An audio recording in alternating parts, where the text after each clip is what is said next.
6, 5, we have to go for ready to start, 2, 1, 0, booster ignition, and lift off.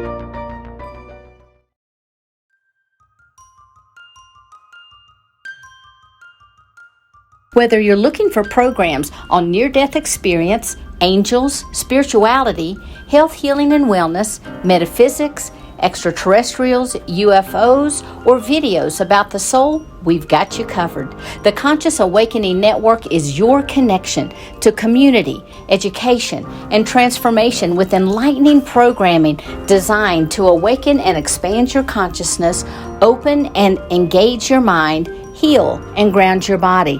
Download our apps on Roku, Amazon Fire, Apple TV, and in the iOS and Android app stores.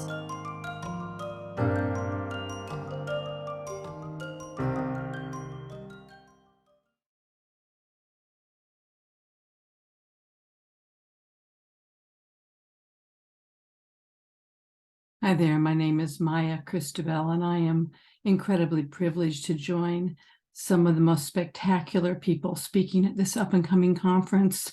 And of course, there's always so much to say, little bits of time to cover. For me, 72 years of being one of the pioneer hybrids that came to this planet to become way showers and carry information for the consciousness of the planet. It has been both an arduous and ecstatic and mind-boggling, what is it going to be, 7 decades? I mean, I have to own it. And I'm here just to say a little bit about who I am, why I'm part of this incredible group, what I would wish for myself at this conference, and also what I would wish for you. So I'll tell you a little bit about my background, which is a book in the making at the moment. All of us have incredible stories to tell, and these stories are how we heal. They're how we connect. They're how we learn. Telling our own story, we can learn more about that story. So I know that we'll be hearing amazing stories during these 3 days, and I'll tell you just a little bit about mine. I was one of the very first pioneers to come onto the planet and know that I was here from somewhere else. And you'll hear many kinds of stories about people who wake up to their own special background, their own galactic connections, their own multidimensional wiring, I guess I would say.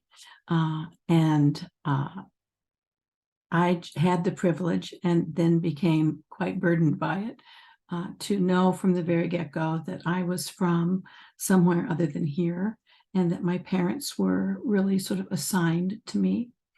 A little bit about that background, and I talk about it very little because the person I became becomes a much more important part of my life to talk about. I grew up in a military family, and my father was in the Navy. He was also working for a number of organizations on secret projects. And it wasn't until I was in my 40s that I began to see the pieces come together and then be able to have conversations with my father about the fact that I was part of an experimental program of using human embryos to interface and connect with and gestate a off-planet soul.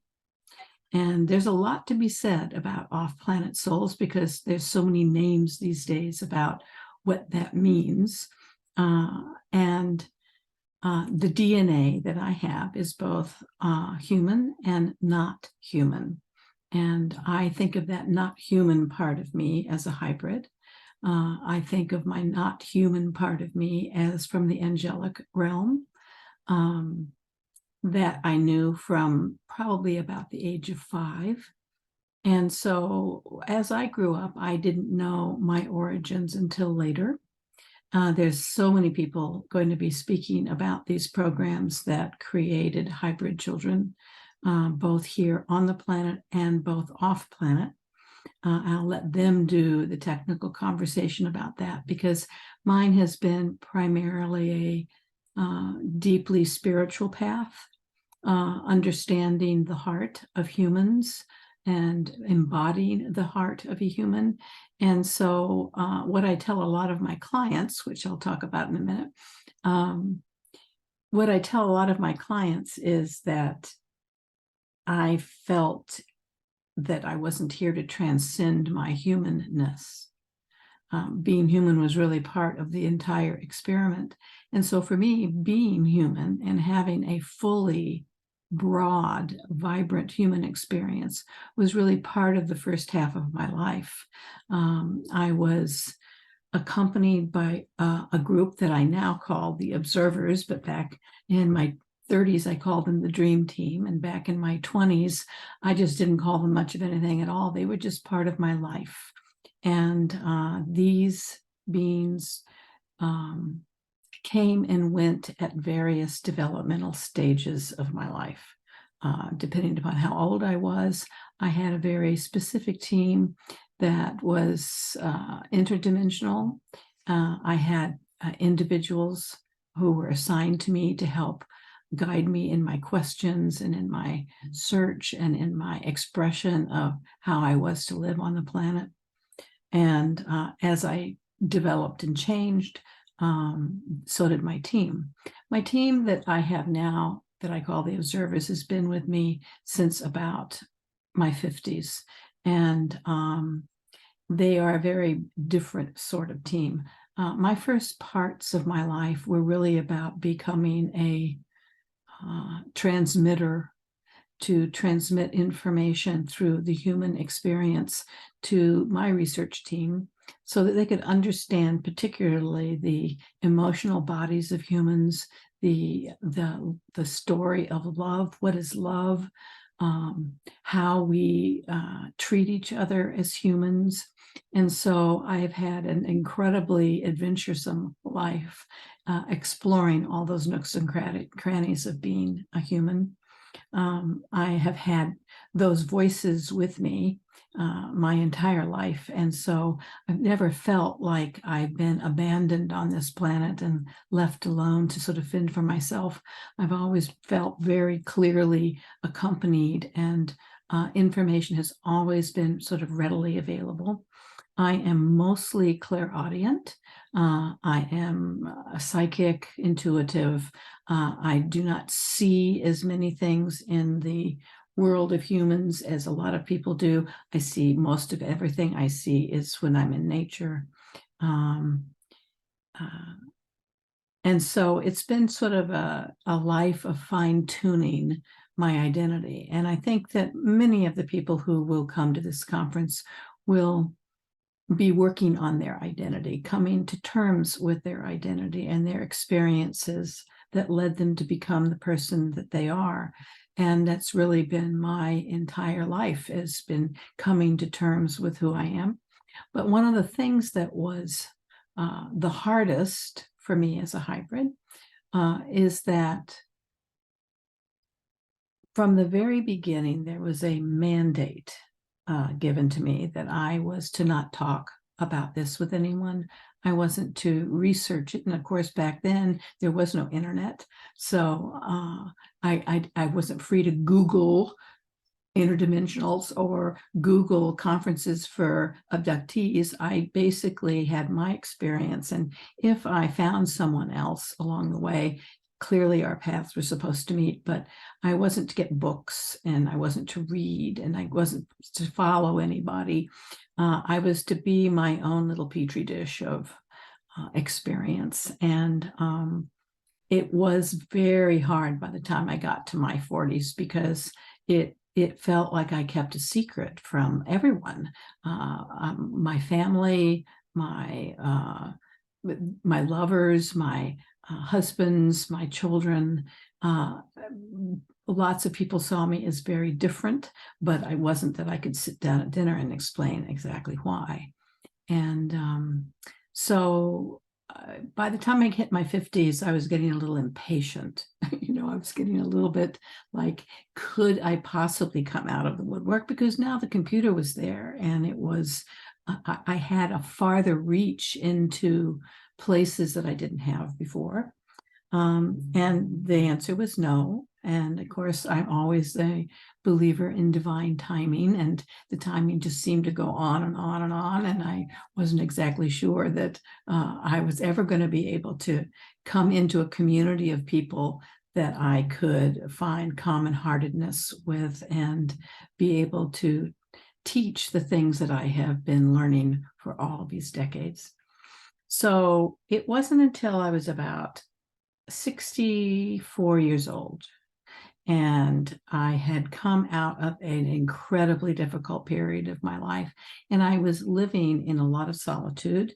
I was keeping to myself. I had created a very small circle of people. My children were grown. I enjoyed being alone, but it was a kind of time of knitting together awareness and letting my guides, the observers, really help me create the next phases of my life. At that point, the person I had been was a Harvard psychotherapist. I had gotten a master's and doctoral degree at Harvard. I was working with clients. I was working in private practice. I was teaching, speaking. I had then worked in the world of biotechnology to heal trauma. And most of my individual practice had become people who experienced trauma. And not unexpectedly, a great number of the people in my practice were people who had had abduction stories or felt traumatized by their experiences as an experiencer.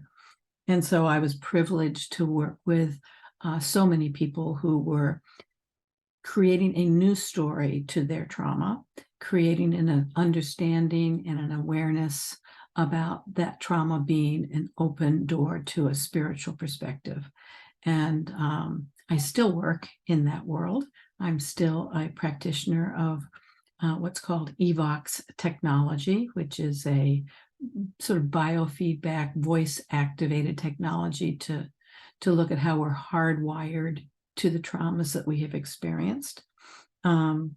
And so I was still working in that world and writing and speaking here and there. And so I had a full moon night one night, and it wasn't a sleepless night. It was just a fitful night. And I got up to go to the bathroom, and I had both my cats on my bed, and I came back into the room and the cats were not there. And I noticed that there was somebody standing off to the side of my room. And these kinds of things that you see in movies should startle you. And I wasn't. But what I was startled about, because I'm kind of used to the permeable veil between here and all the various theirs that there are, and all the spirits and individuals and people and entities that I have move in and out of my life on a regular basis. But this felt different. It felt like a real person. It felt like a person with a pair of trousers on and a white shirt. And I still wasn't alarmed as if it was an intruder, but I noticed that my cats weren't there. And that was fairly surprising to me. So I just said what I always say, which is, how are you, and who are you, and why are you here in my room?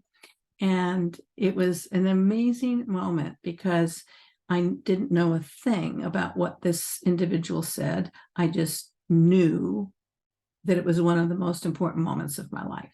And suddenly this individual says to me, my name is John Mack, and I'm here to help you in the next phase of your life. And I'm here for you to learn how you can continue my work.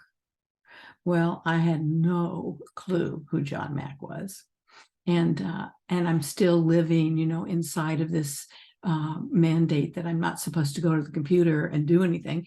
And I'm sort of anxious about that. And he says, and you're free now. The mandate is gone. You are free to learn and find out who you are, where you are, and why you are.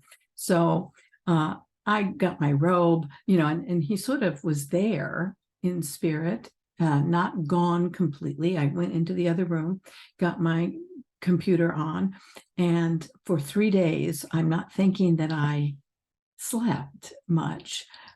First, I typed in John Mack's name and read and cried and was sort of astonished. John and I were at Harvard at the same time. I was about to go into the field of psychiatry and decided not to. If I had gone into psychiatry, I would have been in his classes at the medical school. I was entirely unaware of the controversy of his work with abductees, his drama at Harvard, and his subsequent death. His face, as soon as it came up on the computer, flooded me, like I do happen to have happen a lot, flooded me with just knowing and awareness and commonality and the feeling that I'm talking to one of my soul family. And so I spent the days, thanks to him, finding out what a very incredibly big world we live in, with people who are willing to talk about the experience of being an abductee, of being from another planet, of being from another galaxy, interdimensional individuals who are here to teach and help us evolve as a species. I had no idea. I had no idea how many books, how many conferences. I didn't know that there was such a thing as ufology. I mean, I'd really done my mandate to the T. I had just kept the blinders on. And it was like being a kid in the candy store. And of course, the very first thing that I did was I contacted Mary Rodwell. I also contacted a young man in England by the name of Miguel Mendonça, who wrote 2 of the most important books that I was able to read, called Meet the Hybrids, which I had no idea was out there. And they ushered me into a loving family of people who are now behind this conference that's coming up, giving me the opportunity to meet all of you, tell my story as well. So it's been a number of years of seeing how this new interdimensional galactic family is going to define itself, how it's going to create mature and conscious awareness on a planet that is less often very conscious and mature, especially during a time when we are all facing changes that are just unprecedented, both politically, in terms of science, and in terms of our politics. So I'm delighted to be born at this time. Has it been easy? Oh my God, it's been one of the hardest things I've ever done, but I have had an interesting life, and this next chapter intends to be even more interesting. My focus in my work is activating the heart, and that's simply about tuning up a vibrational frequency that is all about healing and all about connection and all about every possibility that we sometimes think is impossible.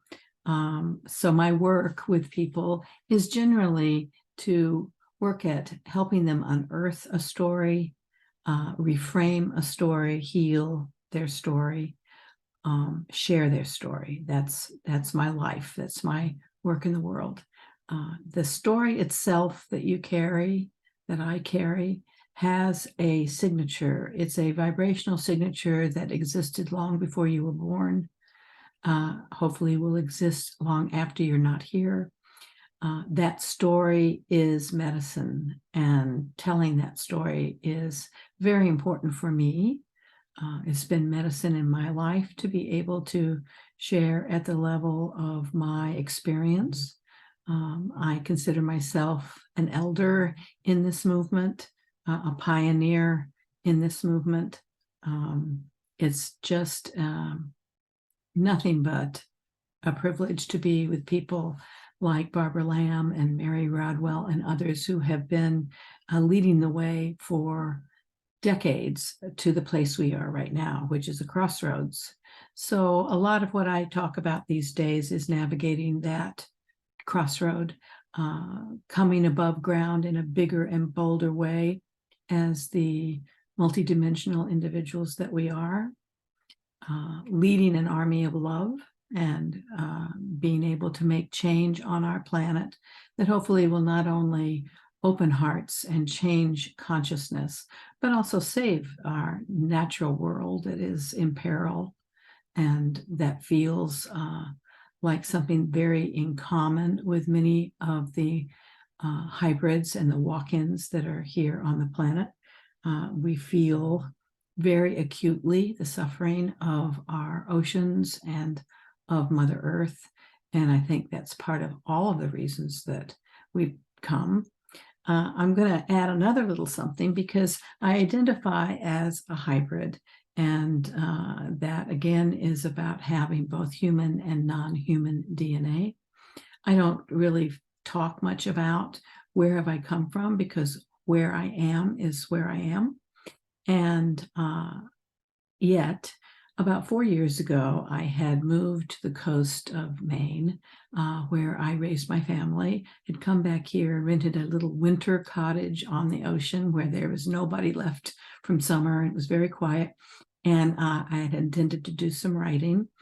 And while I was there, I had an accident, and it was an unusual accident.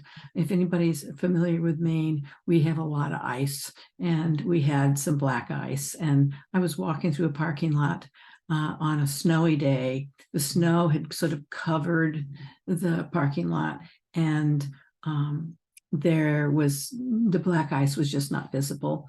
And I was going to my car, maybe a little faster than I should have, and my feet went out from under me, but it was a velocity that I remember feeling. It was a very fast velocity. And suddenly I felt this gigantic pressure on my chest, and I felt like I was slammed down onto the concrete and ice. Well, if anybody knows about the coast of Maine in winter, I was in a summer resort community, and everyone had gone home. So there was just no one there. And I was laying there. My phone was far from me. I felt like I had broken my leg. I had hit my head. I had no clue what the damage was. And I'm just sort of laying there very quietly. And I hear a snowplow coming by right at that moment. And the man in the snowplow jumps out, and he helps me to my car, and then he gets my phone so I can call someone. He stays with me. A friend came instantly and drove me to emergency room. And most of the time I was laughing. And of course, I just chalked it up to adrenaline, like everybody who thinks they're going to die, is like, here's the adrenaline, just sort of making everything slightly euphoric. And I'm in there and talking to the nurses, and they're thinking, oh my God, I think you've broken your femur. We think you've broken your hip. And of course, at my age, you think that that's really the end of the world. And so I'm laughing. They're taking me for a CAT scan and they look at my head, and then I have to wait and talking to my friend and so glad to be alive and just sitting in the wheelchair. And it takes like 2 hours, I think, to get all the tests back. And but luckily it was a tiny little urgent care hospital. So there was already nobody, no one was really there. And so they come back and they look really slightly astonished, and they always lead with that thing you don't want to hear. They go, well, at your age, they say, at your age, we kind of expected a lot of problems, and there is nothing wrong other than you torn a bunch of tendons and you tore your hip flexor and all this other stuff. Well, I'm just laughing, thanking them. Can't wait to check out. Glad I'm not going to have a hip replacement or anything like that. And I get home. I finally get home, and now the adrenaline's wearing off. And now it's like impossibly painful. And I don't do drugs. And the woman who helped me brought me a walker. And I'm thinking, oh, if this is my future, this is just not going to work for me. And so I just kind of get home and I'm just kind of there, and my guides are all there, and I hear this profoundly different voice. And I hear this voice say, "Hi, Maya." This is Uban. And I'm looking around the room because I'm expecting to see one of my observers, and a new one. And I realize it's coming from me. The voice is coming from me. And I realize that I've had an integrative experience with a part of me that was not from here. And I'm just like astonished. The voice was highly unusually different, more male than my voice. And for days, I felt like I was being dogged by someone I didn't know. It was like in the shower and while I was cooking, and if I'd get up in the middle of the night, and it was all this chatter, and it was sort of this chatter sort of from the side.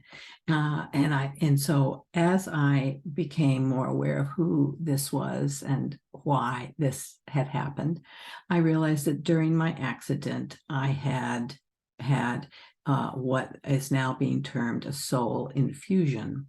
I call it a soul integration because what I learned about Uban is my future self.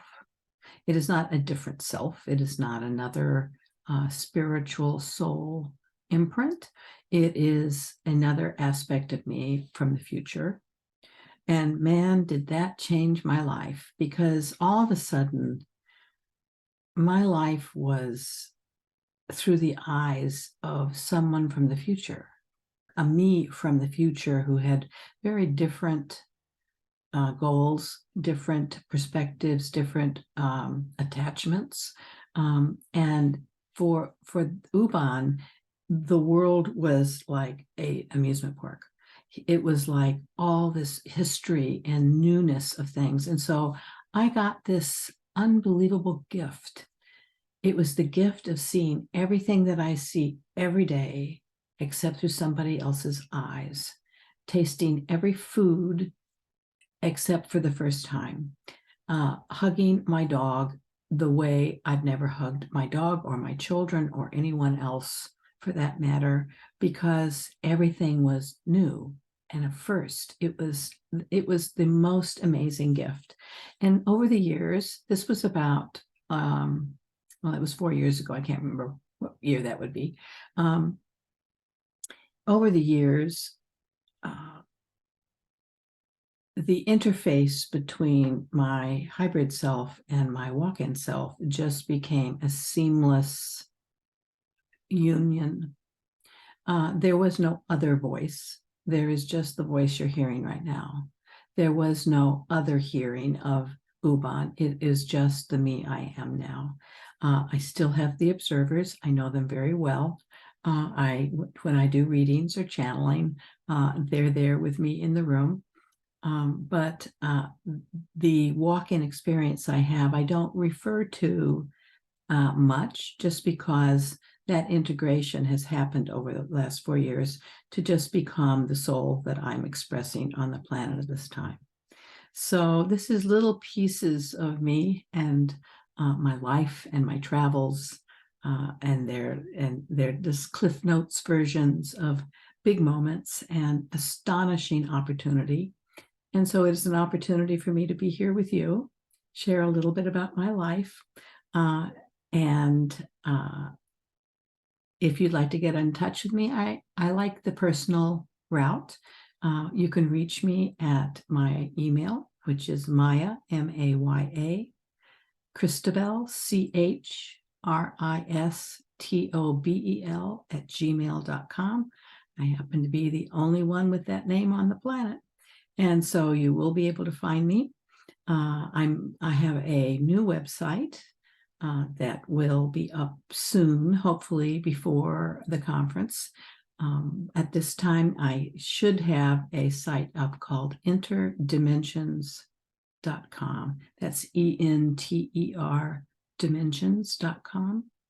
My work site, which is all about healing trauma, is mythotherapy.com, mytho-therapy.com. I'd love to hear from you.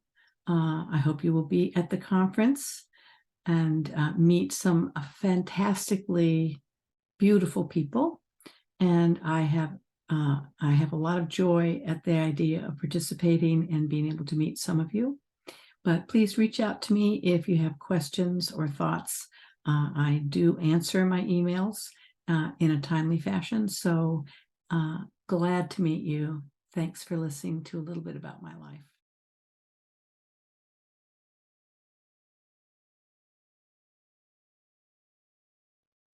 Hello, I'm VictoriaReynolds. I am an angelic walk-in, spiritual luminary, and oracle of freedom. I'm the physical embodiment of Victoria Elohim of freedom, and I am an ambassador for the Elohim. The Elohim are creators of worlds, and I have, and many of the Elohim have returned in human form in order to recreate this earth. As one of the original designers and creators of Earth, I have volunteered to return at this time to help restore the Earth to her original grandeur and restore humanity to their original divine human blueprint. The Elohim of freedom, who is the embodiment of who I am, is here to help free humanity and free the planet from fear, which has taken over Earth and has broken down the original divine blueprint for both this planet and for the beings that were created to thrive on planet Earth. I refer to her often as Mama Gaia, Sister Sophia, as the planet herself is also an embodied angelic being and represents the Divine Mother in all that she does and all that she is. So I'm here on behalf of the Elohim to help restore the planet and her people to their true original divine plan.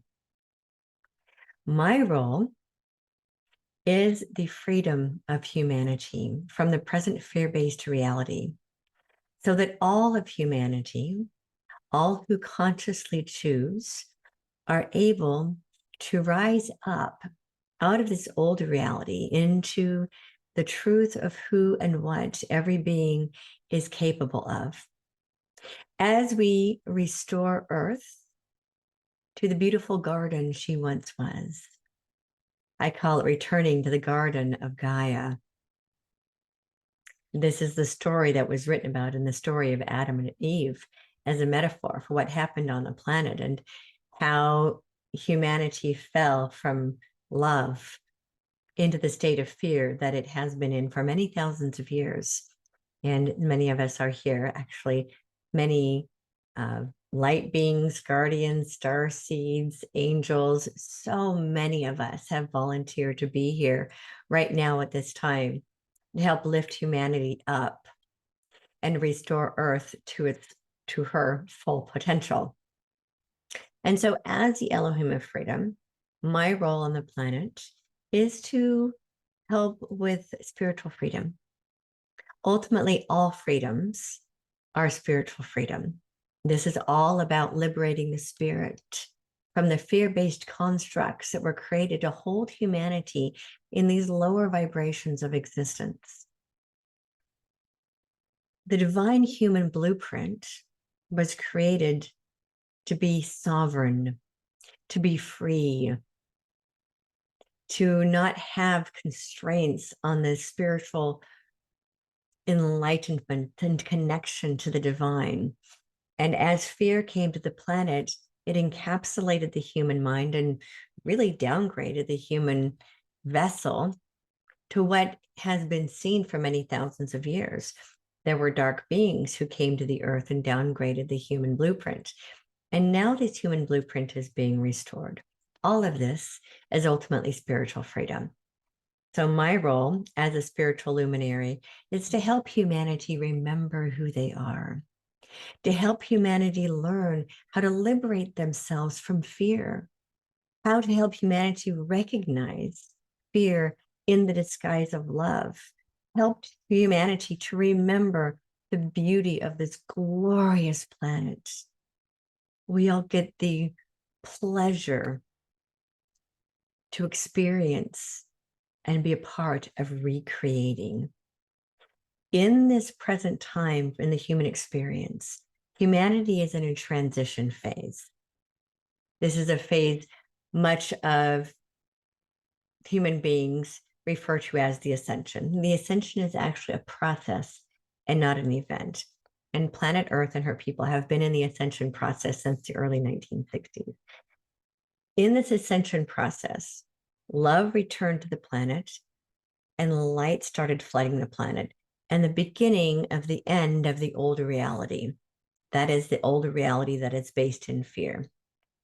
On a soul level, human beings, all those who have incarnated in human form, agreed to experience learning through the contrast.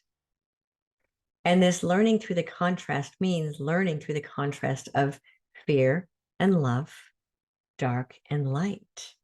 And on a soul level, for many, many, many thousands of years, humanity has been learning through the contrast.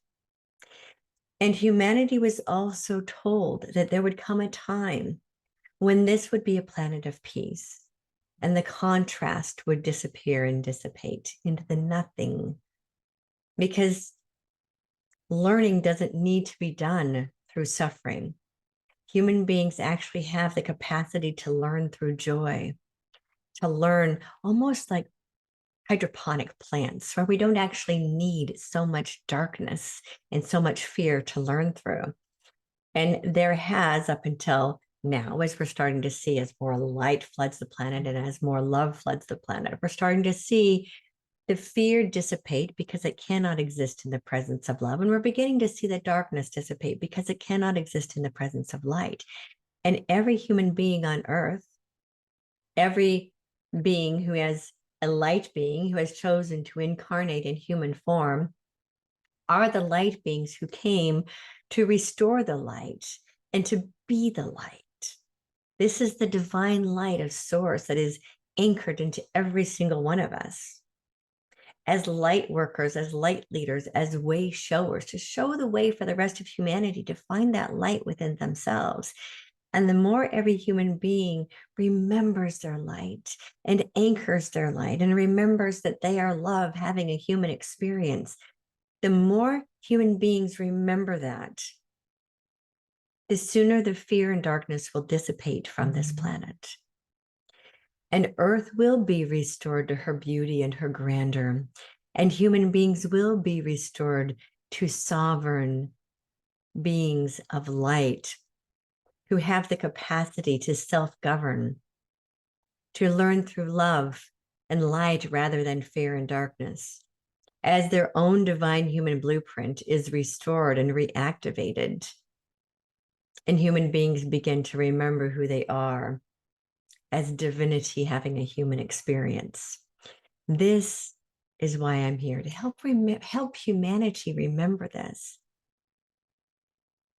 And this is why the Elohim have returned to help recreate this earth, this planet, and the people on this planet to their true original divine design.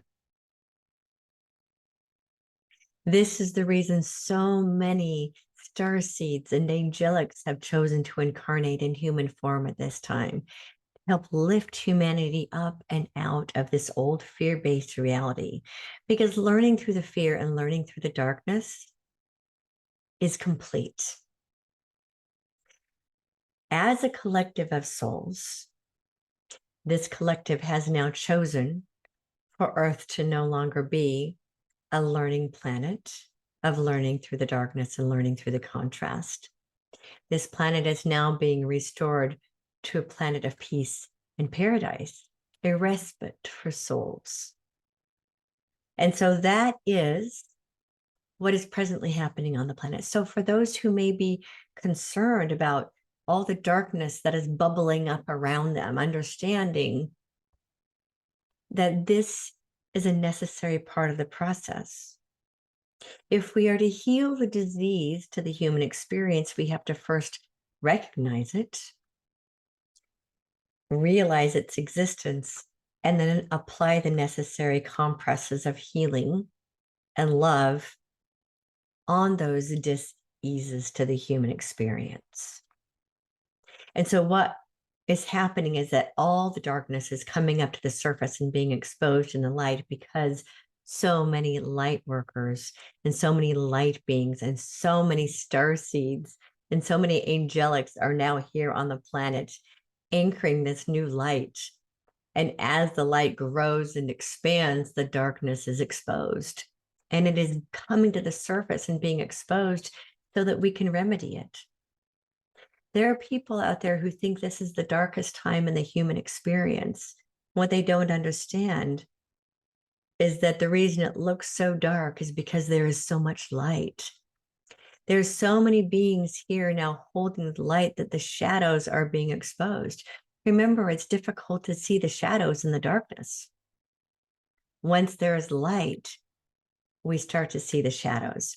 So humanity is actually in the process of doing its collective shadow work. Just as individuals need to do their own shadow work in order to grow into higher vibrations of love and light within themselves, this also needs to occur on the collective human experience, planetary experience. So humanity, in this present transition phase, as they're moving out of the old fear-based reality and into this beautiful new reality based entirely on love, is going through the collective shadow processing. And shadow processing is not an easy process.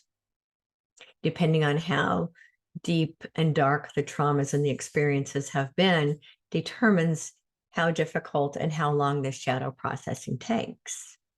And so this collective shadow processing is the ascension that so many have talked about, that has been prophesied for thousands of years. We are in that right now. Humanity is in that ascension process right now. And there are beings who are here who have incarnated on the planet in order to assist humanity through this process. This shadow process of moving out of this old dark, fear-based, controlled human experience, as humanity remembers what it is. This is like the caterpillar remembering it came here to be the butterfly.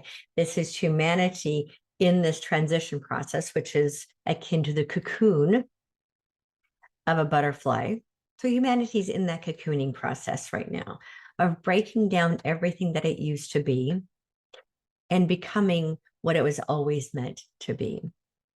So it's really, really important that you not allow yourself to get sucked into the fear of what you presently see happening around you. It feels like a storm, and it's really the breaking down of that old reality. And the breaking down of that old reality is a necessary part of creating an entirely new reality. Just as the cocoon is necessary for the caterpillar to reconstruct itself as a butterfly, this recreation of Earth becoming who she was always meant to be, and all of the beings that incarnate on her planet becoming who they were always meant to be, involves this process of breaking down this old self. And the breaking down of this old self is what is presently happening on the planet. So rather than be in fear of what you see swirling around you, understand that this is an important part of the process of re-becoming who you were always meant to be, of humanity re-becoming who it was always meant to be, of the planet herself re-becoming who she was always meant to be. As divine love having an experience through all things, and fear and darkness are dissipating from the experience as humanity begins to remember its divinity and will spread its wings and fly into the new world that we are all intercreating. Every single one of us create with our minds and our hearts, with our thoughts and with our actions. And the more of us who recognize this in between time, this chrysalis phase for humanity, and learn to love the shadow process that we're all going through, the sooner we will move out of this process and into this new reality that exists solely on the vibrations of love. Pick a term that works for you. This old fear-based reality that humanity has been, people call the Matrix, they call 3D, they call hell on earth. Doesn't matter what the label is that you most align with. There is an old reality that was based in fear, darkness, and control, and fear disguised as love. That's the tricky part. And we're moving into this new reality that is often referred to as a fifth dimension, 5D, heaven on earth, love-based reality. Pick the label that works for you. It all means the same thing. This transition phase that humanity is in right now is also often referred to as the shadow processing, the cocoon, the fourth dimension, fourth density, 4D. Again, pick the label that most resonates with you, because the labels don't really matter. Just as there are 1,000 names for God, there are 1,000 names for the dark essence on the planet that people call evil. The labels don't really matter. The important thing is understanding that all of it is created by Source Creator for all of us, every being across all universes to learn through and experience through the evolution of our own souls, to understand what it is we don't want so that we can have more and more and create more and more of what it is we do want. So a lot of these beings across many lifetimes and many universes and planets and experiences experienced a full range of experiences in the evolution of individual souls. And there are some souls who are much older than other souls.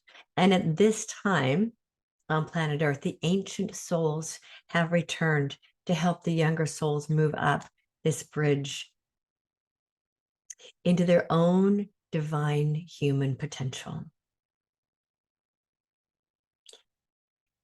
And humanity is beginning to understand. At the beginning, many of the younglings, this isn't necessarily young humans, this is the younger souls, are beginning to understand what they are capable of. And being restored to the divine human blueprint and remember who they are as divine essence experiencing itself in human form. And the way to remember that and to re-become that is to let go of everything that is not that. In this cocooning shadow processing time humanity is in, it is going to require a letting go of all beliefs, all systems, all structures, all concepts, all narratives that are not based in pure, absolute divine love. This letting go of everything that is not pure, absolute divine love can be a very difficult and painful experience for the human being, because so many human beings have attached their identity to what they believe, to what they've always been told by external influences about who they are. And disbelieving can be a very painful process. And yet that is what humanity is being asked to do right now, to disbelieve everything they've ever been told, to come into a new understanding of who they are and what they are truly capable of, as their spirits are set free from the fear that has attempted to hold them captive. And together we create an entirely new reality based solely on love. This is the creation of new earth, restored earth, recreated earth, elevated earth, ascended earth. This planet and her people are both ascending at the same time, and this is a rare and unique event across the universe. And because this is such a rare and unique and special occasion, this is why so many beings have volunteered to be here to assist in the process and to celebrate the success of this. And as the planet and her people are restored to their grandeur, it becomes a celebration across the entire universe for other planets to see what's possible and other beings to see what's possible for themselves. This is why everyone wants to be here right now. This is why the human population has soared now over 8 billion. There aren't too many people on the planet. There are so many people on the planet right now because everybody wants to be here right now, participating in this extraordinary time, not just for planet Earth, but for the entire universe. And we have been called by the divine to be here. We volunteered to be here to help assist humanity through this process.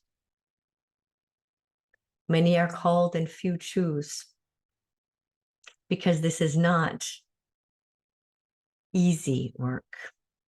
And yet it is work that is so beautiful and so spiritually rewarding to watch humanity begin to wake up and remember who they are. To watch humanity begin to set itself free from the fear-based constructs. To watch humanity liberate itself into the sovereignty that comes with being connected directly to the divine. And so that is what we are doing here. So many of us who have volunteered, who have experienced countless life forms across the universe.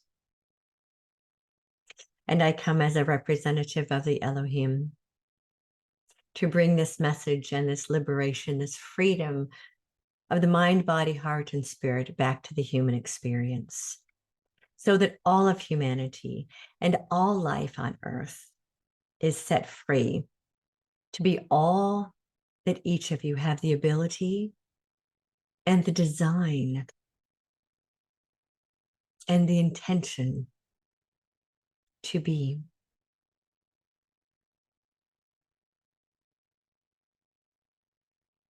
Remember, dear ones, that all of you hold the light within your own hearts, that all of you light the way for others to find the light within themselves, that all of you are way showers for the freedom of others who have yet to free themselves. This is how we recreate Earth, by becoming all that we have the ability to be, and by restoring the original divine design.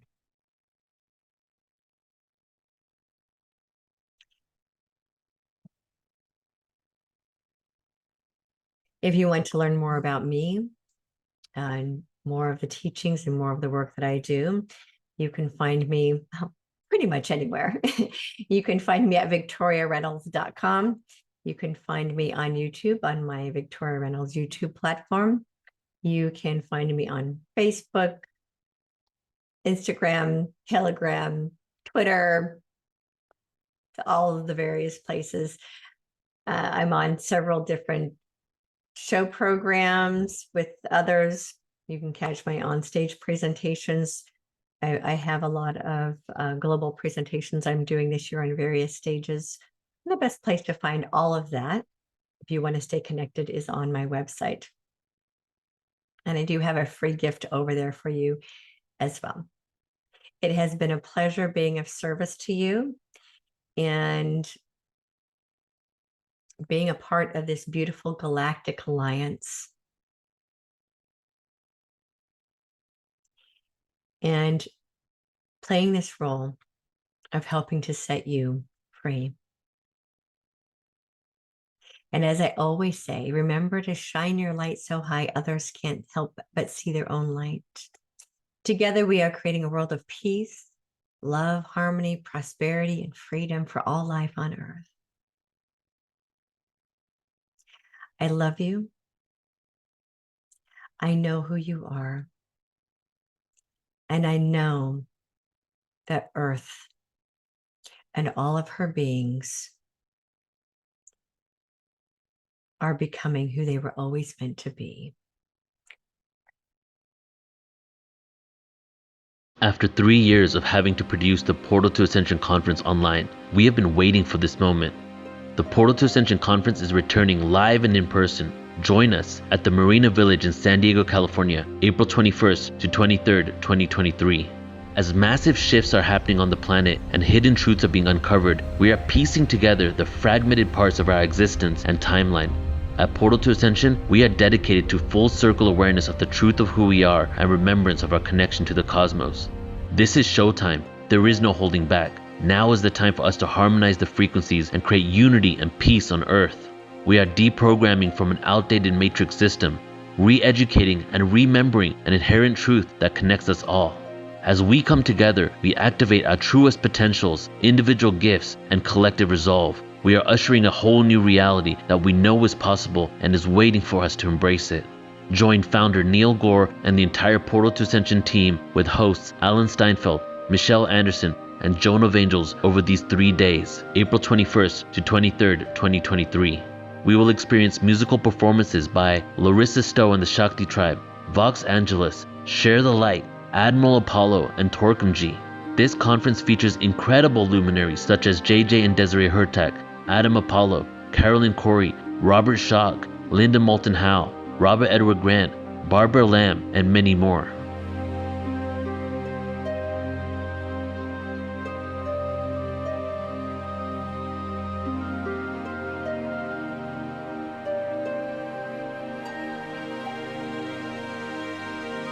Register now at ascensionconference.com. It is time for humanity to awaken.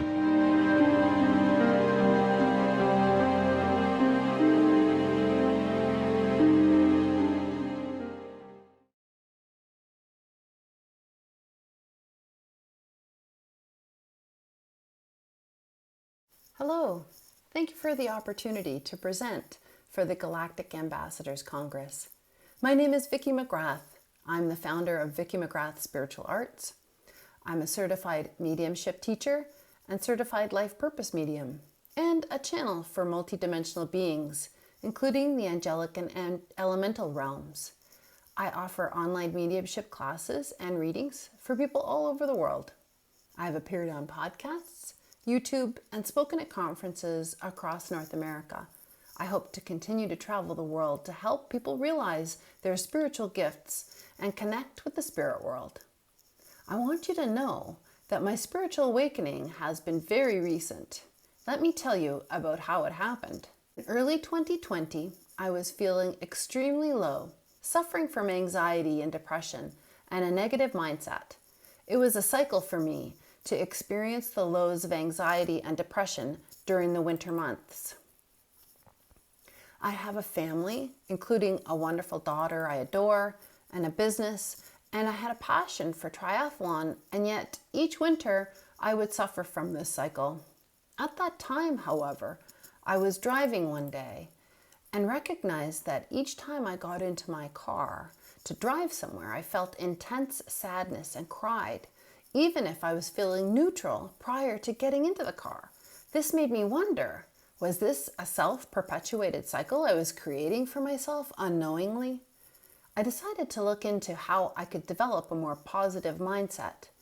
I began by reading a book that I already had, Train Your Brain by Dana Wilde. From there, I started listening to Dana Wilde's podcast, The Mind Aware, and began to recognize the cycle I was creating in my own mind. Train Your Brain outlines how the reticular activating system, the RAS, in the brain is like a matchmaker looking for things in the outside world to match up the thoughts going on in our mind. Essentially, the RAS is creating a loop of sameness. So if you're feeling anxiety and depression and thinking to yourself, I'm so depressed, I feel so sad, I feel so bad, I hate winter, the winter makes me feel so bad, the RAS is looking around outside to match those thoughts and add to your burden of proof that things are terrible. The way Train Your Brain shows how to break this cycle is to first notice the way your brain is matching up your thoughts. I noticed this for the first time when I was crying automatically in the car. This was a cycle for me, and my brain knew my negative, repetitive thinking and showed me, oh, you're driving the car. That means you feel bad, and so here are some feelings to support that thinking. After noticing awareness, you take steps to interrupt the cycle. In the book, Dana tells us that the goal at first is simply relief from the negative thinking and the negative cycle. So we begin with soothing, slightly better thoughts to interrupt the pattern. Soothing thoughts such as, I may have felt depressed before, but now I know I can feel better just by thinking more positive thoughts. Or, ever since I started listening to Dana Wilde's podcast, I notice I'm starting to feel better. From the soothing thoughts, you can add more positive thoughts. Things usually work out for me, or things are working out for me, or everything is working out for me. Building the positive thoughts gently over the next days and weeks helped to lift me out of my anxiety and depression, and I actually started to feel good again.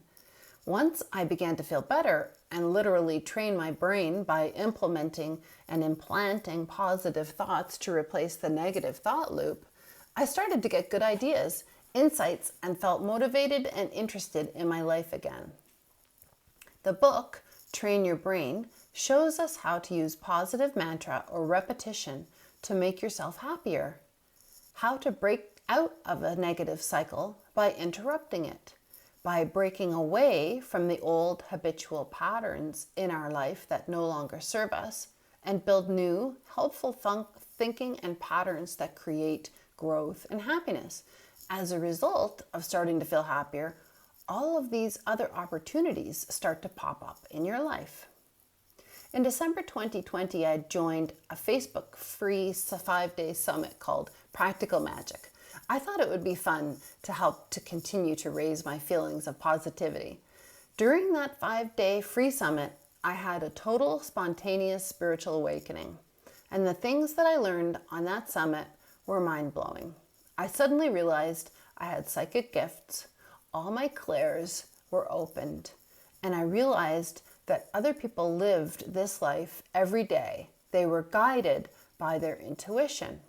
There were people who were star seeds and galactic shamans and walk-ins and channels. Just so much blew my mind wide open. I began to explore and research like a crazy person, everything about the people who taught on the summit. I bought readings and classes and clearings to learn more. What I came to recognize after the summit is that I have been using intuition my entire life without actually knowing it. I saw pictures, I got intuitive downloads, insights that just came to me without anybody telling me or any educational knowledge. Things just dropped into my mind. When I was in my career, I would have a full, complete picture of the outcome of a project or something I was working on. At the time, I had no idea how to convey how I knew the information. And I think that's how most people live their lives.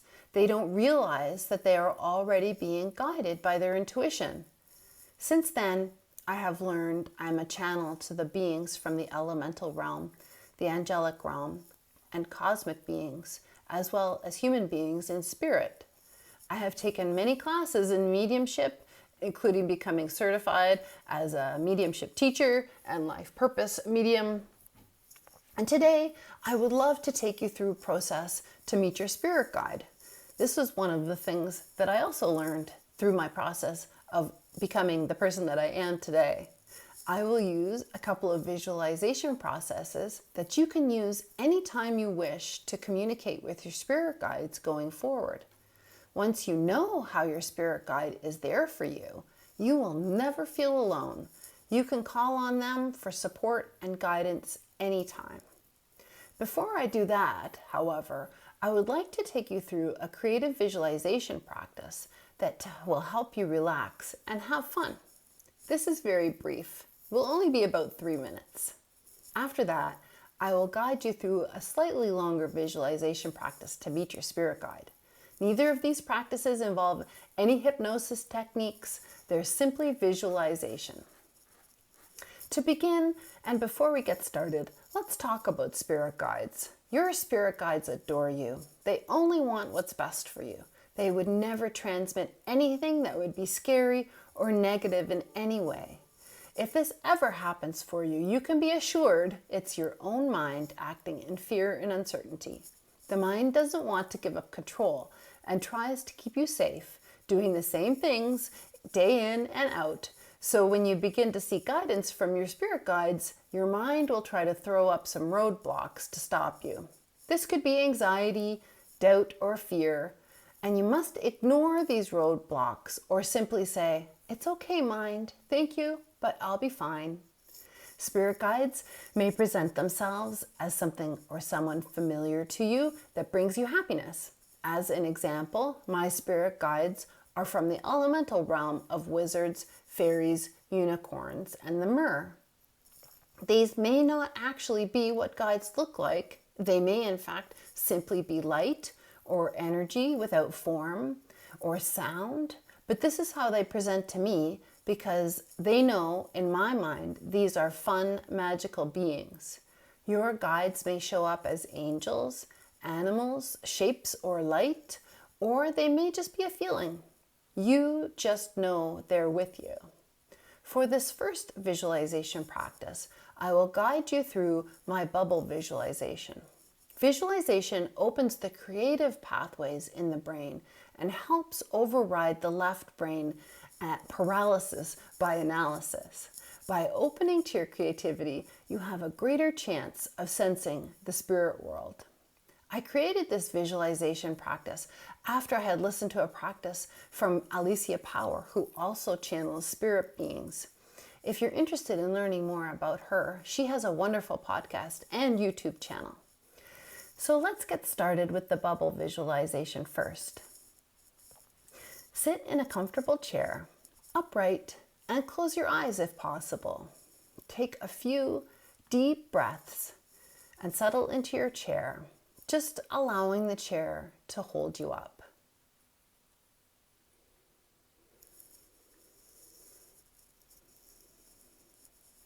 Now, in front of you, imagine a big pink bubble of light, about 8 feet in diameter, floating freely. It's a bright, luminous bubblegum pink, shimmering brightly. If you can't visualize the bubble, that's okay. Just imagine what else is going on with the experience. Now, step inside the bubble. Just step right into the middle of it. Don't worry about how to do this. It's nice and bright inside the bubble, so you can see clearly.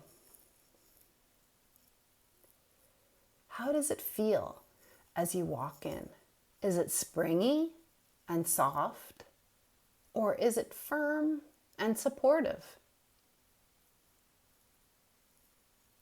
What does it smell like? Really take a moment and breathe in the scent deeply. Does the scent bring up memories? What is it like inside the bubble? Is it soft and fluffy, or fizzy and effervescent? Can you feel the inside of the bubble on your skin and face? How does it taste inside the bubble? Is it sweet, gooey, or champagne-y? How does it sound inside the bubble? Is it crinkly, swooshy, or does it sound as if a cotton ball were rubbing against your skin? Are you floating freely inside the bubble? How do you feel inside the bubble? Do you feel joy, happiness, and fun like a child? Do you feel excited or energized? Take as much time as you like with each of these perceptions. Really relax, breathe deeply, and allow yourself to receive the experience.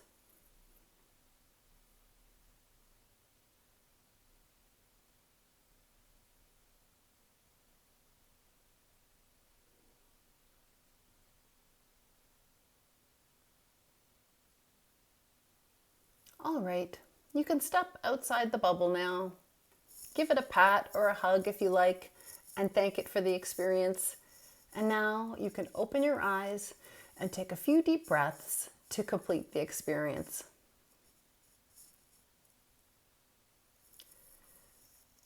I really encourage you to try this visualization every day.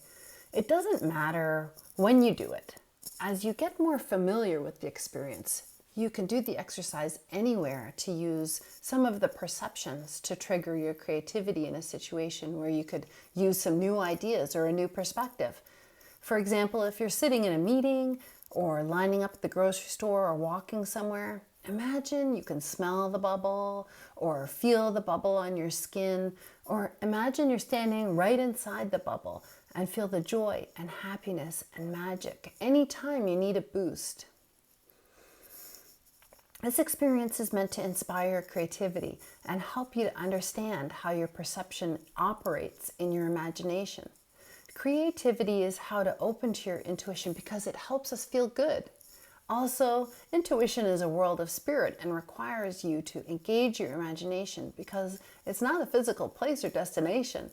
And since we can't point to a singular destination or understanding of the spirit world, it's important to realize that we're all creating our own experience every moment, and that no two people experience the same thing the same way. By understanding this, we can begin to appreciate the importance of our own experience and not be concerned about others' experiences. Further, we can begin to understand that, in fact, we can create our own experience and not rely on the outside world. In addition, this experience begins to unfold how your intuition works. For example, if you could easily see the bubble in your mind, for example, this is how you may experience clairvoyance. If you could easily experience how the bubble felt on your skin, this is how clairsentience may come through. If you could smell the smell of the bubble, this is what clairalience might be like for you.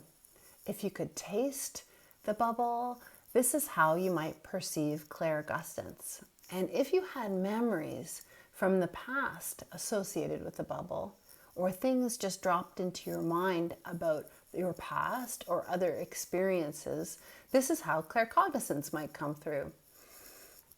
The clairs are really important for receiving information from the spirit world. Your spirit guides will send you downloads or information as an entire block in a way that is entirely unique to you. For example, I receive most of my information as clairvoyance.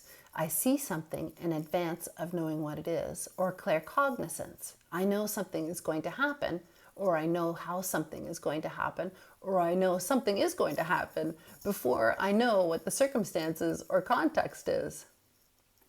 I still remember one download very clearly, even though it was 25 years ago. I received a clairvoyant download that I was going to be a writer. That's it.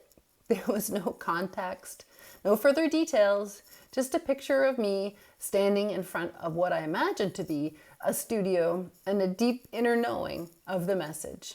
Have you had this happen? I'm sure you have, even if you didn't know it at the time. I sure didn't know what had happened. I told my family about it. I thought it was a vision, but discounted it because I didn't have any knowledge or experience with the clairs. Now, however, I see it for what it was. Very clear direction on my life purpose, which I totally failed to follow. Until now, that is. Now I have a blog, and I have actually 4 draft books. 1 adult book on intuition, and 3 draft children's books that I'm working on. So I'm making up for lost time. So now, if you're still with me, I'd love to go through the Meet Your Spirit Guide visualization. The purpose of this visualization practice is to meet your spirit guide and allow them to provide some information on how you would move forward on your spiritual path. You could think of something now that you would like to ask their guidance on, such as, how can I move forward on my spiritual path? Once you start the visualization, you will begin to sense that you and the spirit world are one. And this is true.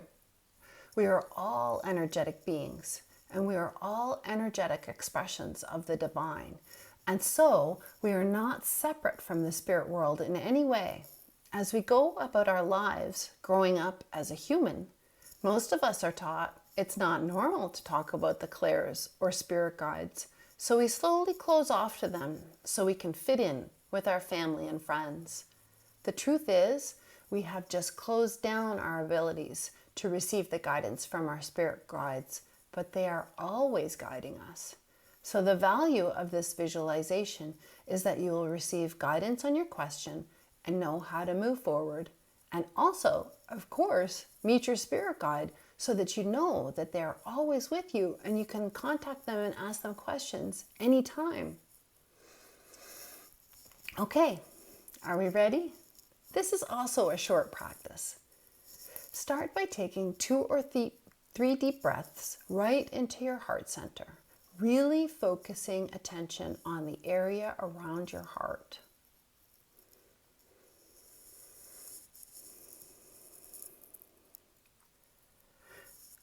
Now, begin to imagine your heart center filling up with a beautiful light pink light. And then the light expanding out from beyond your heart, beyond your body, to encompass and encircle your entire body about 8 feet in diameter around you. Feel the beautiful, luminous, pink ball of light all around you. See it shimmering and shining, and you standing right in the middle. Now imagine a pillar of white light streaming straight down from the cosmos into your crown chakra, and then down through all your chakras one by one. Third eye chakra, throat chakra, heart, solar plexus, sacral, and root chakra, straight down into the heart of our beautiful planet. Feel yourself really grounded in the bubble of light and anchored into the center of the planet by the pillar of light. I like to think of this as like an olive with a cocktail spear through the center. Feel the light pulsing down through all of your chakras from the cosmos above, and feel the pink ball of light pulsing like sonar waves around you. Now you're tapped into both your energetic field, the fields of the cosmos, and the planet. You are a channel or a conduit between heaven and earth. And now, it doesn't matter which direction you're facing. Imagine in front of you is a being of love and light. The being has a light body that resembles a human form or something that you recognize. It has some form and possibly some detail. If you can't make out the detail, it doesn't matter. Just imagine and know that it's there in front of you.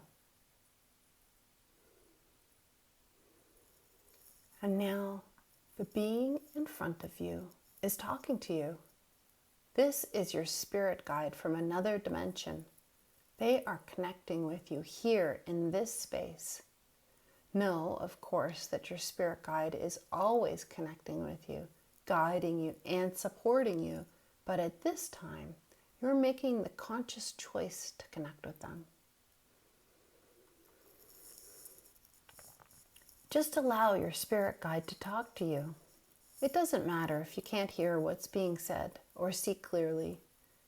Or maybe your conscious mind is telling you that nothing is happening or there's nothing there. But just know the information is being received in a way that will be helpful and meaningful for you. The downloads are being delivered. Now, you're going to extend your arms out and embrace your spirit guide in a deep hug, and just allow them to merge into you. Just melt and dissolve into you, and along with them, the knowledge and guidance they have provided for you.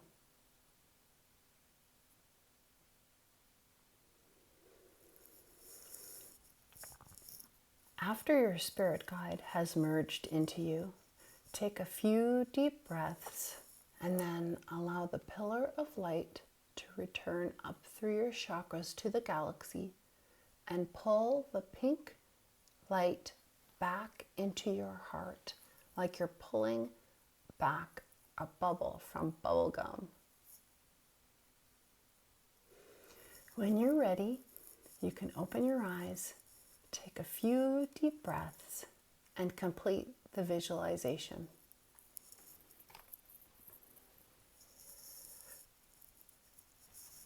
The important thing to realize when you do this practice is that the information you asked for has been provided, even if you don't know what was said or what happened with your guide. You may have received something very clear, or you may not have any idea what happened at all. Whatever you received was perfect for you. The next steps you could take to continue on with the process is to journal what you received and then stay alert for the sparkly breadcrumbs to come along. I call them sparkly breadcrumbs because you will know when you see them that they will lead you to the answers you seek. You may hear a song and receive information from it, or you may meet someone who will give you something you need, or you may find yourself in circumstances that you couldn't have known about that lead you to the information you seek. Just stay open to these sparkly breadcrumbs and you will be amazed at how the information comes together in an amazing and wondrous way. And then you can go back into the practice anytime and ask your guides for the next step and the next step and so on. When I do this practice, I often have the same spirit guide visit me, but sometimes I have new guides come through. And sometimes there is a new guide for each practice, but usually it's a consistent guide that comes through. but I only see them and know what they represent. I don't actually hear them talking. You may have heard the message or seen the message, or you may not have felt like anything happened at all. And this is all still perfect. Your mind may try to tell you nothing happened, that what you received was just a fantasy, so expect this might happen. Your mind is starting to realize you are no longer relying on it to make your choices and decisions, and it's confused and out of sorts. It will try all kinds of things, raising fear and doubt to get you back to your normal behaviors and ways of thinking. When you notice this, give yourself a high five, because it truly means you are becoming the conscious creator of your reality in partnership with your spirit guides. As you begin your journey of partnership with your spirit guide, you will begin to recognize when they are communicating with you by the way you feel. Our spirit guides are always trying to uplift us, so if there is a choice to be made in any situation, and one choice feels like fun, expansive, and joyful, this is your spirit guide nudging you to the one that feels better. Spirit guides communicate through feelings and imagination, so follow what feels like it is for the highest good, and you cannot go wrong. To wrap up my time with you today, I'd like to offer you 3 reasons to communicate with your spirit guides often, so you have a strong sense of why you should continue with the practices I shared with you. The first reason you should communicate with your spirit guides often is so that you know you're never alone. Whenever you feel lonely, isolated, and anxious, simply reach out to your spirit guide and they will reveal to you that they are always here, waiting for you to call on them, trying to uplift you and make you feel good. The second reason to communicate with your spirit guide is for guidance and support when they have a decision to make. Your guides will always support you and offer you the highest and best outcome. The main focus for your guides is to help you feel good. And so with any decision to be made, your guides will be pointing you in the outcome that makes you feel the best. The third reason to communicate with your spirit guides is for growth and expansion. When you work with your spirit guides, they will continually unfold your path in the most beneficial ways, and you will notice that suddenly you are aware of things or know things that you've never noticed or known before. As an example of this, when I first had my spiritual awakening in 2020, my first guide was a Pegasus, which is a mythical being that unites heaven and earth and leads the deceased to the heavens. So this was a foreshadowing of the unfolding of my own gifts. The same will happen for you. When you work with your spirit guides, your clairs will unfold and expand. Your desire for more knowledge and understanding will expand, and you will want to know there are other people who are going through the same things that you are. I would like to invite anyone who is interested in learning how to channel for others to join my Learn to Channel group class or mentorship. This is a 6-week class, and you are guaranteed to learn to channel in the very first class. You can learn more about the class and register on my website, www.vickymcgrath.ca. I also have a limited number of mentorships where I work one-to-one with students to learn to channel and help them create their very own spiritual business where they can be of service to others and help uplift humanity and the planet. So that really covers what I wanted to say for now. I hope this was a valuable experience, and I look forward to seeing you again soon.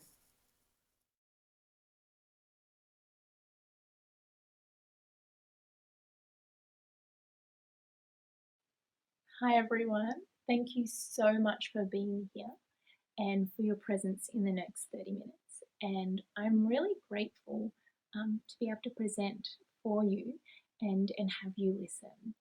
So my name is Rachael Ralli, and what I want to share in the next 30 minutes we have together is a little bit about myself. Who am I? What do I do? And then I really want to share an experience with you. So My intent is to share an energy healing and clearing of your physical and energetic body, and also to then bring forward a transmission. And the intent behind that transmission is for more balance. So more balance in your body, in your emotions, in your life, and also in our world. So, from within, so without. So when we change how we are feeling from within, that's where we can then see the changes in our world. So a bit more about me. I'm Australian. I'm currently living on the east coast of Australia, and I'm actually at pretty much the most easterly point of this whole land. And I just want to start by really recognizing the ancestors who've lived on this land for hundreds of thousands of years or however long. And I'm really grateful to each of them for their presence on this land, and also to your ancestors and to my ancestors as well. And I think it's important to acknowledge that, because when we acknowledge where we've come from, it's helped to create and mold who we are, and we can more clearly see, well, where do I want to be going from here? So what I'm really passionate about is energy healing and our world as an energetic nature, and really the connection to nature and to our spiritual selves, the creator, to source energy. And so I actually was a research scientist. I worked in medical research. So I worked in cancer research at a cancer hospital, and also for a biotechnology company for a number of years. And it was actually in 2016 that I left the science field. And one of the reasons I left is I got into science because I really wanted to help people. And I just realized the way the industry works, I wasn't directly doing that. But I absolutely love science. I love knowing how things work and how our world works, and all those that analytical mind of discovery. So I still really love that. But I really came back to who we all are at the core, right? But as a child, I was very connected to our energetic world and our spiritual nature. And it really was, as I grew up, we are like probably a lot of you, right? If you're listening to this, you're probably similar in that there's something more than just our 3D world that we get to look at and experience.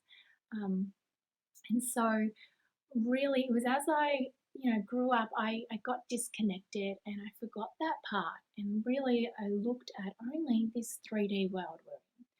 But it was a rediscovery and a re-entering back into that knowledge and that wisdom in my 20s, after I had a lot of health challenges, that I was able to just connect back to that. And so it was through those health challenges that I realized that our current model of health, it doesn't really work that well. There's so much more deeper that we can heal through, and that is on the physical, the mental, the emotional, and the spiritual side. So I really love to look at how can we transform the energetics in ourselves, and that's what I bring forward in private appointments and through my healing is looking at the energetics. And so when we change the energetics within us and in our reality, that is when we really have true change, and we can change really rather rapidly and in the least possible, in the best possible way. So with ease and through grace. And So yeah, that is a little bit about me and what I'm passionate about. And so maybe we'll just get started into a bit of an experience. So my intention, like I said, is with your permission, I'd love to do a clearing of your body and your energy field, and I'll just see what is coming through in terms of that. But yeah, I'd ask you to, if you're well open to that, just agree with that, and those energies will flow. There's nothing you need to do. We don't need to overthink things. We can just allow the energies to flow for your highest and greatest good, and the highest and greatest good of all. So that's my intent for that. And so yeah, I'd ask you, if you want to close your eyes and get comfortable, you can do that now. And yeah, maybe let's start with just noticing, how are you feeling within your body? Like, what are you feeling? Because often we don't stop and just actually notice, like, what's happening in my body? How am I feeling? So physically, are you noticing any little niggling or any little niggles of pain or tightness? What's actually coming up for you around that? And then also, how about emotionally? Like, what emotions are you feeling? Maybe you're feeling a little bit of frustration, or maybe you're feeling a bit of uncertainty, like, oh, I'm not sure what this is. And what thoughts are coming up? What mental things are coming up? So, what words and beliefs are coming up? Now, that's the difference between the mental and the emotional. The emotions are what we're feeling, and the mental is our thoughts and our belief systems, our beliefs. So just noticing how you're feeling around that, and just remembering that, and then you can check in later. How am I feeling? So I'd ask you just to take a few slow breaths in and out, just calming your body. And when we breathe slowly, it's actually communicating to our body that we're safe and that everything's okay. We're in a safe space, and we can start to slow our body systems down. And when we slow down, it actually gives our body more space for healing and more space to recognize where we are, like what's happening, like how am I feeling, and what is actually going on. And it's from that space that we have the ability to just recognize it and then make the right choices. So now I'm just going to intend, and again with your permission, that we just clear the space that's all around us. And we're all in different places, we're all listening online. So just clearing the energy in your space that you're currently in. Just anything that doesn't serve you, doesn't serve the greatest good of all, just leave now. Doesn't need to be here. Don't need to be connected to that. So just clearing that so we have a clear space. If you like, you can call in your guides or who you work with. Just calling that in. So now just allow the energy to start flowing. And you might feel something flowing, or feelings, tinglings, warmth, different things in your body. Or you might feel nothing at all. And both of those are perfect. And so firstly, just calling in an energy into our heart center, into our heart space. So allowing that energy to enter into our heart center, the center of our body, and to just clear anything that doesn't serve us. So what don't we need anymore?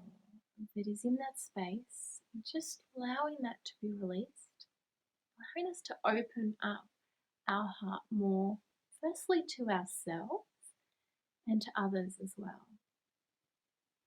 The energy is flowing up into our shoulders as well, releasing any energies in our shoulders and our neck, up the back of the head, up to the crown, and opening our crown, opening up to our own divine wisdom.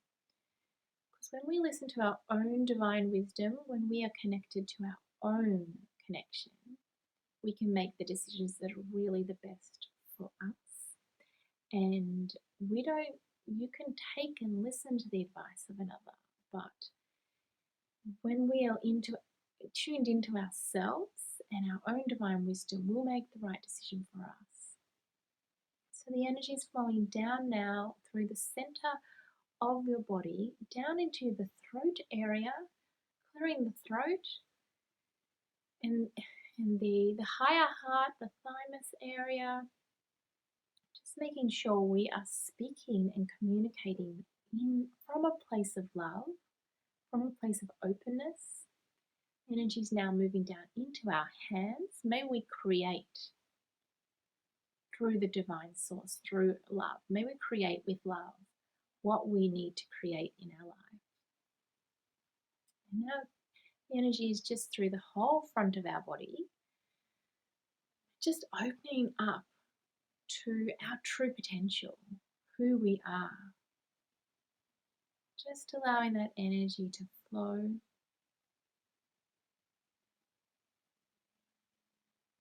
That energy is flowing now down into the bottom of our torso, the bottom of our core body, down into the root chakra and our lower back and our lower hip area. And then I see the energy flowing back up through the spine. And really this is looking at the Kundalini energy, the energy from our root chakra up into our body. May that energy flow freely, clearing the energy channels, the meridians in our physical body.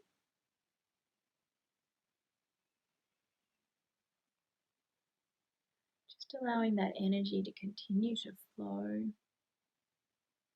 I see that energy on our lower backs, clearing our lower back area, clearing all the organs that we have around there, around our gut and our stomach area, our liver. Just releasing anything and the physical toxins we have in our body as well. We live in a world that is full of chemicals in our food, our air, our water, and sometimes these chemicals might not serve us. So we have an amazing body system that can clear our bodies out. Sometimes we just need a bit of help to help our bodies to keep clearing it.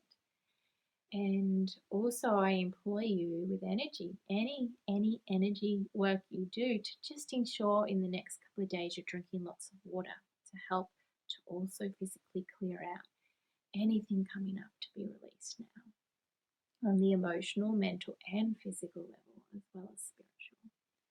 So I see now that energy is flowing up into the head area, into the third eye and forehead area, just opening ourselves up for our highest good to new ideas, new potentials. What can I create for myself? For each of you, you're thinking that, what can I create? What do I need to create? Can I think differently? To do something different? To be creating now what I need to be creating. I'm seeing that energy flow into our jaws, into our teeth, our tongues, our mouth.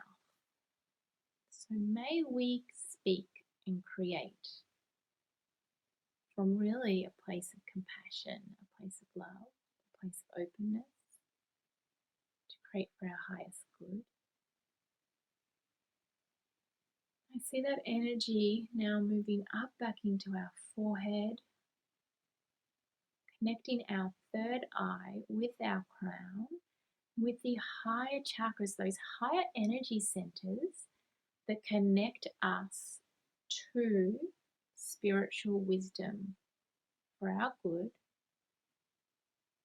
connecting up that we may each have a clear channel to be acting for our highest good from the divine to help others and help ourselves. The energy is just now flowing back into the heart chakra, back out through the hands, and really may we create in our lives from truly a place of love.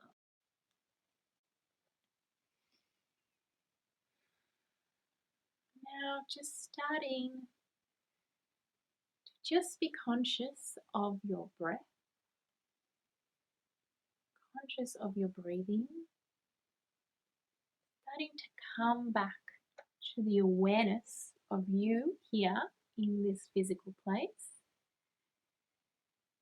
Just notice how you're feeling now. How is your body feeling? And before you took a notice of your physical, emotional, mental self, and how are you feeling now? Like, what are you feeling in your physical body? Are you feeling lighter, or maybe you're feeling the same? Maybe you're feeling more open, more peace. I'd love to hear what you're feeling. But also, are you emotionally and mentally? Maybe a little bit of that mind chatter has slowed down. And just taking another moment just to feel how you're feeling. And then when you're ready, you can open up your eyes and just coming back present, moving your body a little bit maybe. So that was a really short example of how I love to bring energy to transform. Like I said, that energy flowing is transforming our physical body, our emotional body, and our mental and spiritual body. It works upon all those layers.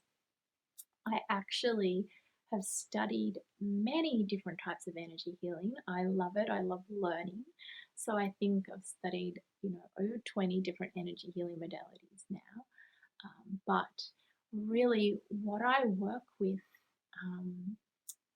as my strength is I connect to nature, to Gaia, to the earth, to the elementals, to our beautiful trees and the animals, and also to our galactic family and our spiritual family that is in the non-physical world, right? The world we don't see, and bring forth that innate wisdom from a healing wisdom from my soul, from my ancestry, but also from my soul, what I know. And that's the healing that I really use and bring forward. And so what you experienced just now was a little bit of an example of that. And I love to do private appointments with people that really can focus on exactly what they're looking to shift in their life. So it might be a physical thing, or it might be emotional, mental. I'm also a holistic counselor. While I was still in science, I did go back and study holistic counseling, and I love to look at emotions for the emotions and belief systems we have. What are our beliefs that are creating our world? So everything starts from within. All the experiences we have outside of us start from within. And so when we change that, that is when we get the change in our outer world. So that's what I love doing with people with private appointments. And so now is what I really want to do with the remaining time we have together. I'm just checking the time. So what I want to do with the remaining time that we do have together is that I would really love to bring forward a transmission. So this transmission will be light language and sound. And I want to bring this forward as well as also a visual. Right, so if you're watching the video, you can keep your eyes open for this and watch the visual movement that will be on screen. And that is the full transmission. If you're listening to the audio only, don't worry, the full transmission will come through to you. That is my intent, and that is what I have created for you. But you might want to go out and actually seek the video. If you can, I think it will be on YouTube. It will be, I'll aim to put it up on my website after the screening as well.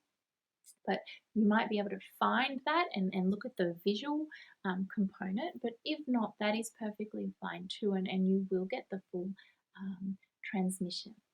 So yeah, I just welcome you to relax into this. And with light language and with sound, we don't need to overthink things. We often want to work things out with our mental mind. But what, really to transform in our world, in our life, is to go back to the heart and how do I feel? How is this making me feel? And that is the true guidance. How am I feeling? That's the true guidance as to what is this? Like, is this good for me? Is this the path I want to go down? That internal guidance, how it makes you feel, really will tell you if that's right for you or not. So yeah, I just ask you, I welcome you to relax into this and enjoy this transmission. And like I said, really my intent behind this transmission is really about balance. So the balance within us, the balance of the divine feminine and the divine masculine energies. We each within us, no matter what sex we are, have both the masculine and the feminine in us. And when we can work through the balance of both of these powerful energies, both are so powerful, then when we have that in balance, we can be in our own personal power to be able to call forth the masculine, call forth the feminine when we need it within us in different moments and in different parts of our lives, in different tasks. Also, balance of more peace, right? Balance of more love. If we want to see peace in our external world, we need to have peace within us. And if we want to see love or freedom within our external world, we need to have that within us. So that is part of the transmission that I'll be doing now. And we'll just see what comes through, and you can see what things are coming up for you as this transmission takes place. So I hope you enjoy it.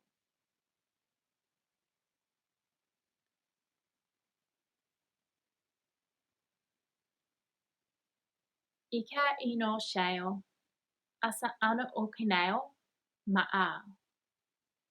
Ishino u a ana ao. Pesta akana u shina akao. Ino sa anao ma'akino eka ane una shina. Mana huna. Au.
Ika enusama anashe eno o ika anaheo. Esta akanahana. Irama ashino una. Nesteno hono menesta. Eka anesmaho. Yaina. Musoan shina akanu yanahao. Mahasana au no ho neonan. With love and gratitude, thank you for your presence. We are so grateful you're here.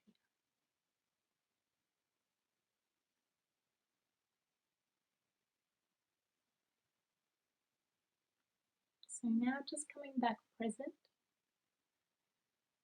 And yeah, I just want to thank you so much for listening to my presentation and for being here with me. I really am so grateful.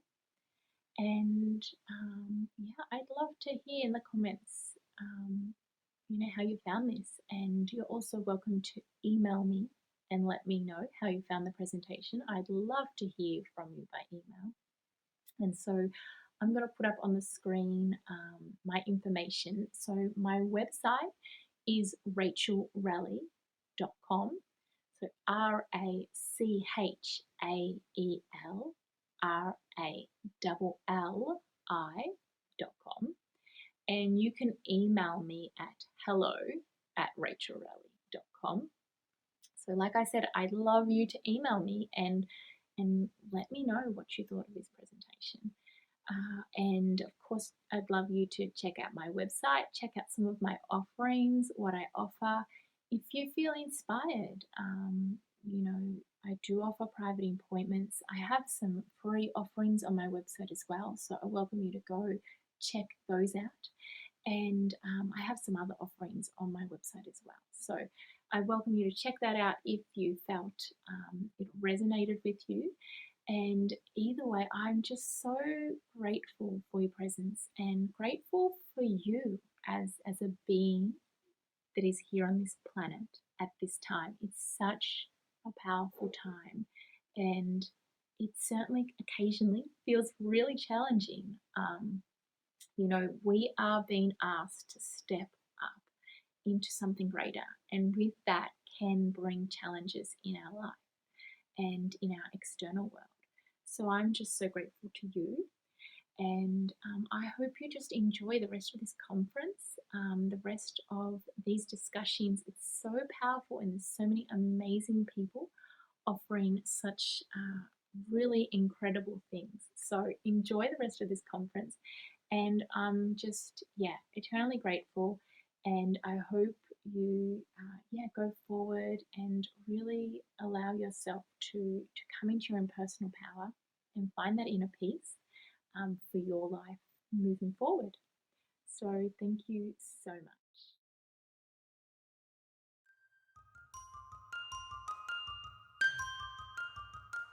Whether you're looking for programs on near-death experience, angels, spirituality, health, healing, and wellness, metaphysics, extraterrestrials, UFOs, or videos about the soul, we've got you covered.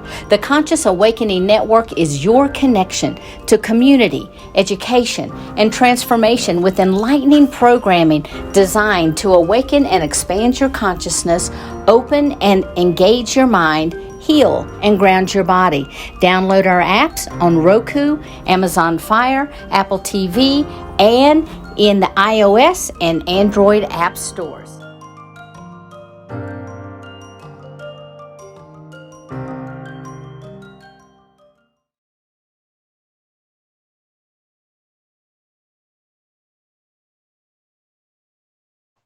Hello, everyone.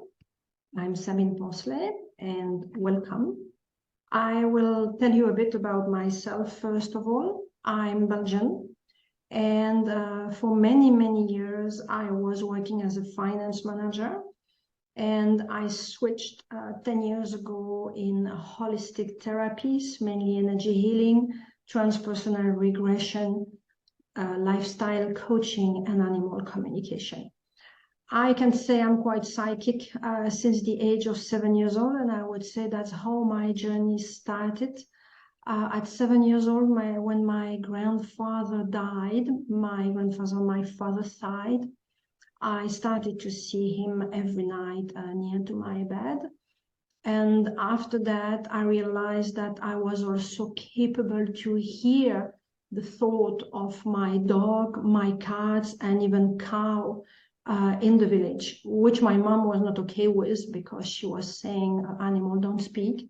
But that's really how my journey with the other world, if I can say like that, has started.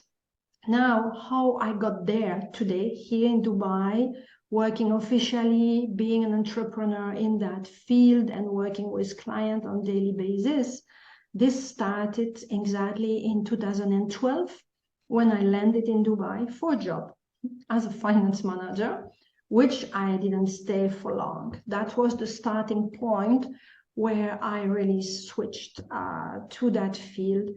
And one day I remember my guide was speaking to me and somehow pushing me a bit, saying like, Sabine, it's time now to embrace your mission. It's time to leave that world. But it was bringing a lot of money and I was not ready to do that.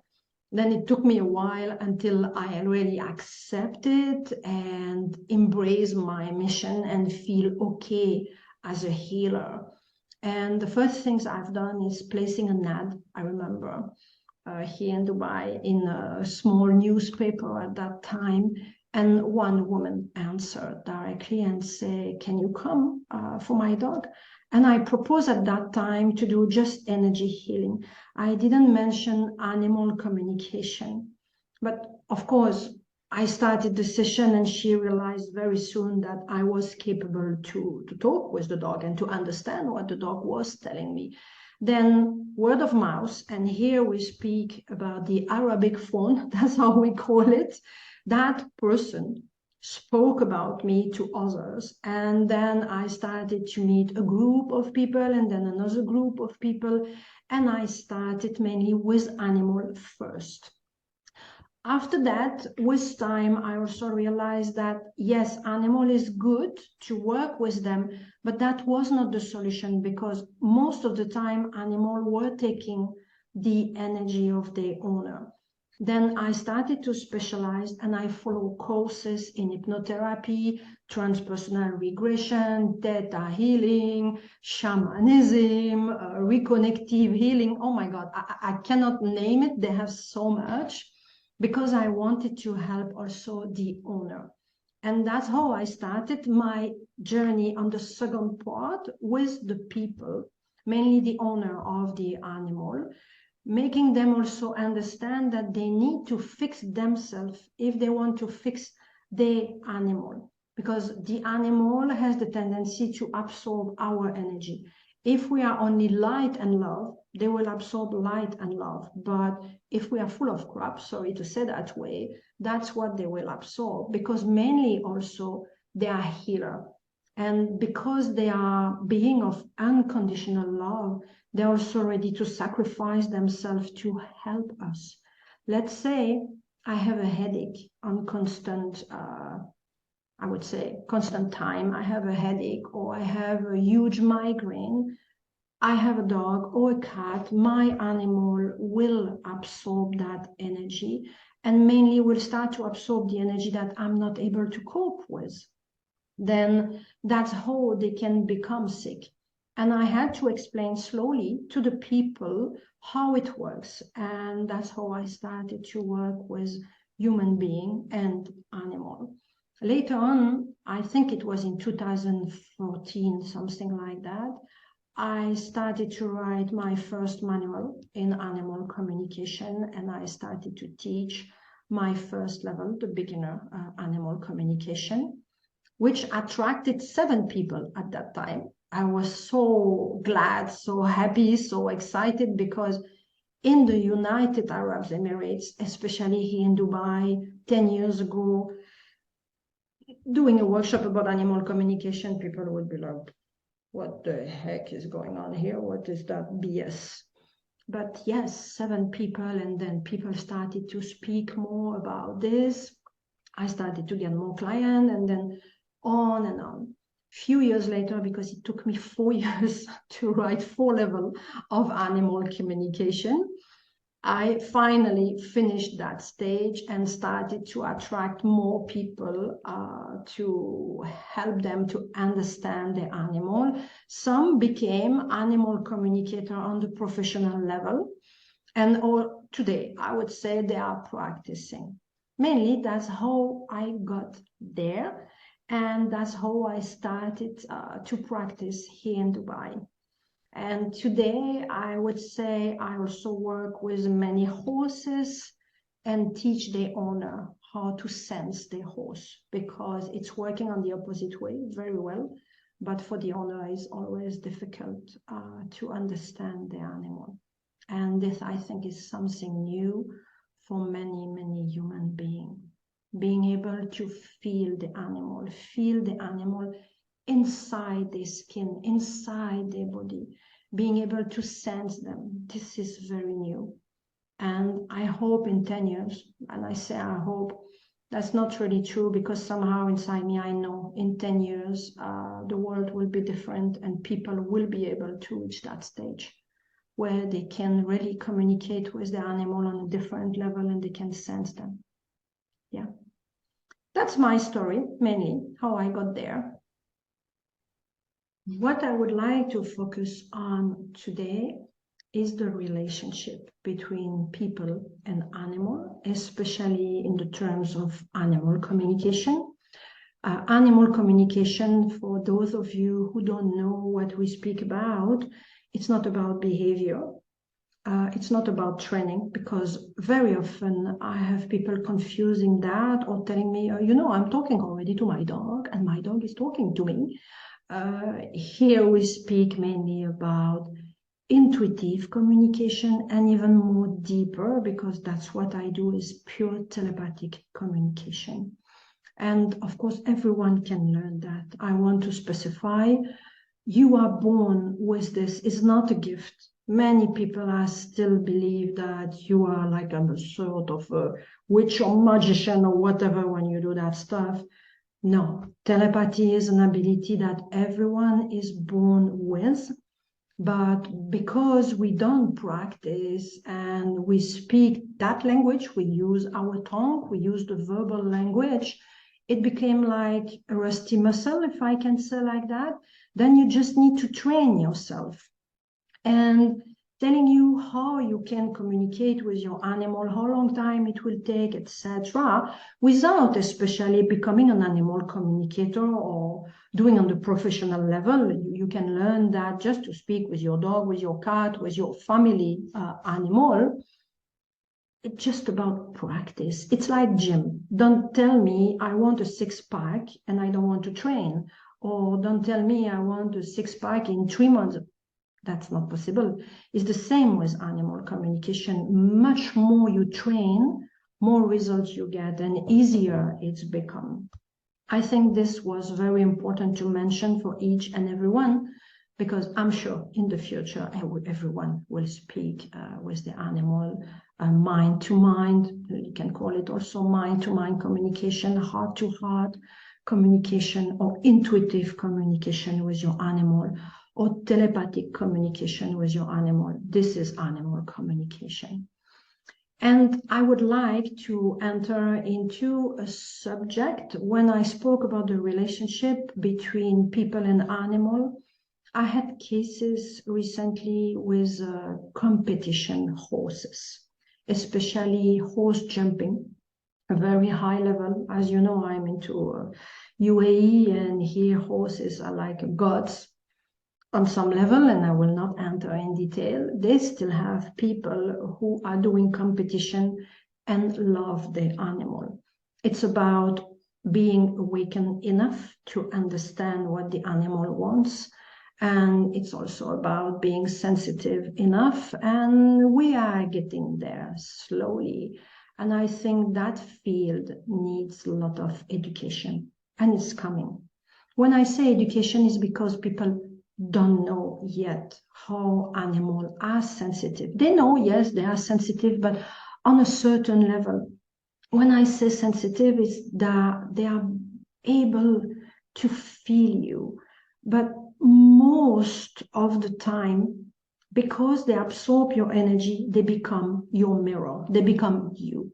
And the case I had recently is with someone who just bought a horse, and unfortunately, the horse stopped to jump.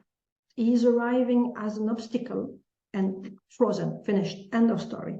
And you can try whatever you want, it doesn't work. Of course, around my client, many people were saying, oh, that horse is not for you, you need to return it back and buy another horse, and la, la, la, la, la, la, la, la. That person was intuitive enough and finally contacted me and asked me to see, listen, what can I do? Tell me. Then I had a conversation with the horse, and the horse said directly, I like you, and I'm happy to be with you. The owner looked at me and said, are you sure? I'm like, yeah, that's what your horse is telling me. The client said, listen, that horse arrived just recently. It has been imported from another country. It was for sales. And the person started the story. And the person said, I'm very surprised because he's not really showing me.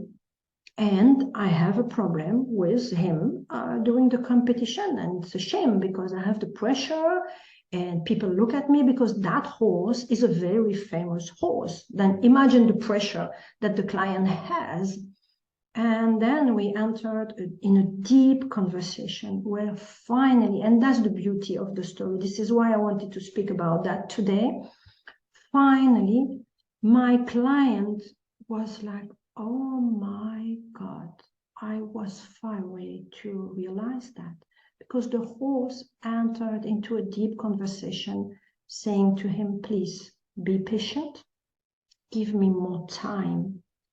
You need to feel me, because when you ride me, when we enter into the competition, you are very tense, you are highly stressed, and also your behavior change. Then I'm absorbing everything, but obstacle after obstacle, it's higher and higher, of course, because they start by lower and then they go very high.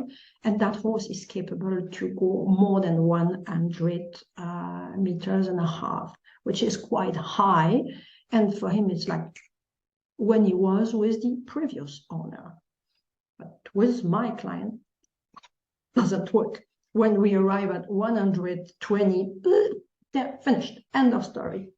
Then I explained to my client, listen, now, this is a learning for you. That horse came in your life for a very specific purpose. And that's what the horse said, because my client explained to me also, and this is a very funny moment, because he bought two horses in reality, not only one. That one, who is the famous one, let's say like this, and another one who has just a little bit of level under. The horse just got an injury before the competition. Then he said, imagine my pressure I had, because I had only one horse. Then I had no choice. I must ride him, but he is very stubborn. He doesn't want to jump. He doesn't want this, la, la, la, la, la, la, la. This was the beginning of the session. And then I asked the horse, and the horse said, yes, because it had to be me.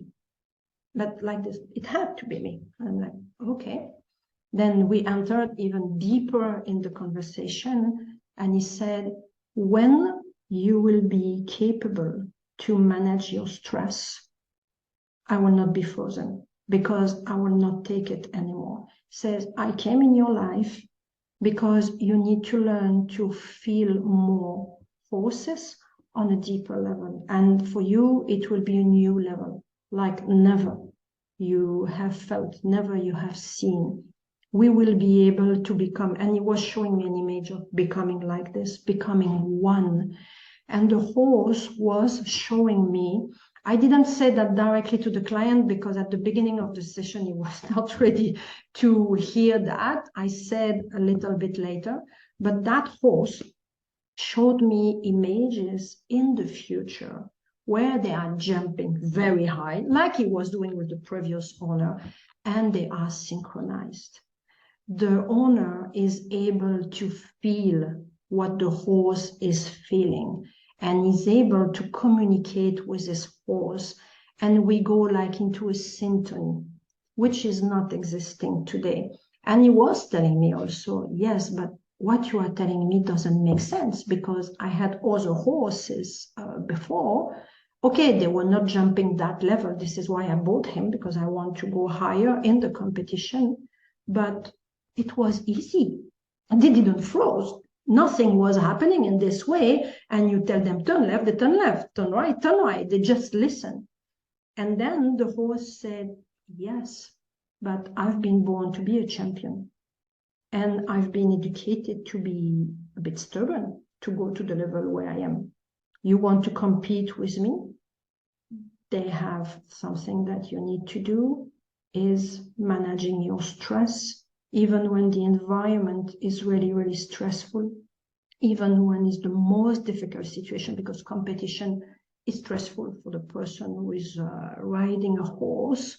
But he said, I will help you, but you need also to help me, because I came in your life for a very specific reason, to develop a relationship like never you had with any horses. And then I'm passing many other details because that session went over 1 hour. We arrived at 1 hour and a half, finally.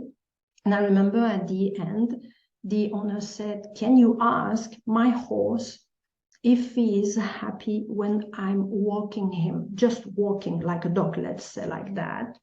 And the horse answered, yes, I'm happy, but if you are happy.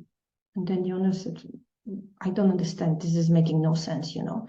And then that horse entered deeper and said, listen, when you walk me, you just walk me like you walk a dog, but at the same time, you are not there. Your body is there. You have, let's say, not the leash, but he gave the example of a dog. It was really funny at that moment.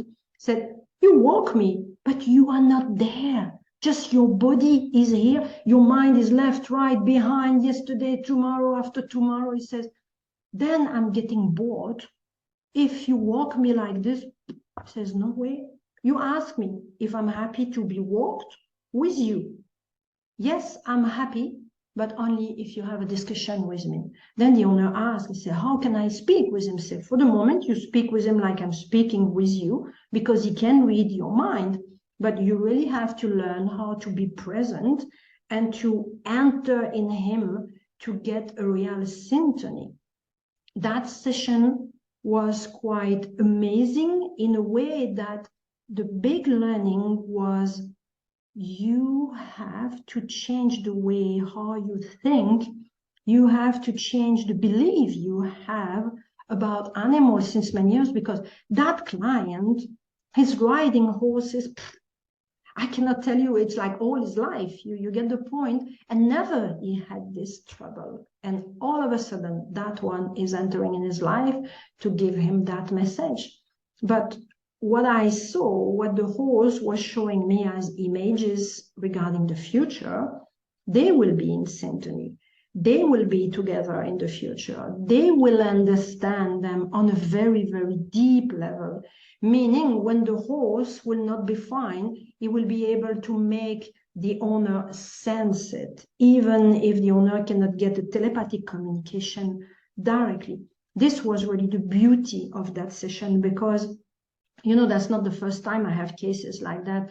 I had jumper on different level because horse jumping is very famous here, including horse racing, but mainly jumping. I had many people who had that issue where the horse is just frozen before the obstacle. It's not always the same case where the owner is so stressed, the owner is so tense, and the horse has taken too much. And now the horse cannot cope with. It's like a child who has a response, freeze or fly, you know. But I had also a situation where the horse had an injuries before and memories were coming back just before some obstacle, or the way how the owner was leading the horse was I remember I had that with a mare who was saying, if you take me from one side, I will be okay. But if you go on the other side, I'm feeling already very stiff because of that injuries.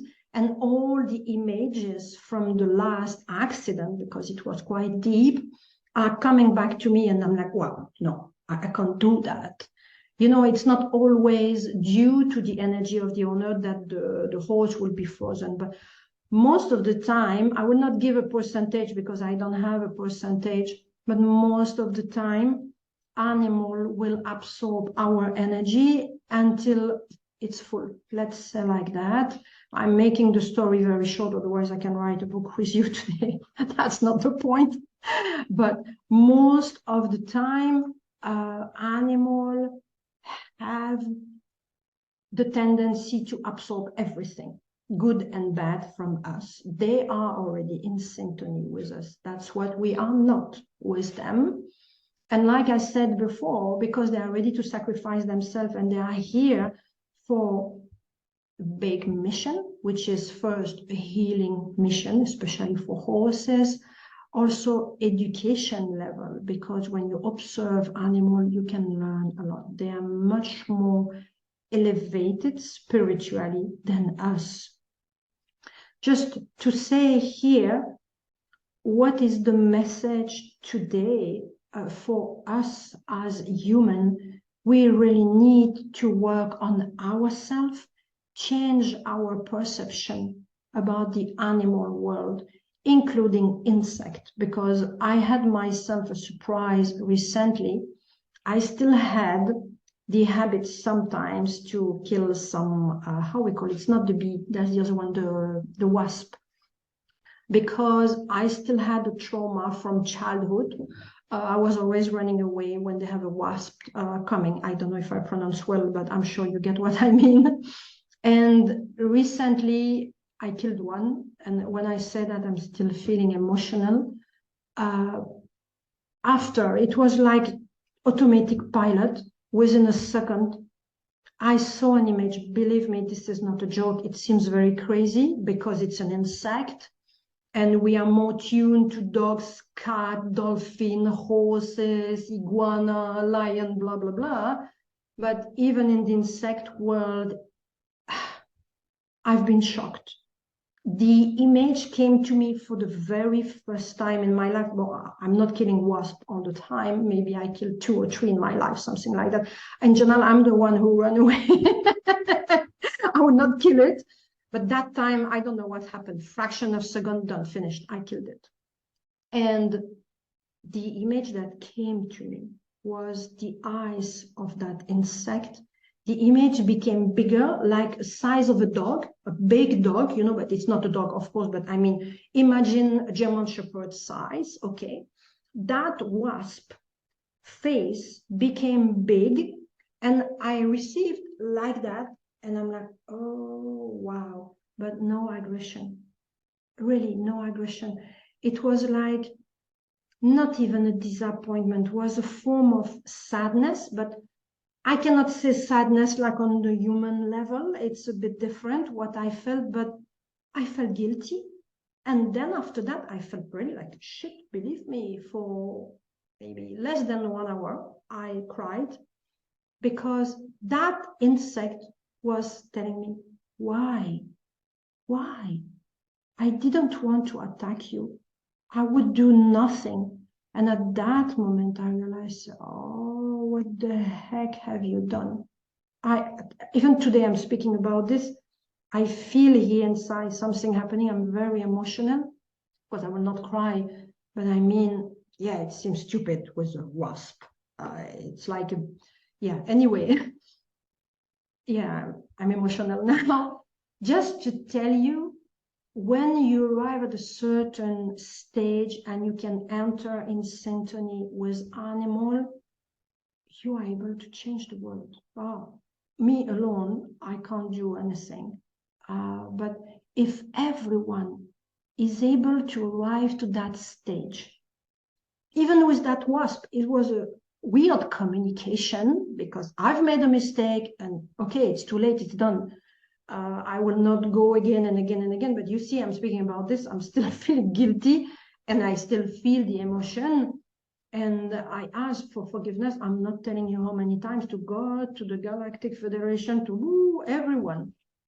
Then just to close the chapter now, I just want to tell you, please work on your belief system, develop yourself in a way that you start to communicate with the animal kingdom, with also the insect kingdom, because we are the one who can change the world by our way of thinking, the way how we behave with them, and the way how we treat them. But when I say treat them, I'm not speaking on the physical level, because many people are still judging animals, talking bad about them or making gossip, and they feel that, they know, and it's hurting them. Thank you for listening. Now, I would like to give you some information about me, in a way how you can join me. My website is www.sabinetherapies, with S at the end, like therapy, but therapies plural.com. I have also a Facebook page and Instagram account. You will find them by going on my homepage on my website. Thank you for listening, and bye-bye.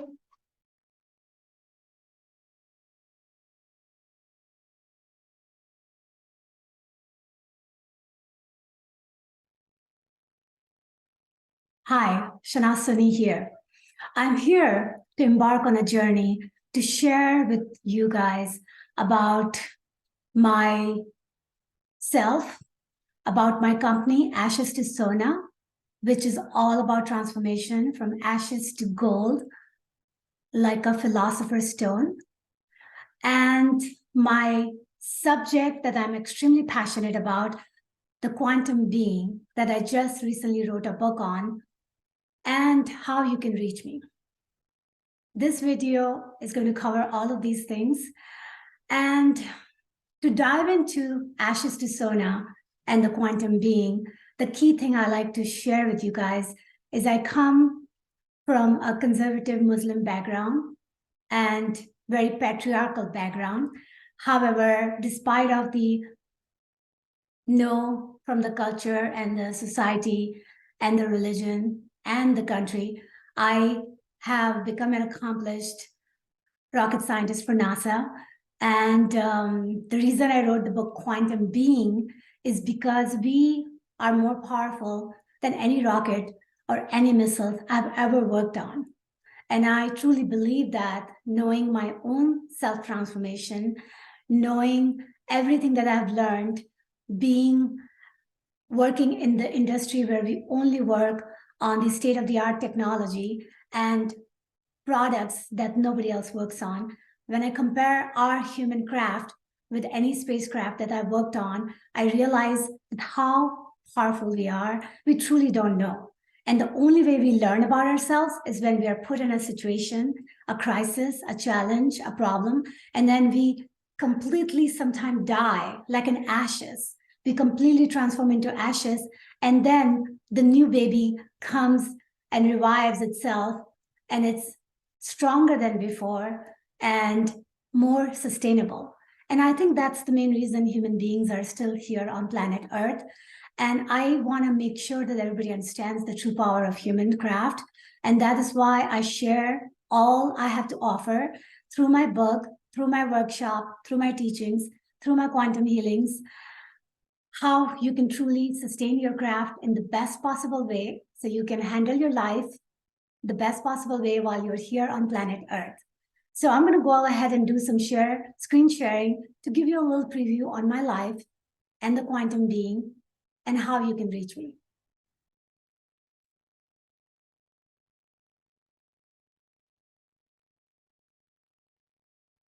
You should be able to see the screen now.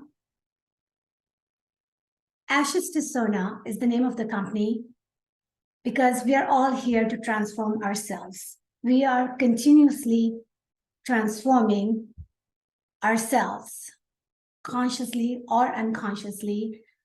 I am wanting us to be more aware of this transformation so we can leverage it, and we can make the most of it.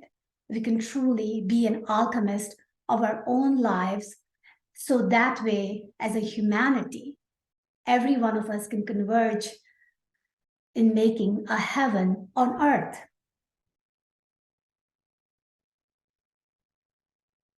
I have come a long way from where I was. I was in a Karachi, Pakistan, in a patriarchal culture, not supposed to go to school.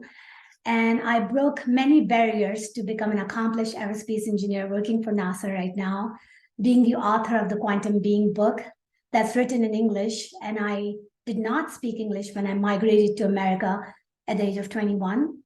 And I became a health and transformational coach because I went through many health challenges. And coming from a third world country, I had all the diseases that you get to warn about. I had those diseases and I had some challenges with it, and I learned to overcome it. And because of that, I want to share the wisdom. And energy healing, we are an energy being. We are an electrical being. And when you truly understand that spirit is where you can make most of your work happen, so your physical self can leverage from that, then that is the key thing about all in existence. That's why Nikola Tesla heavily highlighted the fact that when we started understanding the non-physical phenomena, then we are going to be able to move leaps and bounds. And I am a proud mother of 4 boys as well. So the goal here is to say that we are a multidimensional being, which means there is no limit to your potential. There is no limit to what you can accomplish. And therefore, you can do it all. You can be a mother, you can be an engineer, you can be an author, you can be a coach, you can be a healer, and you can be Shanaz, or you can be a human being. So sky truly has no limit. I was born in Karachi in a very coastal area. As you can see, it's surrounded by all of these countries that you hear about in all sorts of media and so forth. But I was very much a part of this very populous country. And it's a 98% Muslim population there. I was raised in a 3rd floor apartment, and it looks very post-apocalyptic if you truly go visit it. And you will notice that it's very run down, but the people are just a treasure.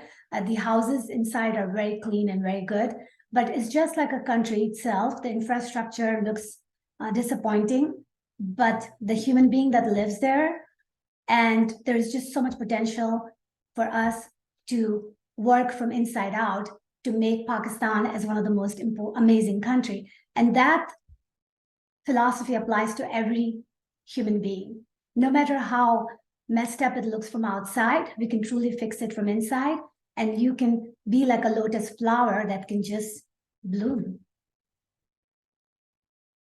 So I have taken a long journey, and the main reason I have been able to come as far as I have is because I did not accept no from anyone, especially when it didn't align with myself.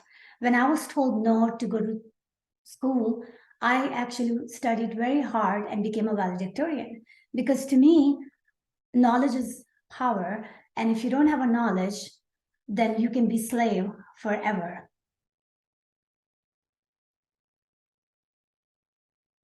Not only the fact that I became a valedictorian, I had to truly get my engineering in the United States by talking to the counselor, Laurel Waltming, who recently died. She was an amazing woman, and I was able to get an appointment with her just to even get an admission at the University of California, Irvine, because I wasn't getting an admission based on my previous background coming from Pakistan.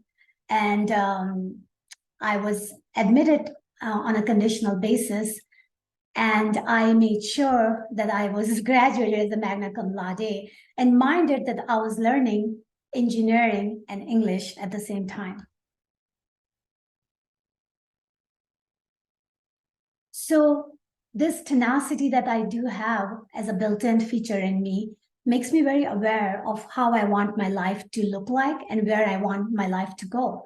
And because of this innate knowledge and wisdom, I want everybody else to have that wisdom for their inner navigation system so that they can truly do what they need to do to be where they want to be. And that is why I say that I'm a transformational coach, because I've transformed my life and I can help you transform your life. I do have a certification from Institute of Integrative Nutrition as a health coach. And health coach and life coach to me is 2 in 1, because your health is completely interconnected with your life. And most of the times when we truly have any kind of health challenge is because it stems from our life challenge. If you come to me by saying that you have a constipation issue, I will ask you this question, that what are you constipation about in your life? What are you not able to digest in your life? What is one thing that truly makes you stuck in your life? Because if you're stuck in your life, then you're going to be stuck in your digestion. They're all connected. As above, so below, you are the universe. And that is pretty much the fundamental of my coaching and teaching. I was fortunate enough to be invited to go to a retreat at Isla Mujeres in Mexico, where I was surrounded by amazing light beings. And we did meditation. We did my quantum human workshop. And I had a great time doing this because I am here to share everything I've learned. And I'm looking for more opportunities to be in this capacity where I can express myself and help everybody else express their light to the maximum. So my background, my day job is aerospace engineer. And yes, I am a rocket scientist. And I'm very proud to be able to get there because my career started actually in the very beginning of my career. International Space Station was my baby. I wrote many codes for the International Space Station as a software engineer because International Space Station was built up in the space. And therefore, it was very important for every piece to come together to create the space station.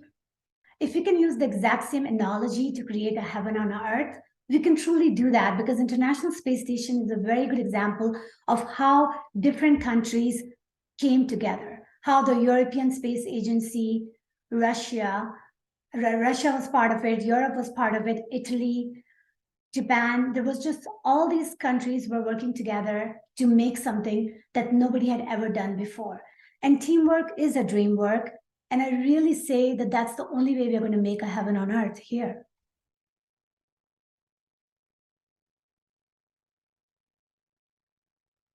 I was privileged to work on the Falcon 9 rocket because this has enabled us to be no longer dependent on the Russian Soyuz rocket, where we can bring our astronaut back to Earth from a space station without any codependency. It's an interesting thing when you really go and see what Elon Musk is doing. If you visit the facility where he's building rockets, the name of the road is #1 Rocket Road. You can see the engine design configuration matches with the Flower of Life. So there is an interesting thing about all of this is that people and leaders who are understanding the spiritual and the physical and interconnecting it, they are really succeeding in life. And I see that connection, and I want every one of us to understand that so we can be the master of our own ship. I have been also fortunate enough to work for NASA and get awards for every project that I work on.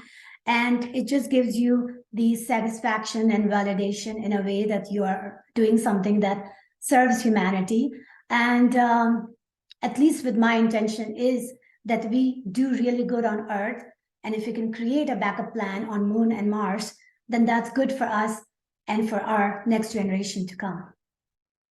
I was also very privileged to be selected for a very low percentage at Boeing, get selected to be part of the Emerging Leadership Program, where you go through very extensive leadership training. And I was able to do that. And I got an award there as a cultural changer. And it was interesting for me because I never thought myself as a cultural changer. But, you know, wherever you go, there you are. I have learned that about myself, that I came to America so that I can shake up the world and shake up my world. And now I feel like I have become a pattern buster because I've learned to recognize patterns and learn to bust the patterns that are not serving. And pretty much as a cultural changer, that's how we have to navigate our lives so that we can truly create the harmony among us and live in harmony and live in a way so that we can help each other and share the love. I also was privileged to work on Space Launch System as a liaison between NASA and Boeing. And that rocket is one of the most heaviest rockets we've ever built. And we were fortunate enough to finally launch it on November 16, 2022. And I was very proud that it happened because that is one of the key pieces for us to create sustenance on Moon and Mars.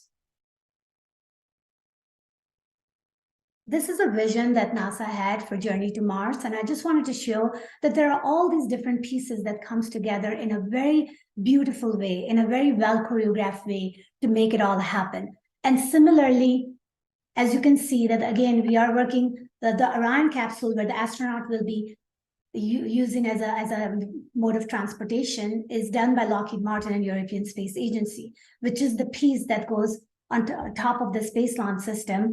And therefore, you can see that even what we just did last year for Artemis 1 is an example of how we are working together and making things happen. Starship is what we're going to use when we send the astronaut to actually live on the moon for 1 week, because that is a lunar system. It's a human landing system, which means it lands on the moon. And then the goal there is to truly leverage what is the lunar soil has to offer, the lunar atmosphere has to offer, for us to create a fuel and a water and the basic things that can help us live on a moon and make it as a layover place for us to go to the Mars. And I pretty much live my life day to day, helping these missions to come into a reality. And I work from many different angles as a system engineer. I work to converge everybody to sing the same song through requirements. And then we make sure that we are implementing the requirements in a design so that we truly can have a successful launch like we had with the Space Launch System without having to have too many failures. And yes, it is going to be a scientific expedition. That is the key reason we're going there. And we will be collecting samples, bringing it back, and we'll have enough data to analyze and understand that what the South Pole has to offer. So in parallel to my day job, I have been dwelling into spiritual mystery. I've gone to mystery schools to understand the concept of metaphysics, tarot, astrology, Kabbalah. I taught Kabbalah in 2013 to a whole bunch of ministers. And I said that here is a Muslim teaching Christian a Jewish way. Because yes, I can do that. And you can do that. And we all can do that. And Kabbalah is a very, very good learning system. I can't say enough about it. I may have to write another book on that. But here is the quantum being, the subject that I'm extremely passionate about, because we are all the quantum being. And the reason I use the word quantum is because quantum is the amount of energy, is the minuscule amount of energy that is needed to move things from one place to another. And we are a moving molecule, and therefore we can make that happen just by taking that tiny step in the direction of our dream. We can open up the portal for the dream life. And there are 7 principles that are already in play at all times. We can leverage them by understanding them, and it will truly fuel us towards our dream life. And that is one of the key that I have sprinkled throughout the book for you to understand what those are. And it helps you to truly be in your power as the quantum being.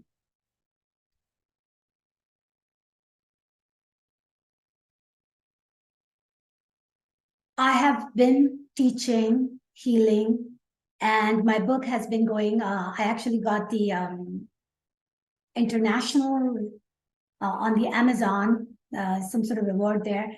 And so I'm very happy that the book is doing what it needs to do. because it's my way of sending light in the universe. These are all the folks who are in my life, and they are also doing their job of spreading light. And I'm very proud to say that they are my friends, and they endorsed me on my book. And Sasha Stone came in my life almost 2 years ago, and I'm very happy to get to know him. He is quite an earth shaker, humanitarian man who came here to spread the light at the mega level. And getting his endorsement for me is a privilege, and I appreciate that. Similarly, I have been meeting people through Sasha, David, Santos. All of these folks are just amazing, who have been doing the work of shining their light very bright, which is the reason a lot of you know them. And I'm grateful to be in the company of people who are all doing their best while they are here in the human form.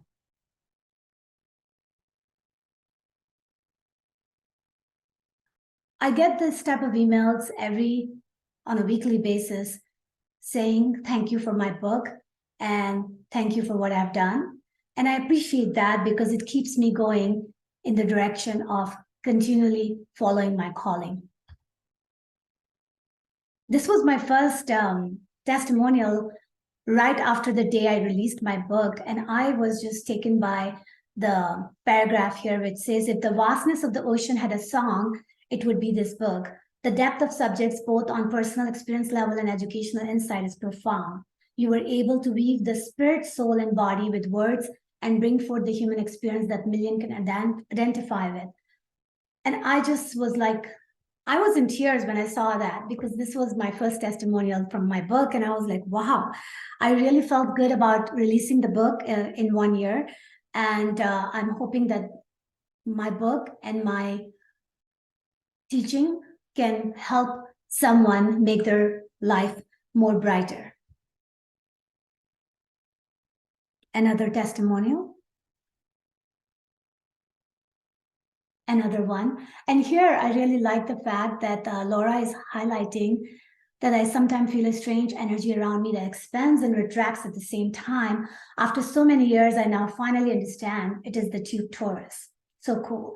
And yes, tube torus is the electromagnetic field. It's an aura. It has so many names, but at the end of the day, it is how you are, because we are a conglomeration of electrons and protons and neutrons. And once we understand what we are made of, what we are vibrating as, then it really helps us connect all the dots and everything that you understand as you are a spirit in the human body. And Dave Embry is an incredible researcher and historian, and he actually explains their human history in ways that I have not seen anybody else. And I was just very taken by the words he has expressed here, where it says, you truly are the dragonfly of cosmic adventure, leaving, as Columbus said, the shores of the known and embarking on the journey of true exploration, the universal journey of the soul. And we're all on this universal journey. And dragonfly is the symbol of my company. It's my logo, because dragonfly is a depiction of transformation and transmutation. It is where the truth is converged in all forms. So here is a little quick on quantum being. So if you understand the double slit experiment, it really helps you understand that why the quantum physics is in play in every aspect of our life. So when you see that when we pass the electron from double slit, it can either act as a particle or as a wave. When you're not looking at the electron, it acts as a wave. When you're looking at the electron, it acts as a particle. This is the key in understanding quantum physics, and this is the key in understanding how it affects your manifestation. Because it's obvious that when you add the consciousness in the equation, the way electron shows up in the physical world is different. And that is why it's important that you understand that the interaction with anything that we do, even when the CERN is performing the experiment and they understand the Higgs field, and when they see that Higgs field actually does affect the particles to become slower and become more massive. So that is how everything comes into from non-physical to physical. And this is a very in-depth learning, and I'm just giving you a little tiny flavor of it. But if you attend my class, then I can explain you this in a way so you can understand how you transform your life from unmanifested to manifested. But for here, just understand one thing is just simply observing the universe can change the outcome. So therefore, you need to know what you're looking at and what you want to look at, because everything that you are putting your energy in, it's affecting your manifestation. And that is the key of using quantum physics in your daily lives. And this is just an example of quantum physics in action. If you really understand that observation affects momentum and manifestation, that is why when you're looking at something, it doesn't change. That's why watch pot never boils. And if you really see in real life, every one of us have noticed somebody looking at us. And when we notice them looking at us, we look back at them. And what happens? They look away. And because they don't want to get caught. But then we already knew that they were looking at us, and they also know when we are looking back at them. And this is all kind of quantum physics is being played in the background, and we sometimes don't understand that how all of that creates a quantum collapse to a timeline, the timeline we end up living in. So yes, your expectation does affect your manifestation. So don't expect something that has never come true, because you are wasting your time. So we do live in a quantum universe, and this knowledge has been 100 years old and hasn't been given to us. And that is kind of where I'm coming from, is to help us use quantum physics in our daily lives so we can really leverage the understanding and really make it align with our goals. Because that's how we can make the magic work using science.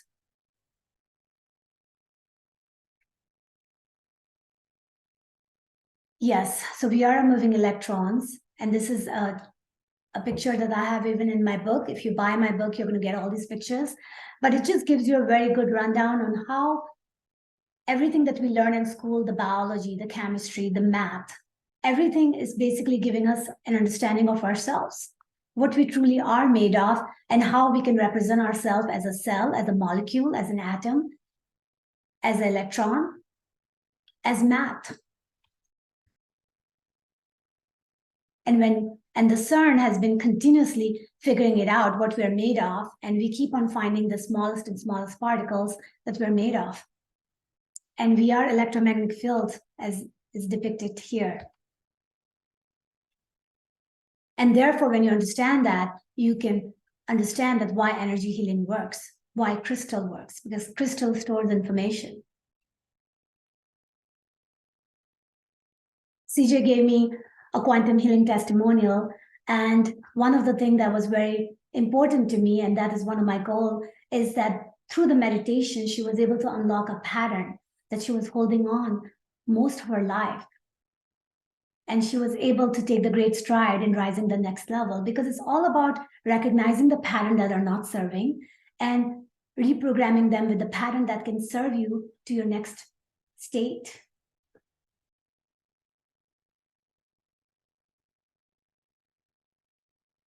So these are the workshops that I teach, and you can find it all on my website. And I love to teach and share everything I've learned. And I would love for you to sign up for anything that you feel you gravitate towards. If you want to take all of my classes, then this is the order you can take them, because it's going to help you unveil yourself and unveil your reality you have, the one that you are co-creating daily. Because you are living in a fractal world, and that is just the way everything comes into form. So when you can understand the two principles that's being played, the bifurcation and the hologram, in everything that you do, you will be amazed at how you can affect your life.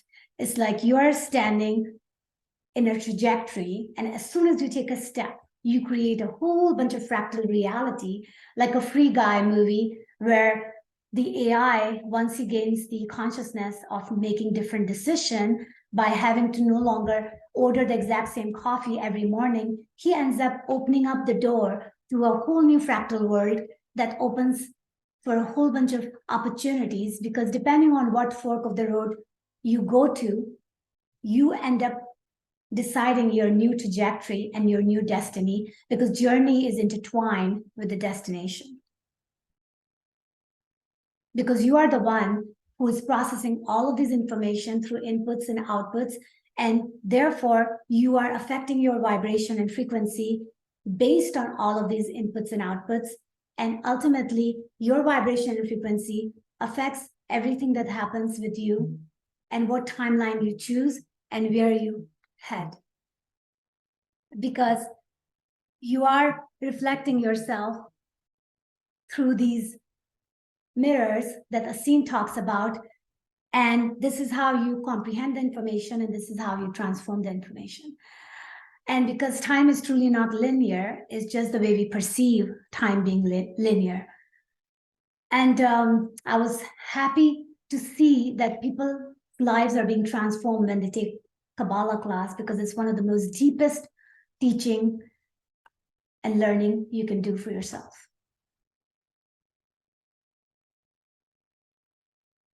Yes, we don't need technology since we are the technology. And therefore, I say that as we undertake the daunting task of transformation, we embark on the journey that will ultimately become habitual, automatic, and effortless, akin to the rocket leaving the Earth. At first, the initial launch requires enormous power, then less and less as it leaves the Earth's gravitational field.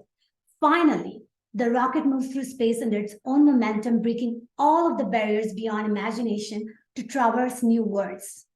I'm here to truly empower you to rise up to be a kings and queens of the world, living your highest potential and authentic emotion leading to exceptional experience. Because if I can do that, if I can have the dream life, then you can as well.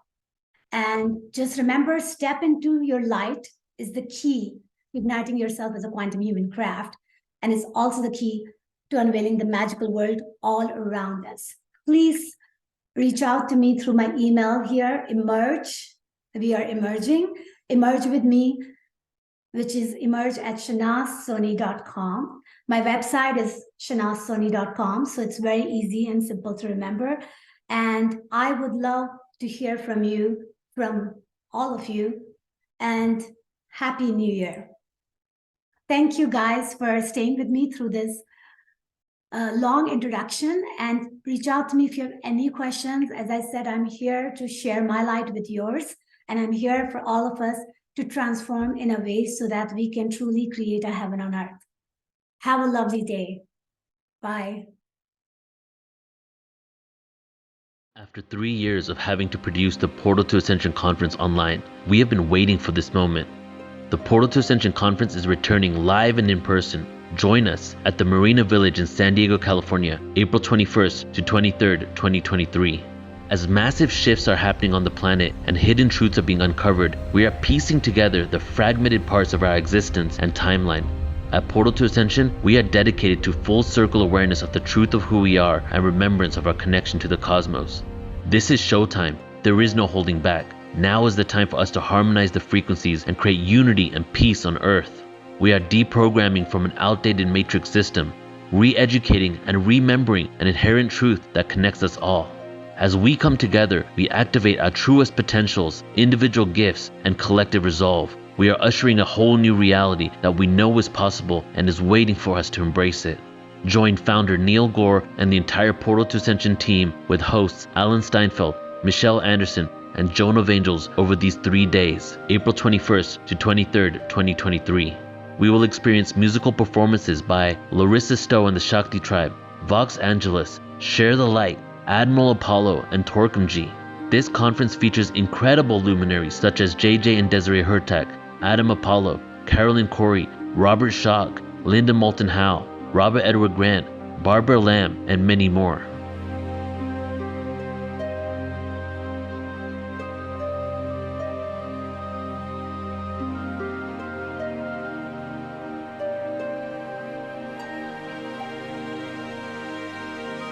Register now at ascensionconference.com. It is time for humanity to awaken.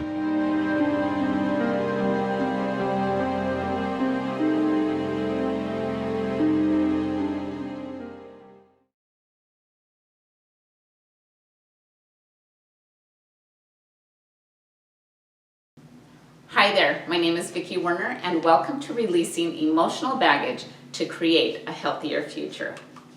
A little bit about me is I'm a past life regression practitioner. I've been a past life regression practitioner for the last 15 years, predominantly using QHHT as a modality to help give insight and wisdom to help support in finding your soul's purpose and a greater understanding for the challenges that we experience in our life. I am also a trauma and emotional healing coach. I've gone through enormous challenges myself, and overcoming these challenges, I sat front and center in the spiritual development. I asked the bigger questions, and I learned through my own processes of ways that helped me overcome trauma. I'm also an author of my book, The Secret to Healing and Recovery. I wrote this book as a guidepost in the healing process. It's because I experienced so much trauma many years ago that it caused a lot of breakdown in my emotional body, my physical body, and I ended up having a near-death experience back in 2012. And I spent years in a healing journey. And this book is a gathering point of all of the tools that I used in my own healing experience. And in my own personal trauma, healing has been something that's been a very big part of my life for the last 20 years. And it's the thing that brings me the most joy is overcoming and seeing the transformation, not only in myself, but in others who engage in the healing process. Now, my intentions is that we have better resilience in our day-to-day activities and that painful memories no longer hold an emotional charge, where we can look at our past without it bringing us down into that emotional dysregulation of the body and brain. And we can have greater wisdom about the experience rather than being a victim of the experience. And we can ultimately have quicker recovery from a challenge or a trigger. We still reside in this world and there's going to be things that trigger all of us. But when we have tools where we can engage in and become stronger in, we can recover much more quickly. Living in an elevated state of being is an opportunity that all of us have. When we have challenges or trauma in our past, we tend to shrink our possibilities. We hold our attention maybe in victimhood or resentment, anger, fear, all of these lower frequencies that can hold us captive of our past. And when we're held captive, we tend to view our world as that we're victims of our environment. We're victims of the experiences that we have happen to us. But we can change this perception and view our world as a supportive in nature, that everything is here to teach us, to support us, to teach us to have greater love for self and to have greater tools as we embark on the healing journey. And it's healthy that we can focus our attention in present time. Wherever our brain is focused on, we have to remember that brains are time travelers. Our brain doesn't know whether something is happening to us in current time or whether it's a memory, because it's going to activate the same chemical reaction into our body as if it's happening in real time. But when we hold our attention in present time, that's where inspiration can happen, and that's where greater healing takes place on all levels of self. Now, change begins with each one of us. As all of us are aware, we are in a world of the biggest transformation in human history. There's been a great deal of division for sure, but there's also been a great deal of awakening and a greater understanding about the roles of different areas in our life. And this change requires all of us to step up and look at ways that we can engage in the healing process. We have all experienced some level of stress and trauma. There is no way that any of us got out of that experience, because there's been so much around us, and it's been a global experience to see trauma and people losing their lives and separation and some limitation of our lives that have changed dramatically from where they were a few years ago. So remembering that healing of the humanity is going to be a global effort, and every one of us have this opportunity to contribute to the healing process. Recognize, though, that healing of ourselves is not going to be a linear process, and healing globally is not going to be a linear process either. In other words, we're not going to have an insight and then move straight to the end game without having a couple of bumps along the way. So we have to give ourselves permission to have a few setbacks and to be compassionate of those setbacks as we still move forward in momentum. Having awareness, active engagement, and support tools and forgiveness are all four necessary components that are going to be necessary as we move forward in this healing paradigm that is going to be supportive for each one of us. Now, what are emotions anyway? We all know that we have emotions, and emotions are a key player, but I'm going to break this down so that we're all on the same field about what emotions are. So emotions are an endpoint to our thoughts, our experiences, and our beliefs. And they are chemicals that are generated by our organs and glands. And each one of these emotions carries a different frequency. We all are aware of the frequency of fear or anger, resentment, scarcity, guilt, shame. All of those emotions tend to shrink our field of energy around us, our auric field, our energetic field tends to shrink because we're going into more of a protection mode. But elevated state of emotions such as joy and gratitude, love, compassion, possibilities, all enhance our energy field. It expands our energy field, and it opens up our heart to greater possibilities. When we have unresolved or overwhelmed emotions that are not processed by the body, they tend to store in the tissue or the fascia of the body. And this is when over time we have these unresolved pain and we don't really have a reason for that maybe there wasn't an accident or an experience that would create that, but there is a pain in the body. That's going to be because we have stored emotions that have not been resolved. Now, there's a number of reasons for why we store these emotions, but we have to recognize our bodies are not holding tanks of emotions. Emotions are energy in motion. So they come in and we process them and they leave and get back to a homeostasis in an ideal situation. But when we have an when we have a challenging emotional state, then we may freeze in the sympathetic response, and it may not be socially acceptable to let these emotions out, so we hold our stuff together so that we can be more socially acceptable, or we don't know how to process it. Scares us to look at it because nobody wants to look at what's scary or hurtful. We tend to avoid it, and thus we push it down. But we have to remember that we live our lives by how we feel. And I'm going to explain this a little bit more throughout this training. But when we recognize that how we live is based upon our emotional state, then the best thing that we can do for ourselves is let go of the emotions that are holding us back and lift ourselves to a higher elevated state. Not only do we feel better, and not only do people enjoy being around us more, but we also open ourselves up to greater possibility. Now, when we have a challenge, though, we have to remember that we can't force our brain to change. We can't think our way past the trauma or past the emotional charge.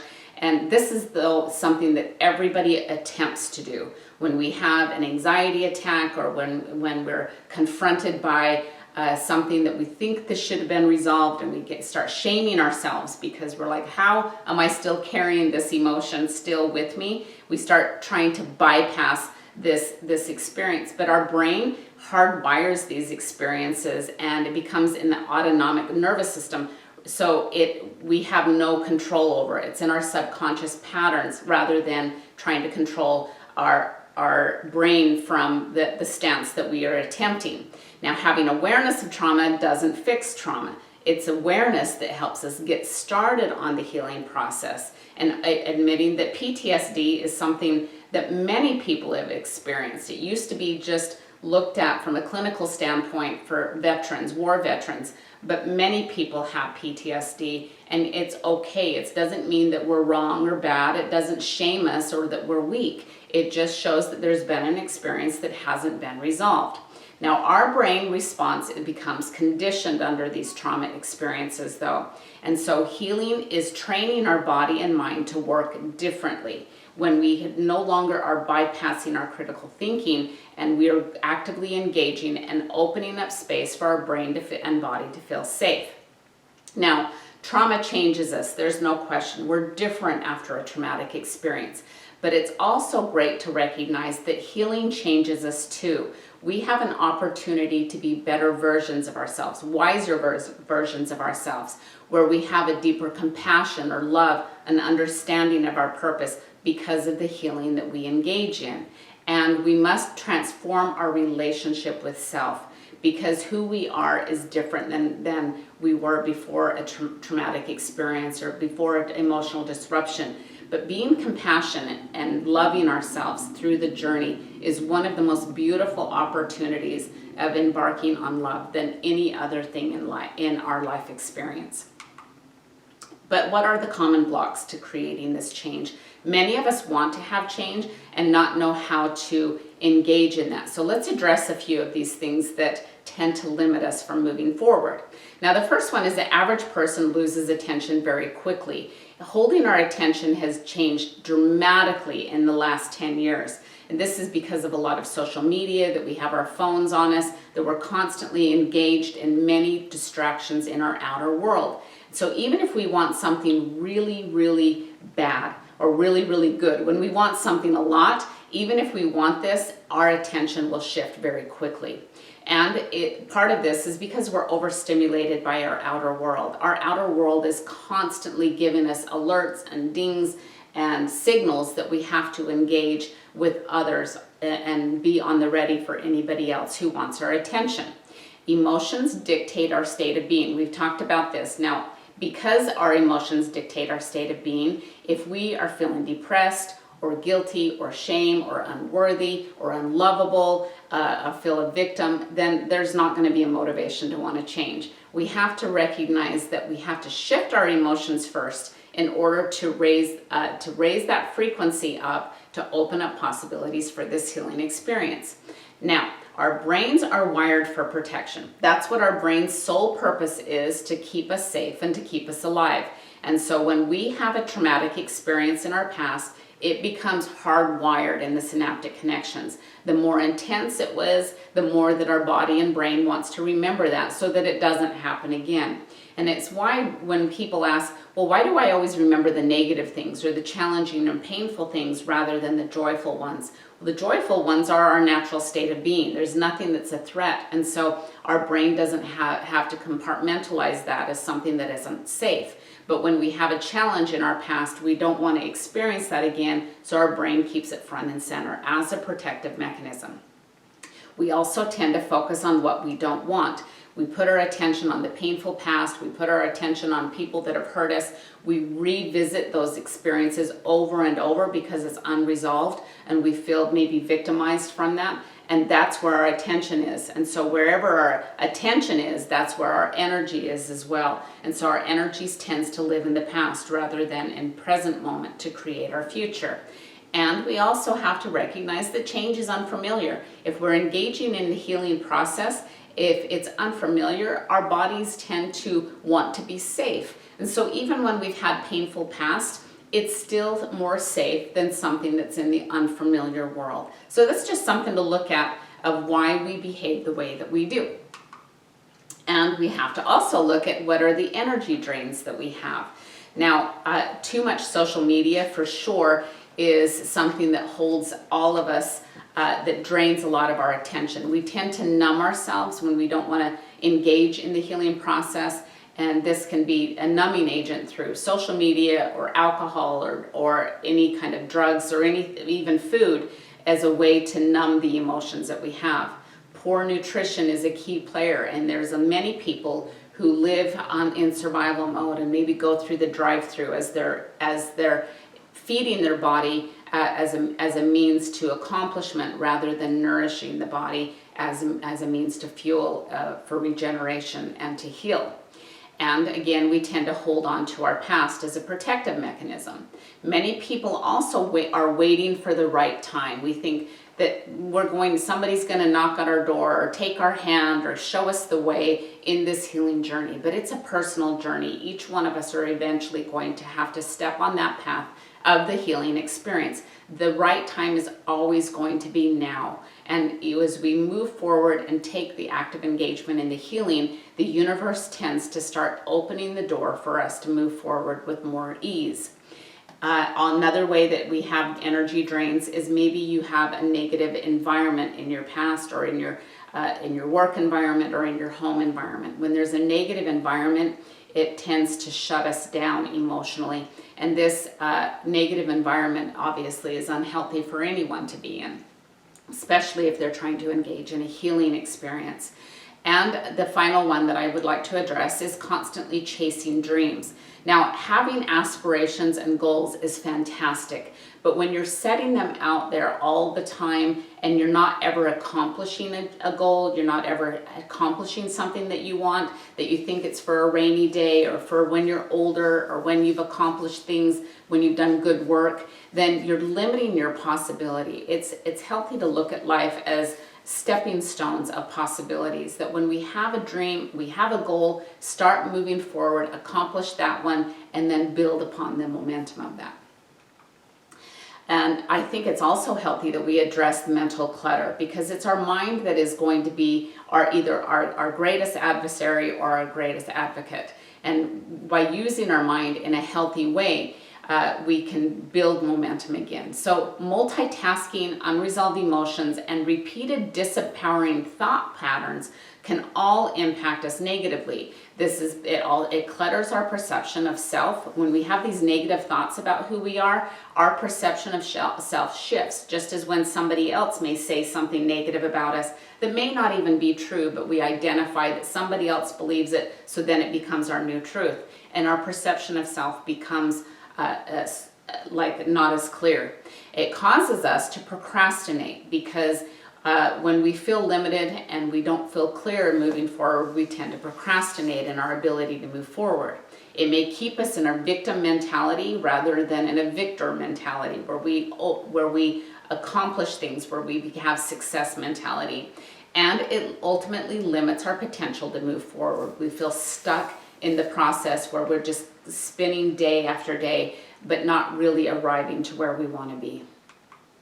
So looking at procrastination, as I mentioned before, fear and uncertainty will cause us to procrastinate. And one way that we do this so that we still feel like we're accomplishing something, not necessarily what a goal is, I like to say that we incite artificial priority. And I'm going to give an example of what that's like. Say, for instance, you're a stay-at-home mom and you want to implement cleaning out the garage, and you want to remove clutter from from your environment, and you set these goals, and you have this opportunity, and so you're like, okay, I'm going to go clean the garage, and tomorrow's going to be the day. And you wake up that next day, and all of a sudden you're like, well, I first need to start laundry, and I need to start dinner, and I need to run a couple of errands, and I promised my friend I would get back with her, and all of these things that become a priority that wasn't a priority before. Now, and we do this because we're soothing our subconscious that we're still good, that we're still accomplishing, we're still moving forward.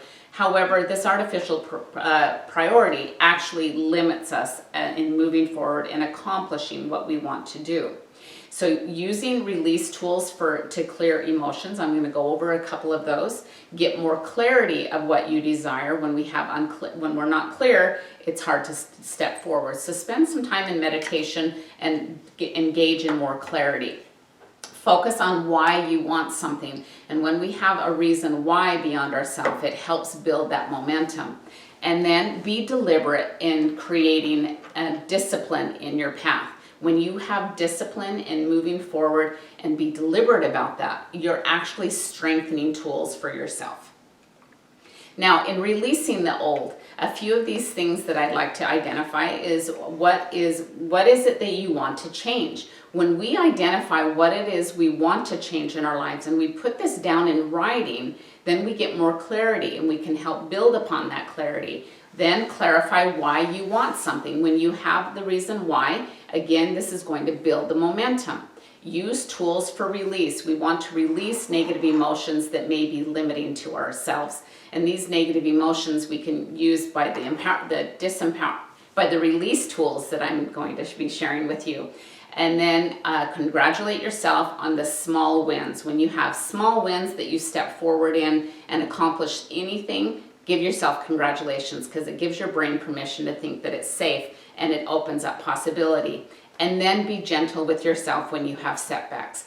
We're all human. We're going to have days where we don't feel our optimal self. We're going to have things that are going to trigger us, or we may not feel amazing. But when we are gentle with ourselves in these setbacks, we give ourselves to move forward, permission to move forward.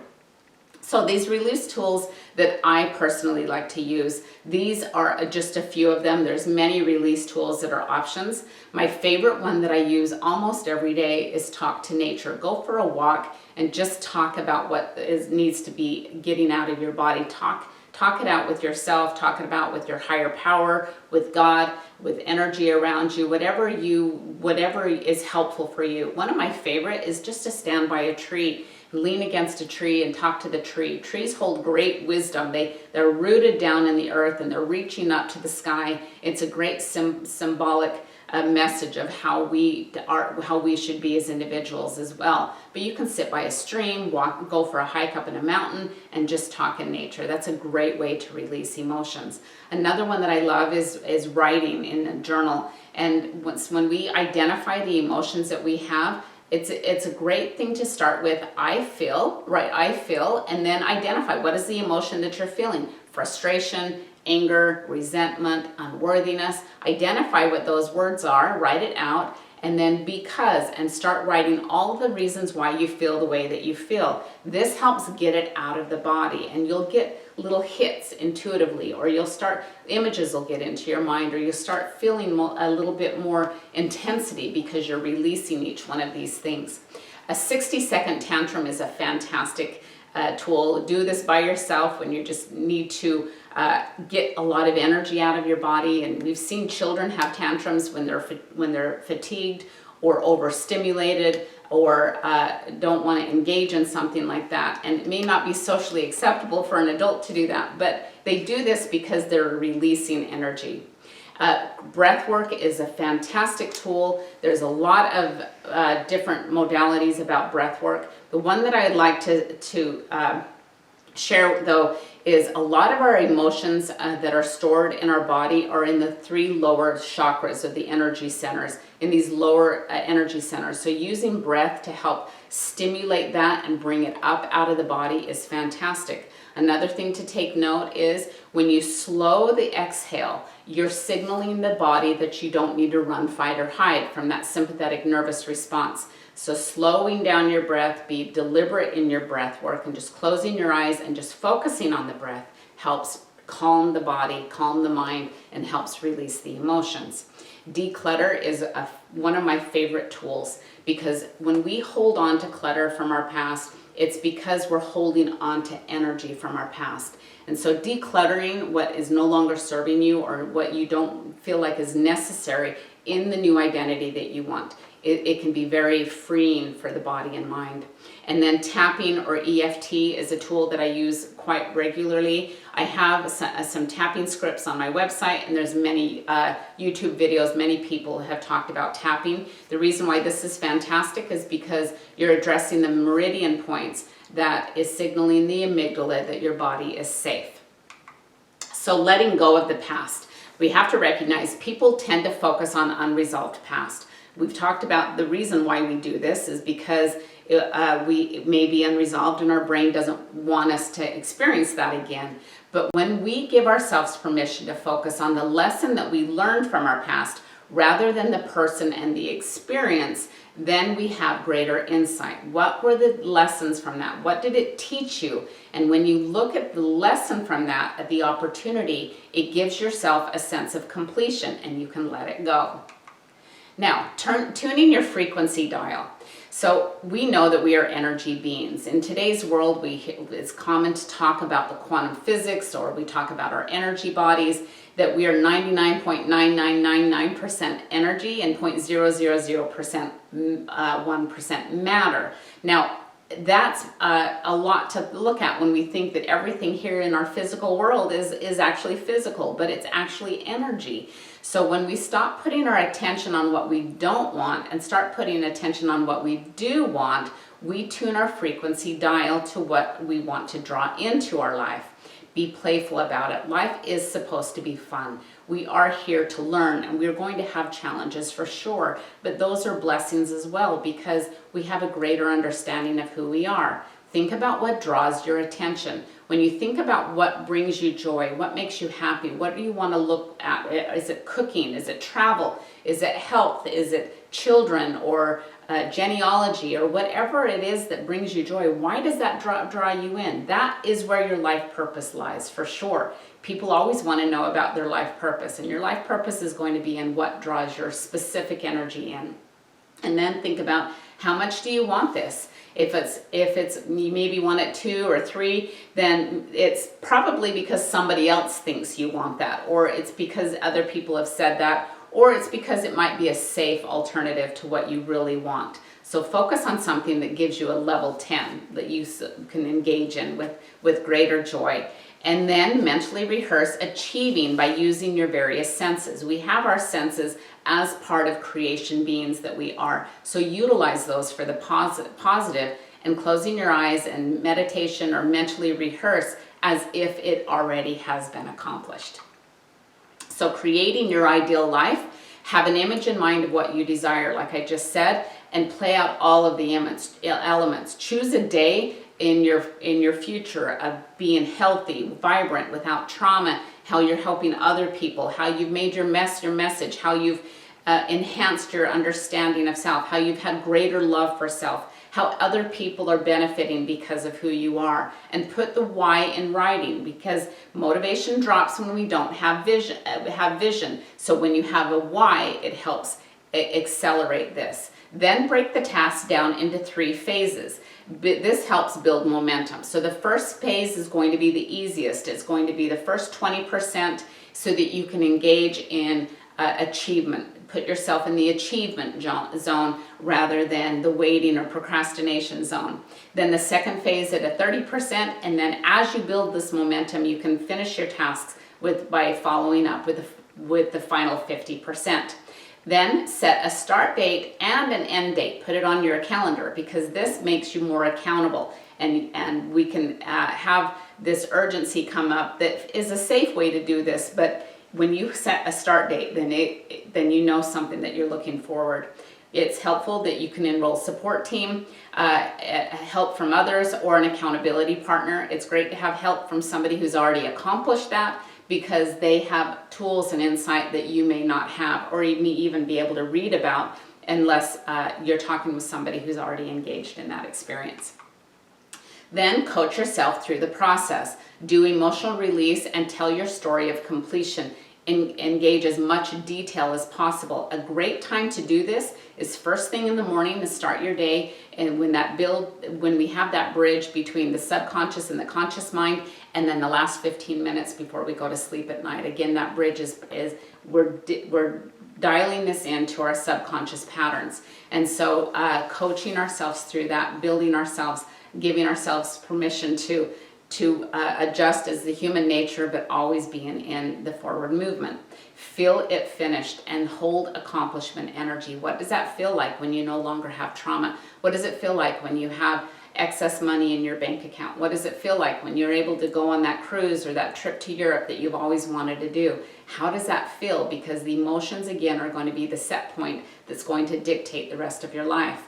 And again, the first phase, keep it simple and doable to give ourselves a little bit of momentum, and then move on to the next phase, and then bring in empowerment tools when you struggle. Again, this can be EFT tapping, but also dance using affirmations and declarations, and then vocally congratulate yourself. Build up intensity. You can even bounce and feel joy, smile. Any of these things will help be supportive as you move forward. Now, I hope all of those were helpful for you.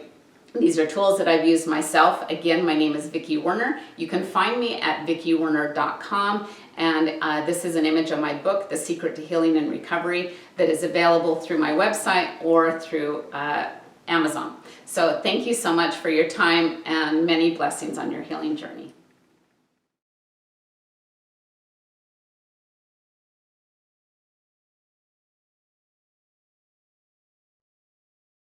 Hello, everyone,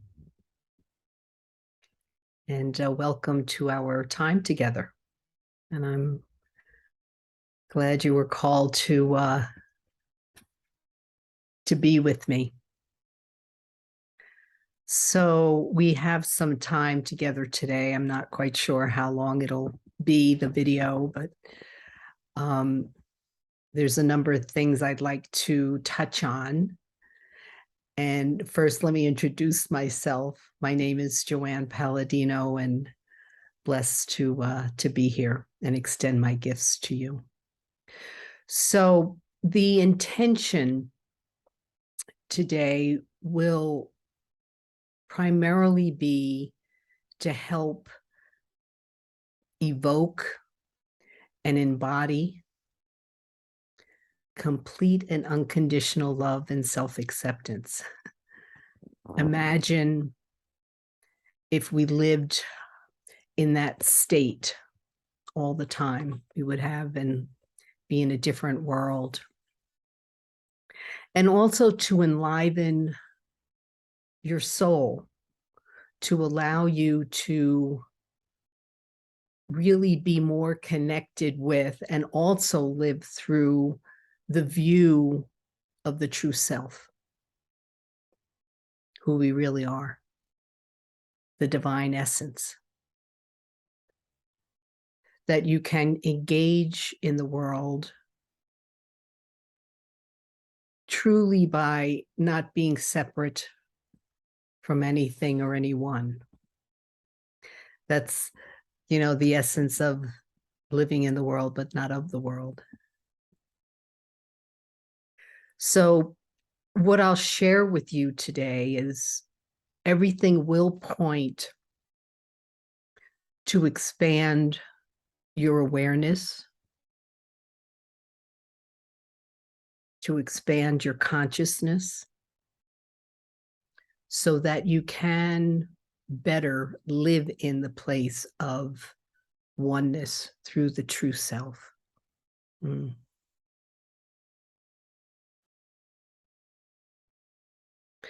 I'll do this through wisdom teachings, practices, a guided meditation. And, I'm saying this is what we'll do. And I'm referring to notes, and, it's so linear, and who knows what we will, what will come through today, or as I'm with you.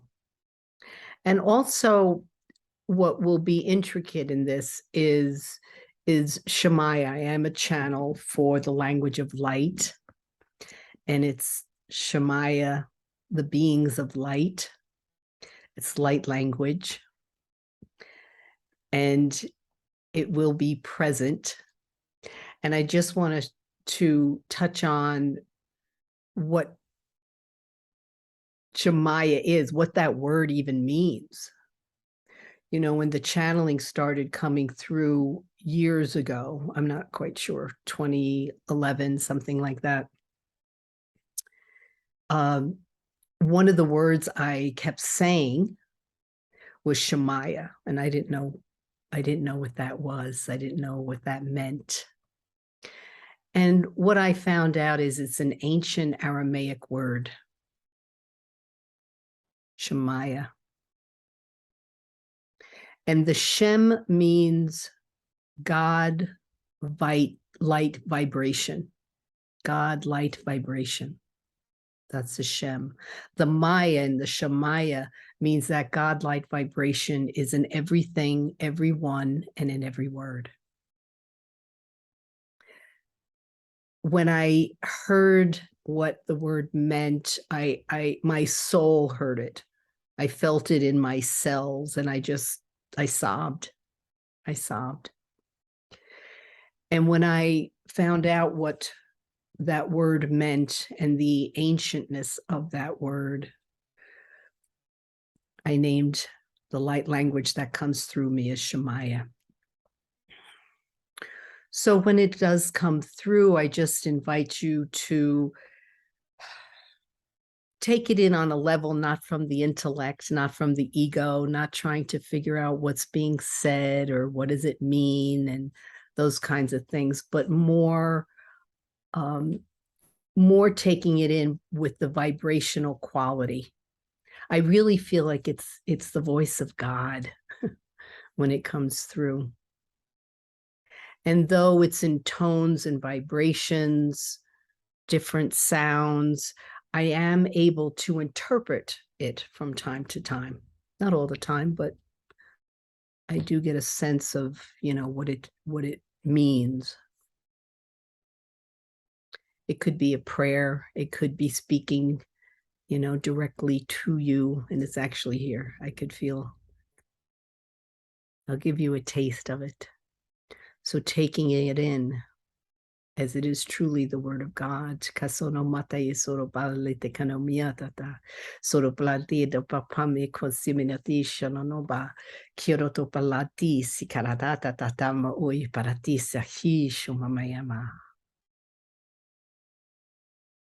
That's a welcoming, a greeting. It's beautiful. So we will have more of Shemaya transmissions, a blessing.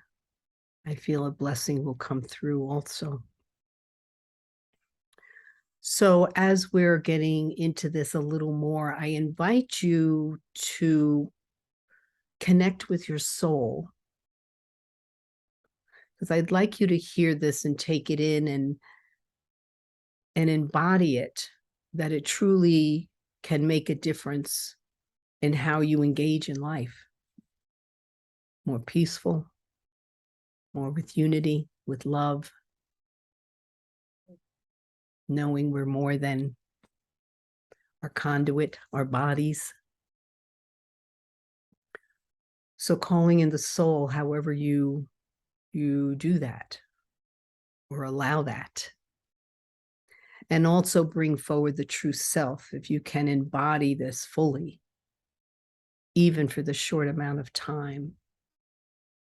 Because what we're doing here is supporting the raising one's consciousness and embodying that so you can engage in life in a more loving way, first for yourself. Gosh, how important is that? Because like I said, the intention this evening is about complete and unconditional love and self-acceptance. My goodness, imagine not criticizing yourself at all any longer, or feel you're not good enough, or you're unable to do something. Not me, only them. So this will also help you to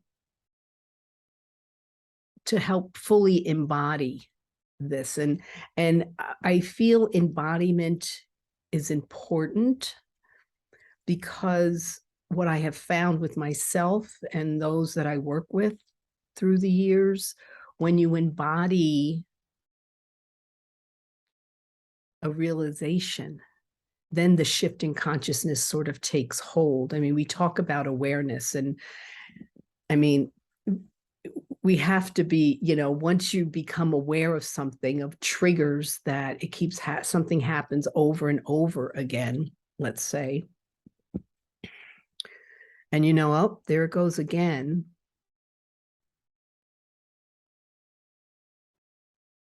But what I'm inviting here is more than just awareness. Like, it's what do you do with that awareness? How do you make changes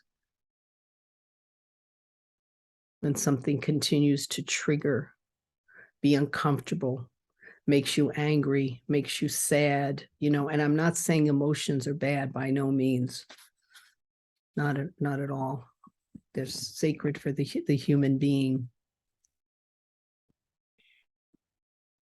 Being in touch with the emotions and allowing an expression of them. So the embodiment, where the shift actually takes hold and you could live life and engage in life with a higher level of consciousness, so you can live through the soul, through the true self.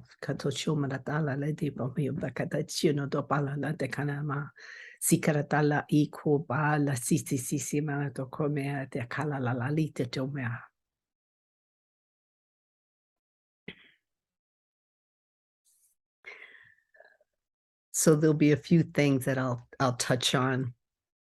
And the wisdom teachings is, there's this one teaching that I was introduced to through the channeled book named The Way of Mastery. And it's Jeshua's teachings. It's a book of, I think it's 32 lessons. And this particular axiom was right in the beginning of the book. I believe it was lesson 2. And I got it intellectually. It's like, oh yeah, that's a good one. It's a good one. So let me share it with you. Nothing I experience is caused by anything outside of me.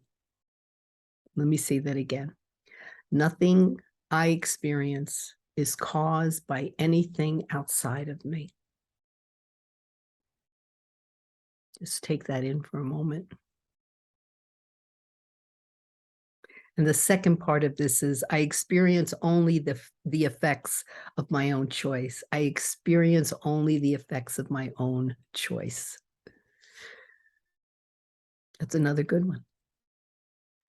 So when I read that, when I was introduced to this book,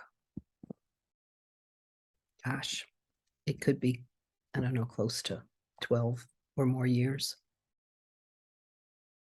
I read it, I agreed with it, I understood it. But then one day, I actually embodied the truth of this axiom.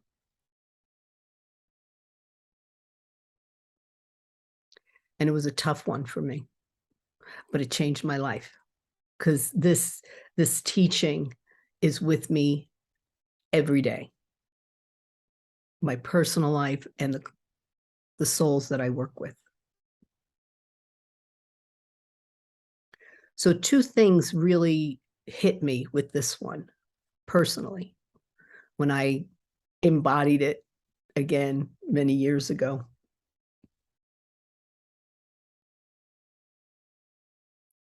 One, the first thing was, I got really pissed off. I was not happy with this at all, because it meant I could no longer point fingers. I could no longer blame. I couldn't say, if that didn't happen, this didn't happen. If it wasn't because it was because of them, this happened to me, and I can't do it because of her. And I was like, oh my goodness, I can't do that any longer. So I was really angry. And then I got really scared, because I realized it's the person I look at every day in the mirror, that it was up to me. It was about my life, and no longer blame. I needed to take full responsibility. It's getting out of victimization. Oh boy, that's a big one in humanity. No longer being a victim, no longer blaming. And when I embodied it and I got over my anger and my fear and my sadness about it, it changed my life drastically. Because anything that triggers me, what triggered me today, I don't know if I could think of one. Yeah, I could think of one. And I was upset to give you a personal example, I was upset that I wasn't included in something. And I knew, like, it's like, well, I can't blame that person. It was like, so what's in it in me that got me upset that I felt left out? So it allowed me to go within myself. So I'm sharing this as a wisdom teaching so you can bring it into your life. Especially with those triggers. Something you read, something you see, somebody said something to you.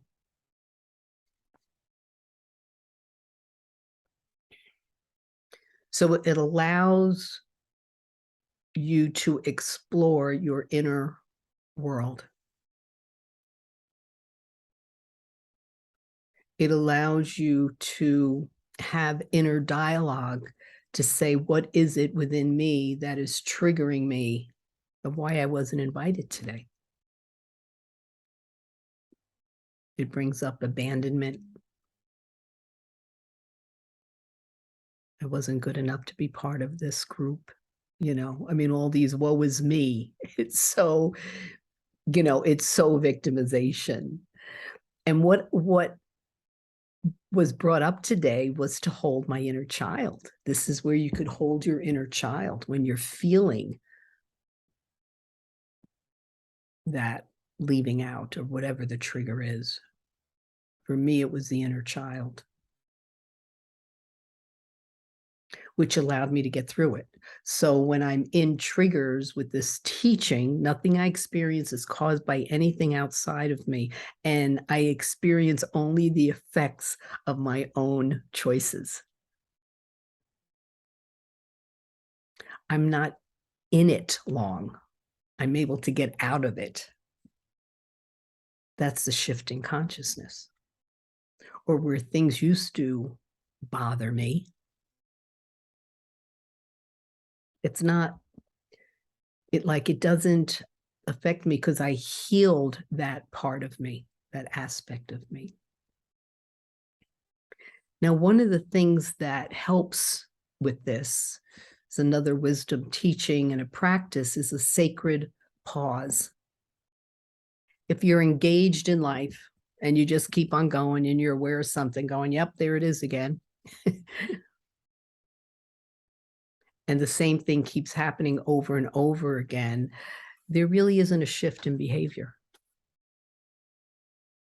So what I call the sacred pause allows me to stop. So that's exactly what I did today. I was like, oh, I got triggered. Gee, I feel left out, you know. So I was able to have that sacred pause, which pulls me away from being identified with an old pattern. So I disengaged from it. It didn't hook me in. Hooked me in for a little bit.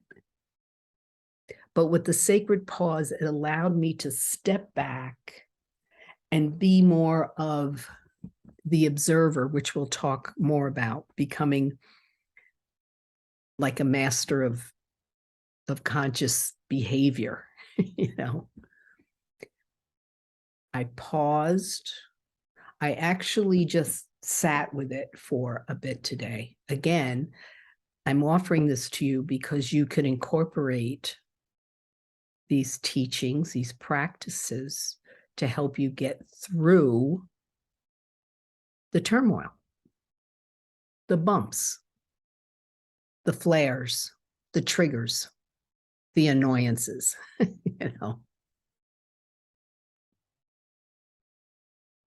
So the sacred pause allowed me to step back, to not be hooked into that energy that I was in and observe it. But at the same time, really noticing what was going on inside of me. And being with that, acknowledging it.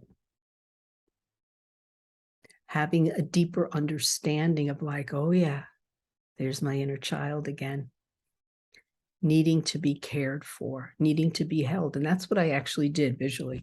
I wish I have it here. I have my a teddy bear. The teddy bear's name is Metta. That's been in many clients' hands and arms.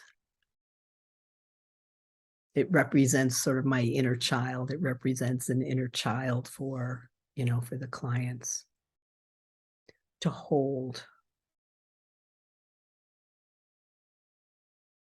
to love unconditionally, because that's what you're really doing here with this. You're giving yourself that time that's needed to sort of step back and understand, have a deeper understanding of, man, like, gosh, that's been around a long time,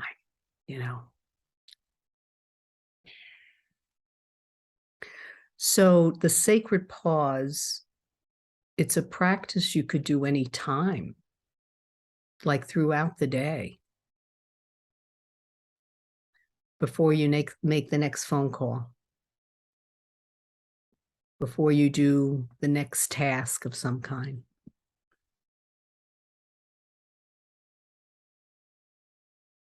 Before you see the next client, before you prepare a meal, after you have a meal. You step back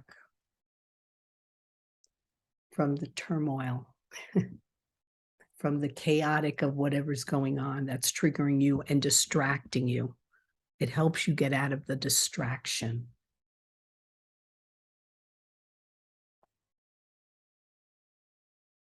Sit down, go outside, actually change your posture, your position, your location, trusting that you'll be able to do that,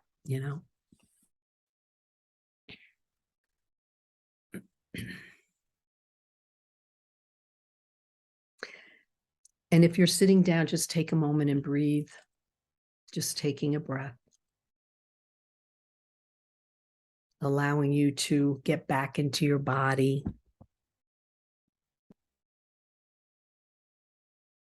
Allows you to get centered once again, and again, not be caught in the chaos. Brings clarity of mind.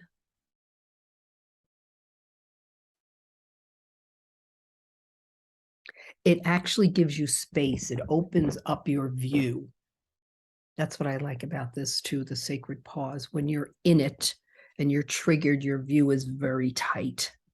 This allows you to open it up and breathe, giving it space, being with it with different perspectives to change.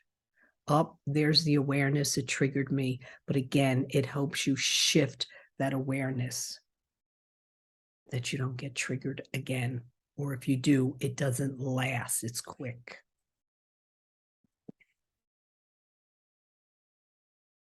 So this falls into mastering being a conscious observer, because that's exactly what this is. I love that. Being a conscious observer, being able to really view the world in a whole different light from the true self, through the eyes of the soul. Because when you look from that perspective, there's really nothing wrong. I know that sometimes it's hard to hear or understand or accept. So this is a teaching from Shemaya. Again, feel the transmission. This is the higher level of wisdom. This is with full love.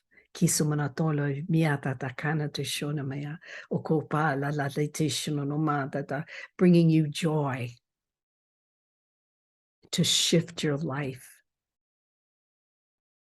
being fully embodied in the essence of love, that complete and unconditional love and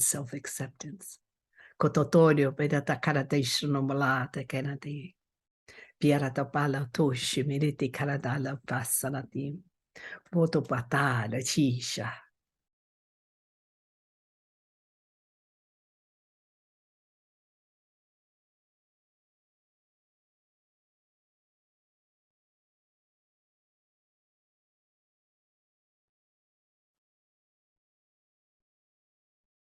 Allowing the transmission to settle in,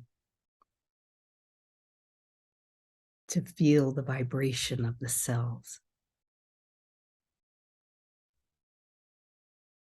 No longer feeling the density of the 3D on planet Earth, but living from a higher level of consciousness.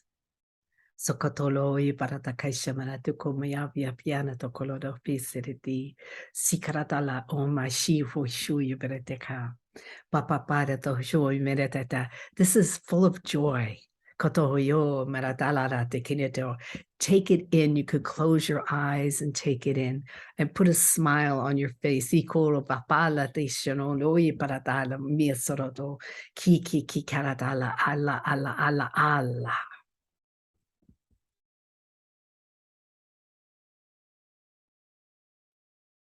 So working with nothing I experience is caused by anything outside of me. Welcoming that in.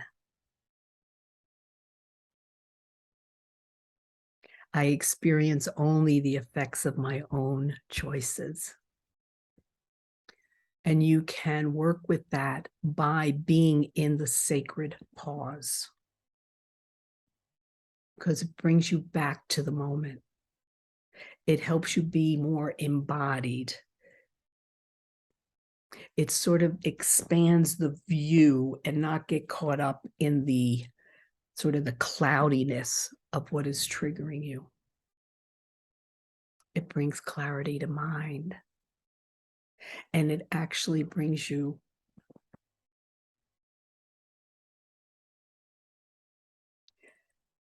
down to the heart, to rest in the sacred heart.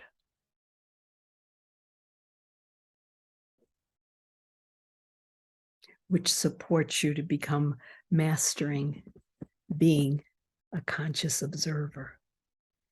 All to really support living through the eyes of the soul, from the higher self, the true self, the essence of who you truly are. And on the human level, that you're in a space of complete and unconditional love and self-acceptance.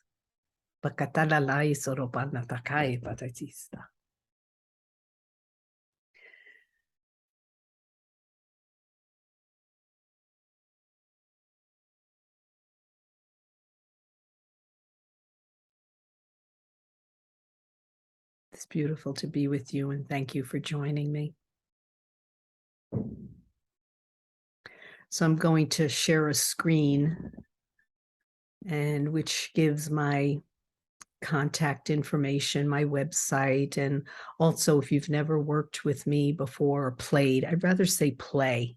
If you never played with me, I do offer a free intro call, and there's a link. There'll be a link to give you that. And you know, when I work with clients, it's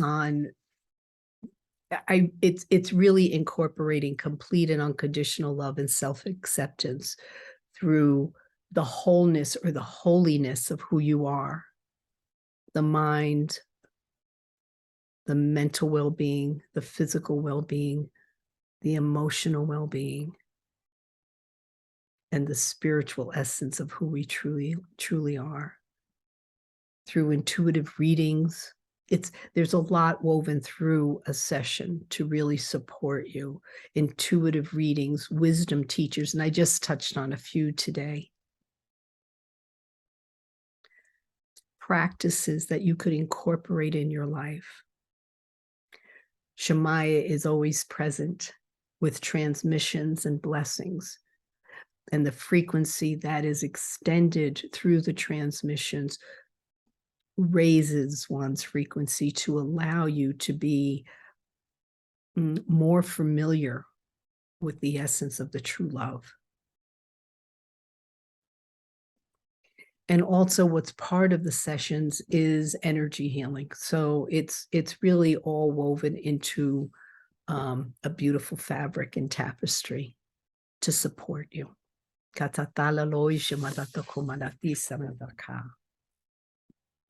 So let me share the screen with you.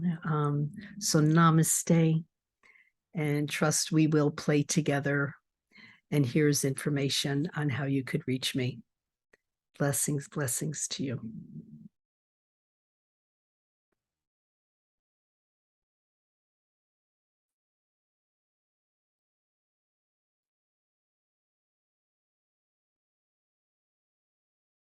I close with a blessing. Allah ikonome seratama koisi biara tolo yemeki. Mi siriti la li kanadolo o bata. Isarata alala de Canada. Ikaradla, this is going to the wholeness of who you are. Isinimi tilala pita. Bolotolo uka mi. Isaratala uoya iki aki. Ano oloi shamanatala lala papapane te koyu baratale si. Allah, Allah, Allah.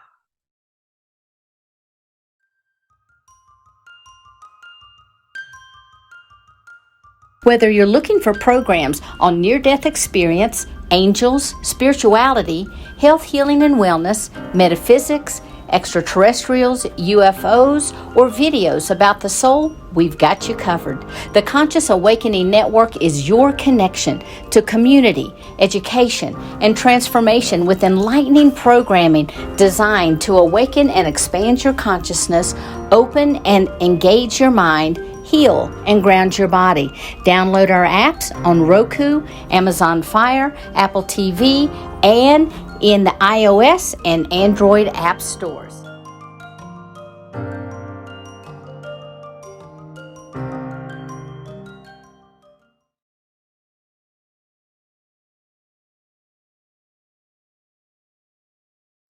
Hello, I am Scott Werner. I'm a previous medical doctor now doing better things, and I have been involved in the health industry for at least 35 years, and currently I am in St. George, Utah, and we have a business called Health and Longevity where we sell herbs, homeopathics, and other different modalities to help with our health. And it's been my divine privilege and gift to be able to associate with the Ascended Masters, and I have a relationship with them, and they are always directing me in my life. Now, back in October of 2000, I was teaching some lectures down in Las Vegas, Nevada at a health seminar. And I gave 2 lectures first, and I was told to not formulate the 3rd lecture, but that it would be given to me. And so I woke up on the morning of the 3rd lecture with nothing in mind, and so I woke up and started praying, asking for guidance, what I should talk about.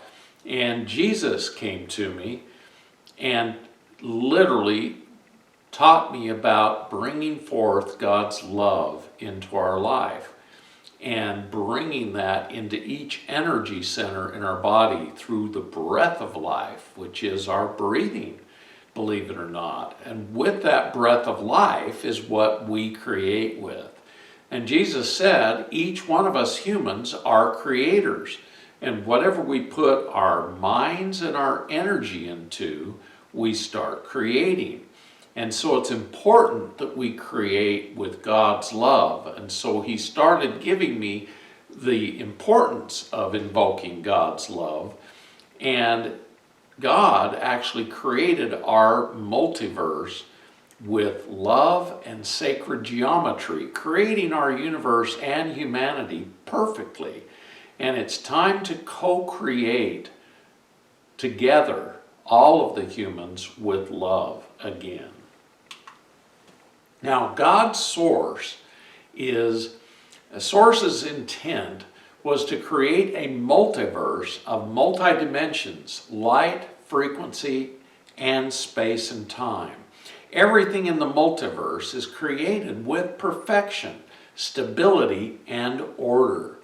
Everything in the creation also provides all that is necessary to sustain and provide for the creations. So what is God's love?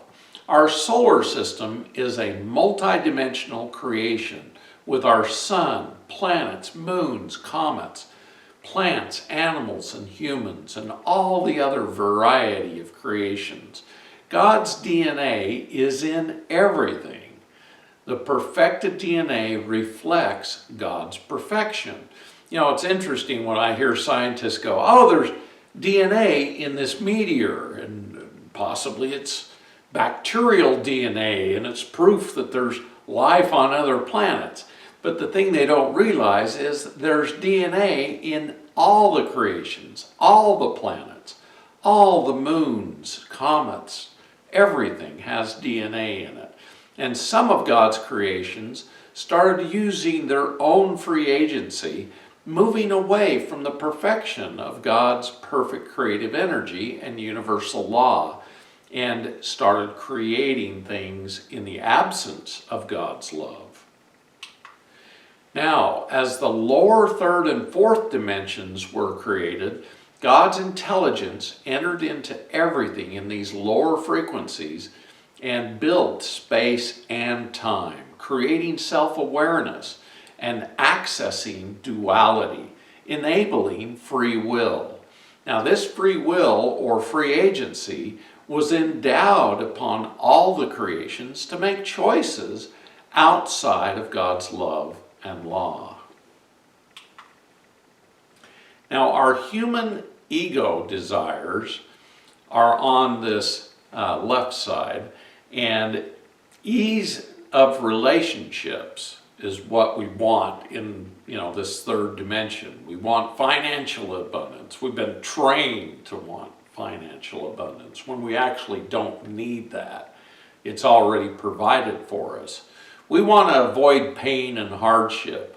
We're more pleasure-seeking. Our focus is on ourself rather than on the whole. And we have a limited perspective of actually what's going on the planet. And we want to know why challenges happened without really looking at how we created them ourselves. But with God's love, we have a mastery of the self. We go within and create perfection within ourselves. That's why we do our shadow work, is to get rid of all our shadow aspects. We want to expand our consciousness and have more experiences. We learn through adversity. And life is a school. There is meaning in all things, and we need to bring greater love into our lives. And we need to trust in the process. Now, our soul's purpose is the awakening of the understanding that we are love and light. Every cell in our body is God's love and light through our DNA. We must believe that everything is possible with this understanding. Now, Jesus gave me a breathing technique, bringing in God's love. And so we called it God's Love Breathing Technique, channeled October 2000 from Yeshua to myself. And this is how he taught me. He said we should concentrate and breathe in God's love and energy through each of our energy centers or chakras of our bodies for at least 6 seconds, bringing in that breath of life that God breathed into each of us as we took our first breath of life. The energy of God entered into us, our soul, our spark of God's energy and God's love. And we do it each chakra 3 times. we make our intent pure first. So take a big deep cleansing breath and bring in the pure intent of bringing in God's love. Hold it for 6 seconds and then release. Do a second breath.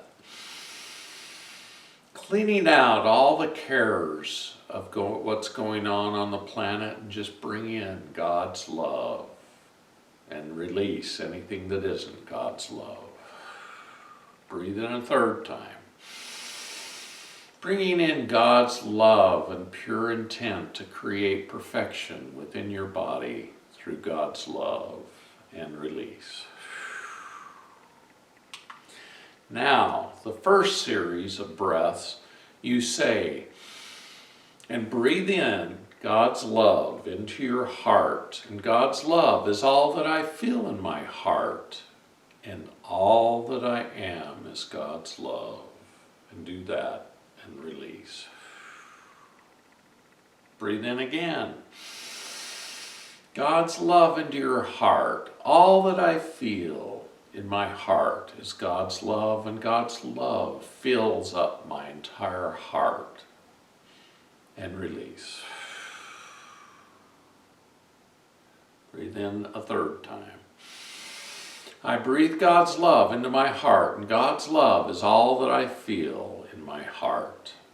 And release.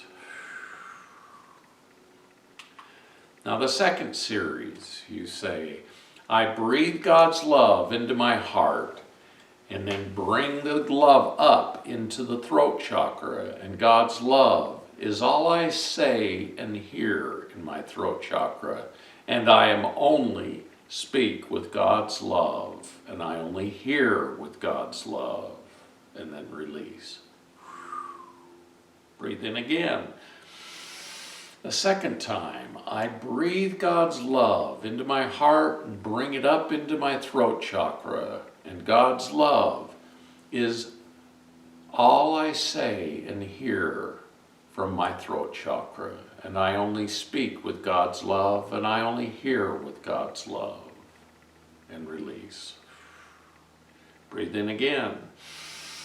A third time, I breathe God's love into my heart, bring it up into my throat chakra, and with God's love, I create everything that I say and everything that I hear. And there's nothing I say or hear that isn't with God's love, and release. And then we move on. I breathe in God's love into my heart, and then up into my third eye and my physical eyes. And God's love is all I see with my third eye and my physical eyes. And I only see things with God's love, and release. A second time, take a big deep breath. Bringing God's love into your heart and then up into your third eye. Everything that I see with my spiritual eyes and with my physical eyes is with God's love. And there's nothing that I see that isn't with God's love, and release.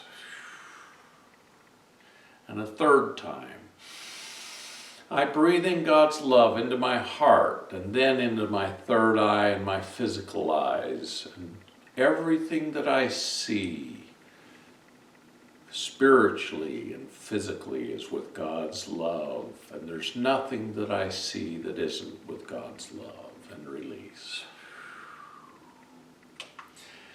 Next, I breathe God's love into my heart and bring it up into my mind. God's love is all I think about in my mind, and all my thoughts are filled with God's love, and release. Take a second breath. I breathe God's love into my heart and bring it into my mind. God's love is all I think about in my mind, and all my thoughts are filled with God's love, and release. And a third time. Breathe in God's love into your heart and bring it up into your mind. Everything I think about is with God's love, and God's love is all that I think about, and I express my thoughts as with God's love, and release. Now we breathe in again. I breathe God's love into my heart, and then up into my mighty I Am presence. And God's love is all I bring into my mighty I Am presence. And my mighty I Am presence is filled with God's love, connecting me to the divine. And release. Second breath. I bring God's love into my heart and then up into my mighty I Am presence. And God's love fills my mighty I Am presence. And it is filled with God's love, connecting me to the divine, and all that I am is connected with God's love in the divine. And release. Third breath. I breathe God's love into my heart and then up into my mighty I Am presence. And God's love is all I bring into my mighty I Am presence. And my mighty I Am presence is filled with God's love, connecting me to God's divine love. And release. Now the next breath. I breathe God's love into my heart and then down into my solar plexus. And God's love is all I feel in my solar plexus. And all my emotions are filled with God's love, connecting me to all my emotions. And release. Breathe in a second breath. I breathe God's love into my heart and bring it down into my solar plexus.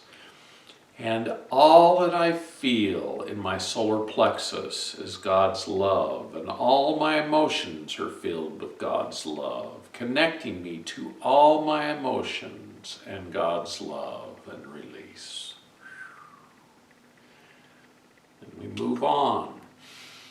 Take another breath. I breathe God's love into my heart and then down into my sacral plexus of creation. And God's love is all I create with in my sacral plexus. And all my creations are filled with God's love, connecting me to all my creations. And release.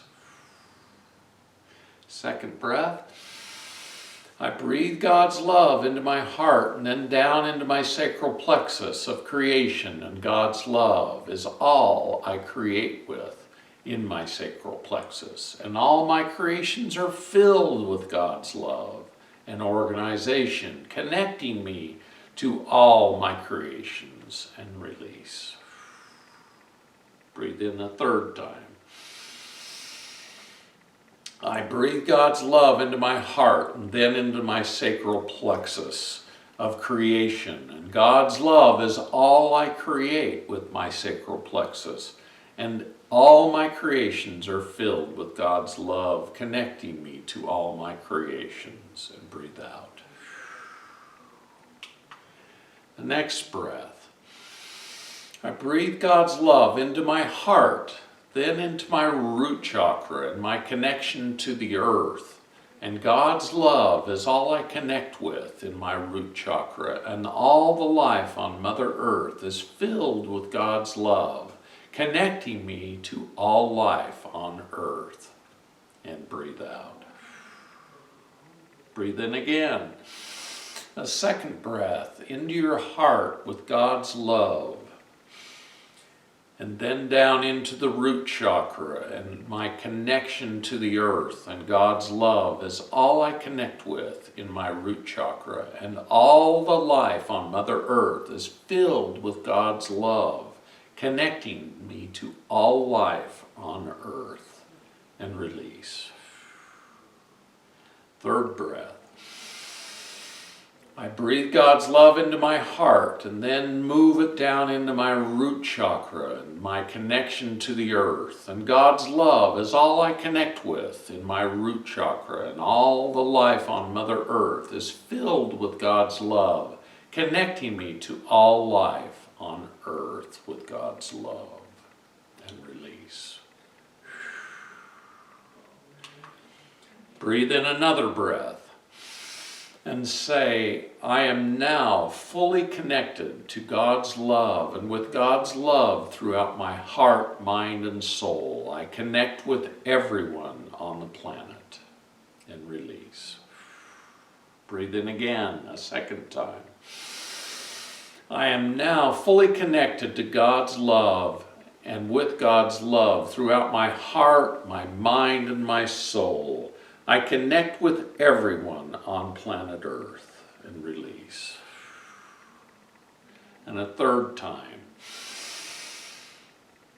I am now fully connected to God's love, and with God's love throughout my heart, mind, and soul, I connect with everyone on planet Earth and throughout the universe. And release. Now, we have a lot of teachings that we've been taught on this planet, and most of them have been very self-centered. And so, in order for all of life to thrive, we need to have a love for ourselves and for others. And joy as an act of being as humans. We need to be more joyful and happy. We need to have peace within ourselves and with all of life and all the other humans. We need a connection with others that comes through God's love. And we need to forgive all the past mistakes that we make and others have made. You know, these are all the teachings of Jesus. And we need to have a willingness to evolve and to change for better, not doing whatever we want, but doing what God wants us to do with God's love. So we need to do our inner work, get rid of our shadows, and raise our energy. Now, emotions are energy in motion, so it's very important to keep our emotions in a higher state of being, and that will help us move more energy with God's love. We need to raise our consciousness with God's love, our thoughts with God's love.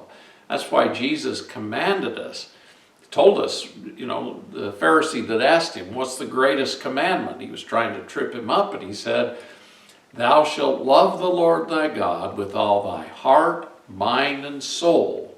And the second commandment is like unto it. Thou shalt love thy neighbor as thyself. And how can we love our neighbor if we don't love ourselves with God's love? And so raising our spirituality, we can let go of what no longer fits in our life and give service to others with God's love.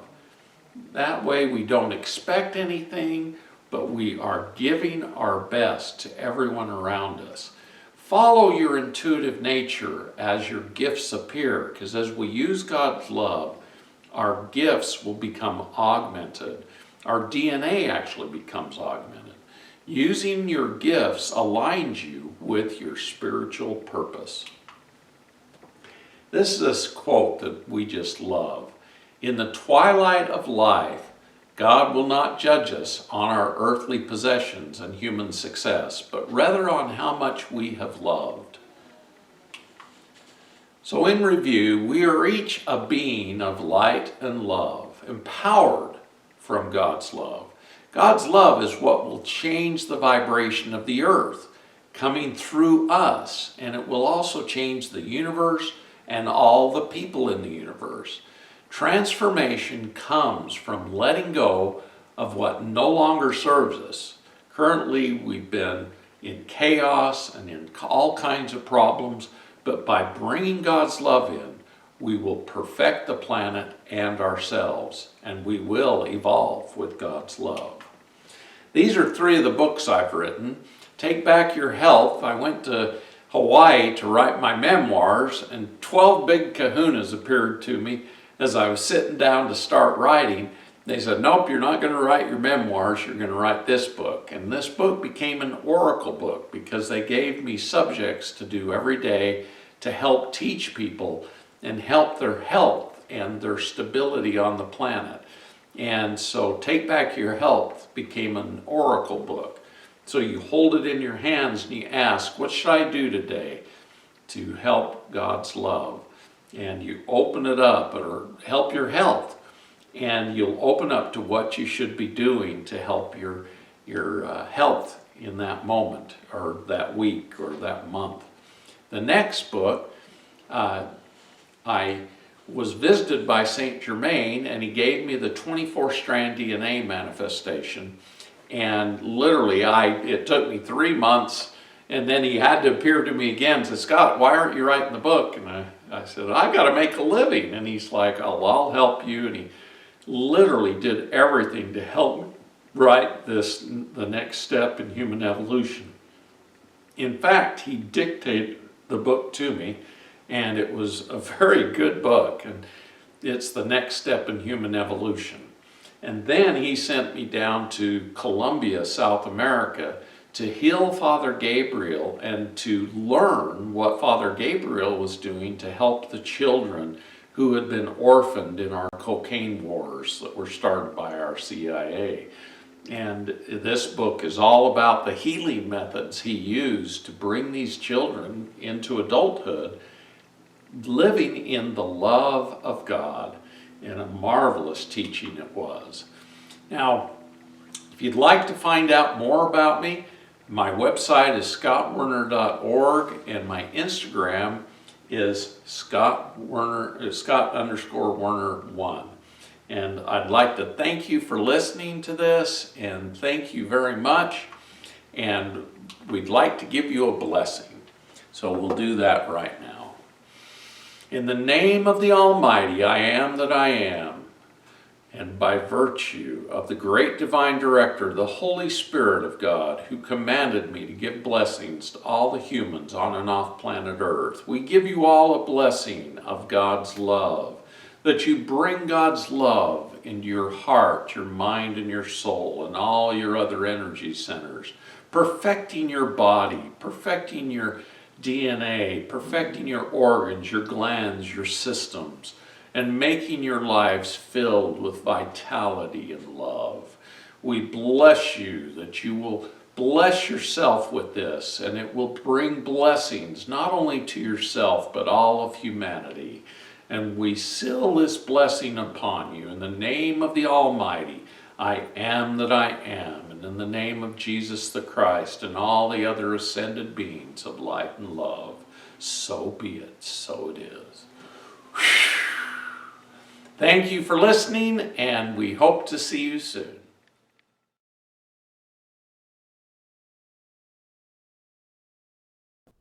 Hello, everyone. It is so good to be here with you.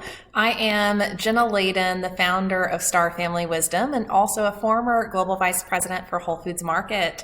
Today, we're going to be talking about becoming a co-creator of the new earth and stepping into your mastery as a co-creator with Spirit.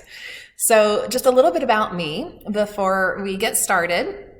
As I said, I'm Jenna Layden, and I spent many years as a leader at Whole Foods Market, leading people and teams through large-scale transformation and change.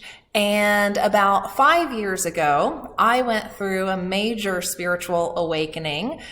I was formerly atheist, so this awakening included a dark night of the soul. I'm going to share a little bit more about some of the specific experiences that happened, but it also included ET contact. So that busted open my paradigm and gave me a lot of new things to think about and catapulted me onto the next phase of my mission here on Earth. So I'm an experiencer of a lot of various supernatural, extraordinary phenomena, ET contact, I'm now the founder of Star Family Wisdom, which is an online platform, community, podcast, and modern day mystery school for your spiritual and cosmic evolution. And I'm also now a master energy medicine practitioner and shamanic initiation guide, and guide people in their initiation process. So a little bit about my awakening experience. I had some advanced abilities at a young age and, rose in the ranks as a leader at Whole Foods Market at a really young age too, but, really didn't think much about it, just kind of dismissed it. I was called an old soul a lot, just kind of dismissed it.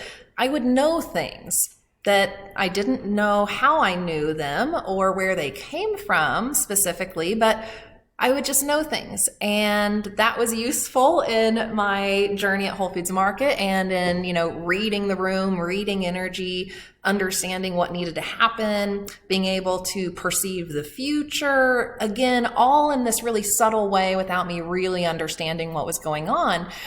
Well, fast forward to my spiritual awakening, I start having much more prominent experiences, very much psychically activated experiences. I started having spontaneous past life visions as I started, asking more questions about my life experience, about some of the dark night of the soul things I was experiencing. I went through a major, relationship breakup, and it was so intense and deep that it made me question a lot about my life and my life experience. And I'd already been married once before, so I was feeling things that I didn't know where they were coming from. And so I was asking questions and I was setting intentions. And little did I know that when you ask for information to be revealed and you set intentions, well, sure enough, it will start to happen. That begins the initiation. So I started having spontaneous past life visions. I started having spontaneous future visions and precognizant episodes that were experiences that then played out. I started getting interested in the UFO topic, and I found myself engaging with all of this different information and different books, coming into my reality in these really extraordinary ways, like it was being guided, like every piece of information was being laid out for me in the right sequential order for me to understand what was going on, for me to be able to put together the pieces of the puzzle about how consciousness works, about the mechanics of existence, about our, clair abilities, about all of these things that I had been taught were not real, right? So I was being guided and I was asking questions and more information was being delivered. And I started getting curious about UFOs and ETs. And I'd always been fascinated by space and by the idea that we're not alone. And I thought how absurd it would be for us to be alone, but where's the proof, right? So I stumble upon some books about abduction experiences. I was skeptical, right? As most unconscious, asleep people are. And I started reading a book by John Mack, who was a Harvard professor of psychiatry at Harvard University. And in his later tenure, he started working with people who claimed to have anomalous experiences or people who suspected they had been abducted.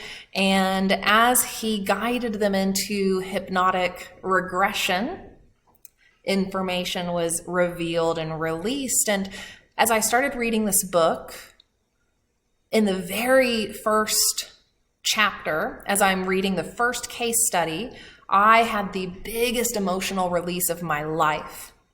It was like my soul had touched truth. It's like my soul had touched on a piece of information that my human self had forgotten all of this time. And I was crying and tears were just streaming out of me. And I thought, uh-oh, have I been abducted? Am I one of these people? Clearly I have touched something that triggered deep in me this sense that that's real. And I knew enough about the science of the mind and the fact that we can suppress information, right? We suppress traumatic information, or we suppress, information or experiences that may just be counter to our worldview, that just might not be something we can integrate fully at this time.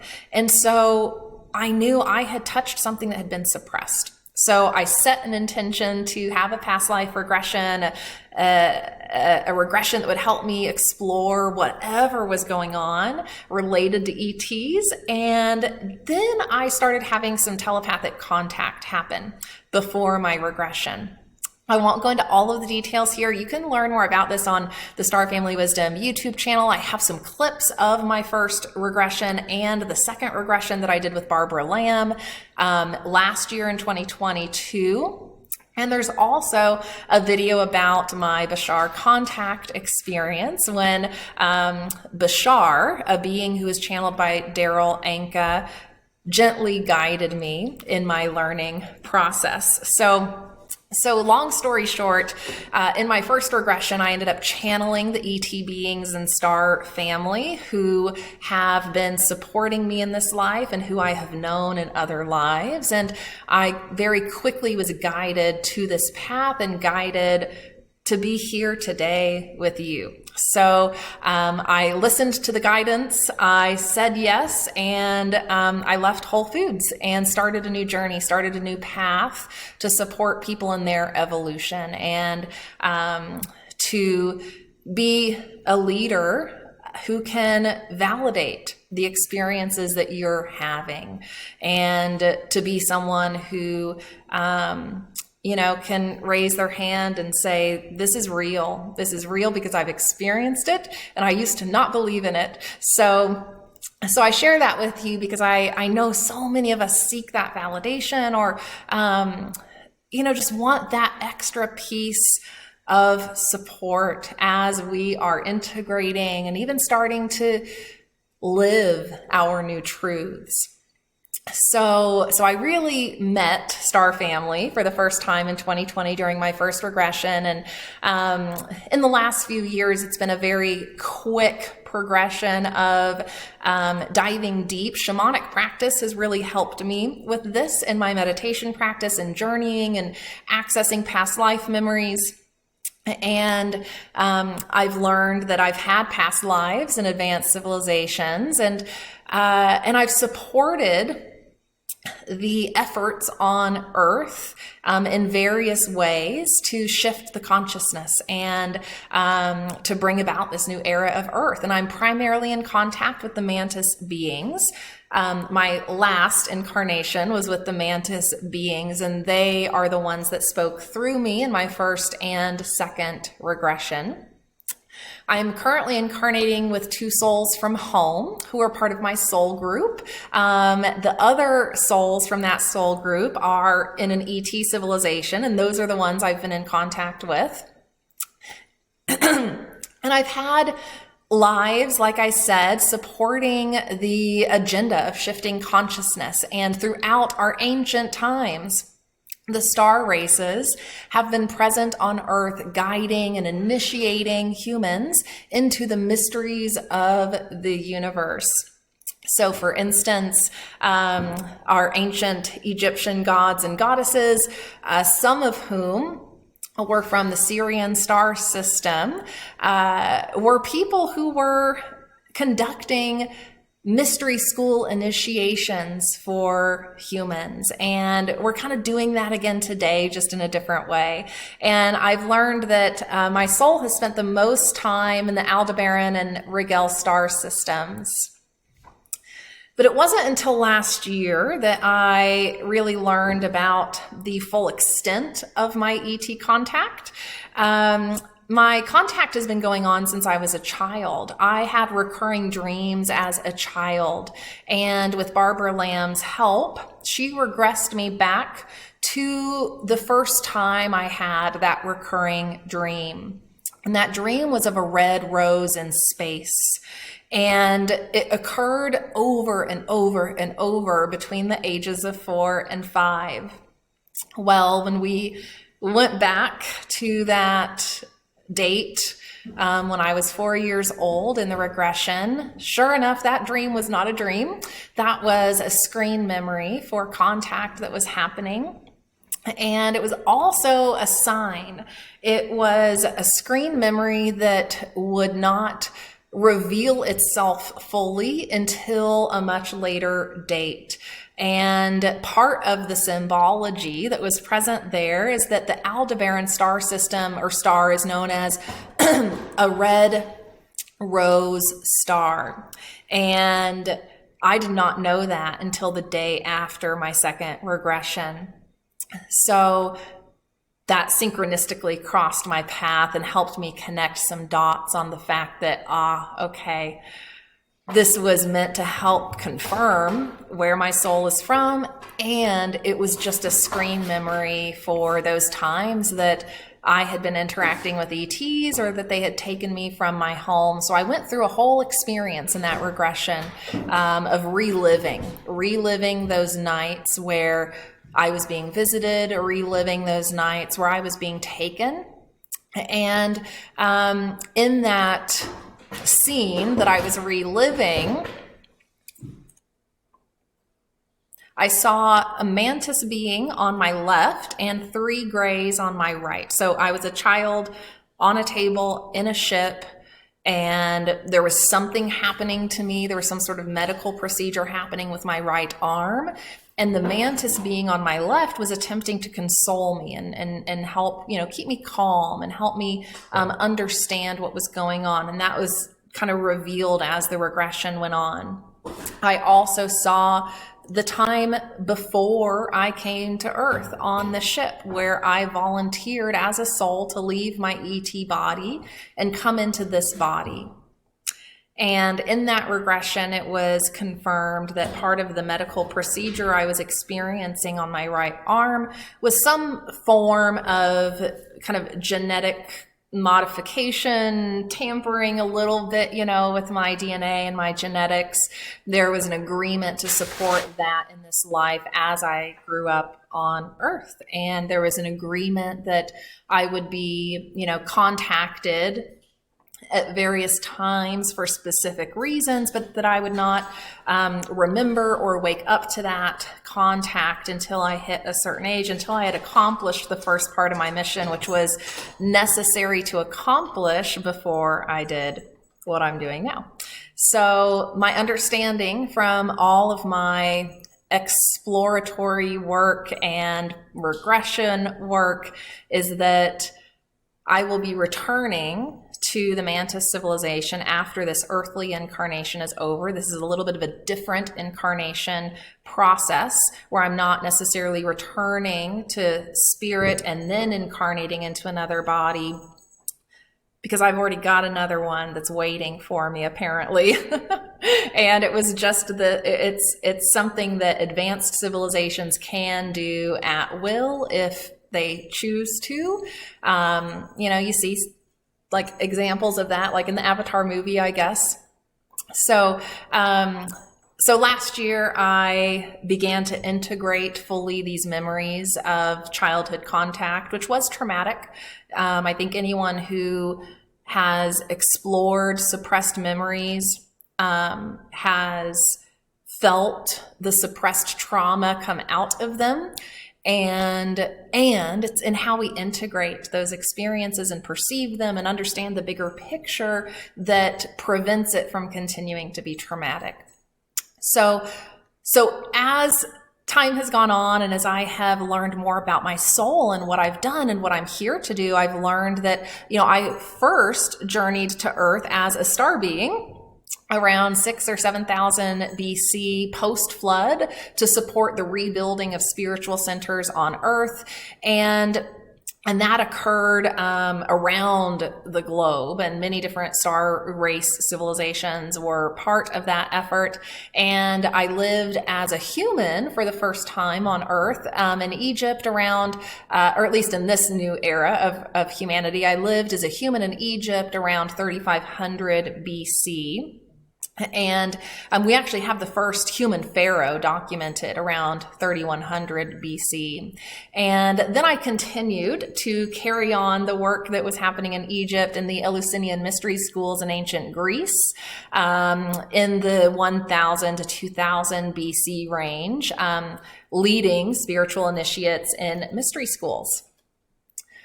So you're all spiritual initiates if you're here, and you are all here to evolve into the new human. What does that even mean, and why? Why now?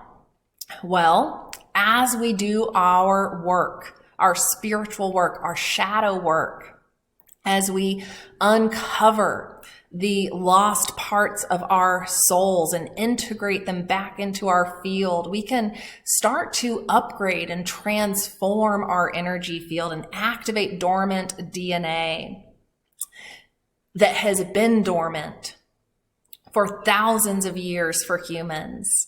And as we do that work to shed the trauma and the violence and the state of separation that we've lived in here on Earth, as we do that work and we upgrade our field into higher frequency light codes, we can start to activate our superhuman abilities and our godlike powers. We can start to become more intuitive and psychic.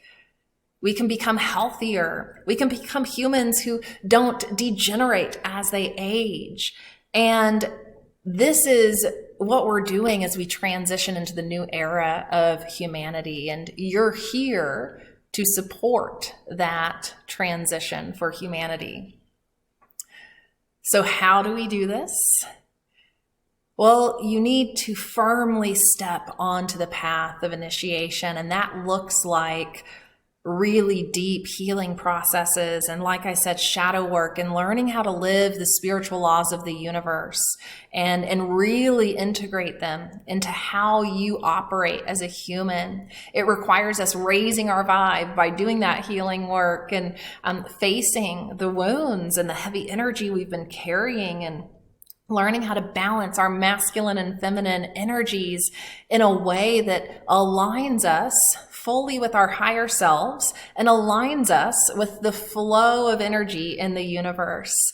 And we meditate and we follow our passions and we trust in the divine plan.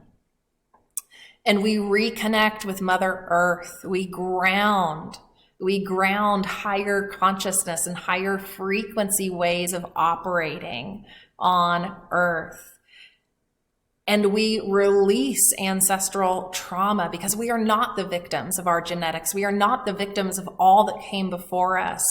And we release judgment and fear and attachments. And we learn how to commune with the higher dimensions. And we learn how to create spiritual protection around us. And we learn how to talk to and meet the star races. This is our work. This is what we're here to do. We're here to become the new human. And at Star Family Wisdom, that's what we're all about. We're about helping you on the path of initiation, guiding you in teachings and practices, and giving you tools that you can use in your life to do spiritual alchemy, to become that new human, to transmute at a cellular level all the stuff you've been carrying, and to let it go and to replace that with who you really are. So that's what we're here to do, and that's what we're here to support you with. So I want to talk just very briefly about the spiritual teachings of the star races and how we can understand some of the realizations and teachings that have come from a variety of contact experiences that have happened around the globe. The star races teach contactees and through channeled messages about manifestation and the process of creation, and the fact that we are partners with the universe in that co-creative experience of reality. They talk about the power of the mind and how we direct consciousness, we direct energy through the power of our mind, and how we can shift and change the patterns and the neural networks that have formed in our brains to create a different experience of reality. They talk about oneness and the interconnectedness of all of life. They understand themselves as part of Source, and they talk about Source and their direct connection to Source. They understand universal geometry and unified physics. They understand the way the universe is constructed so that they can work with that construction. They can align with that construction in a way that creates the most optimal outcomes in their reality.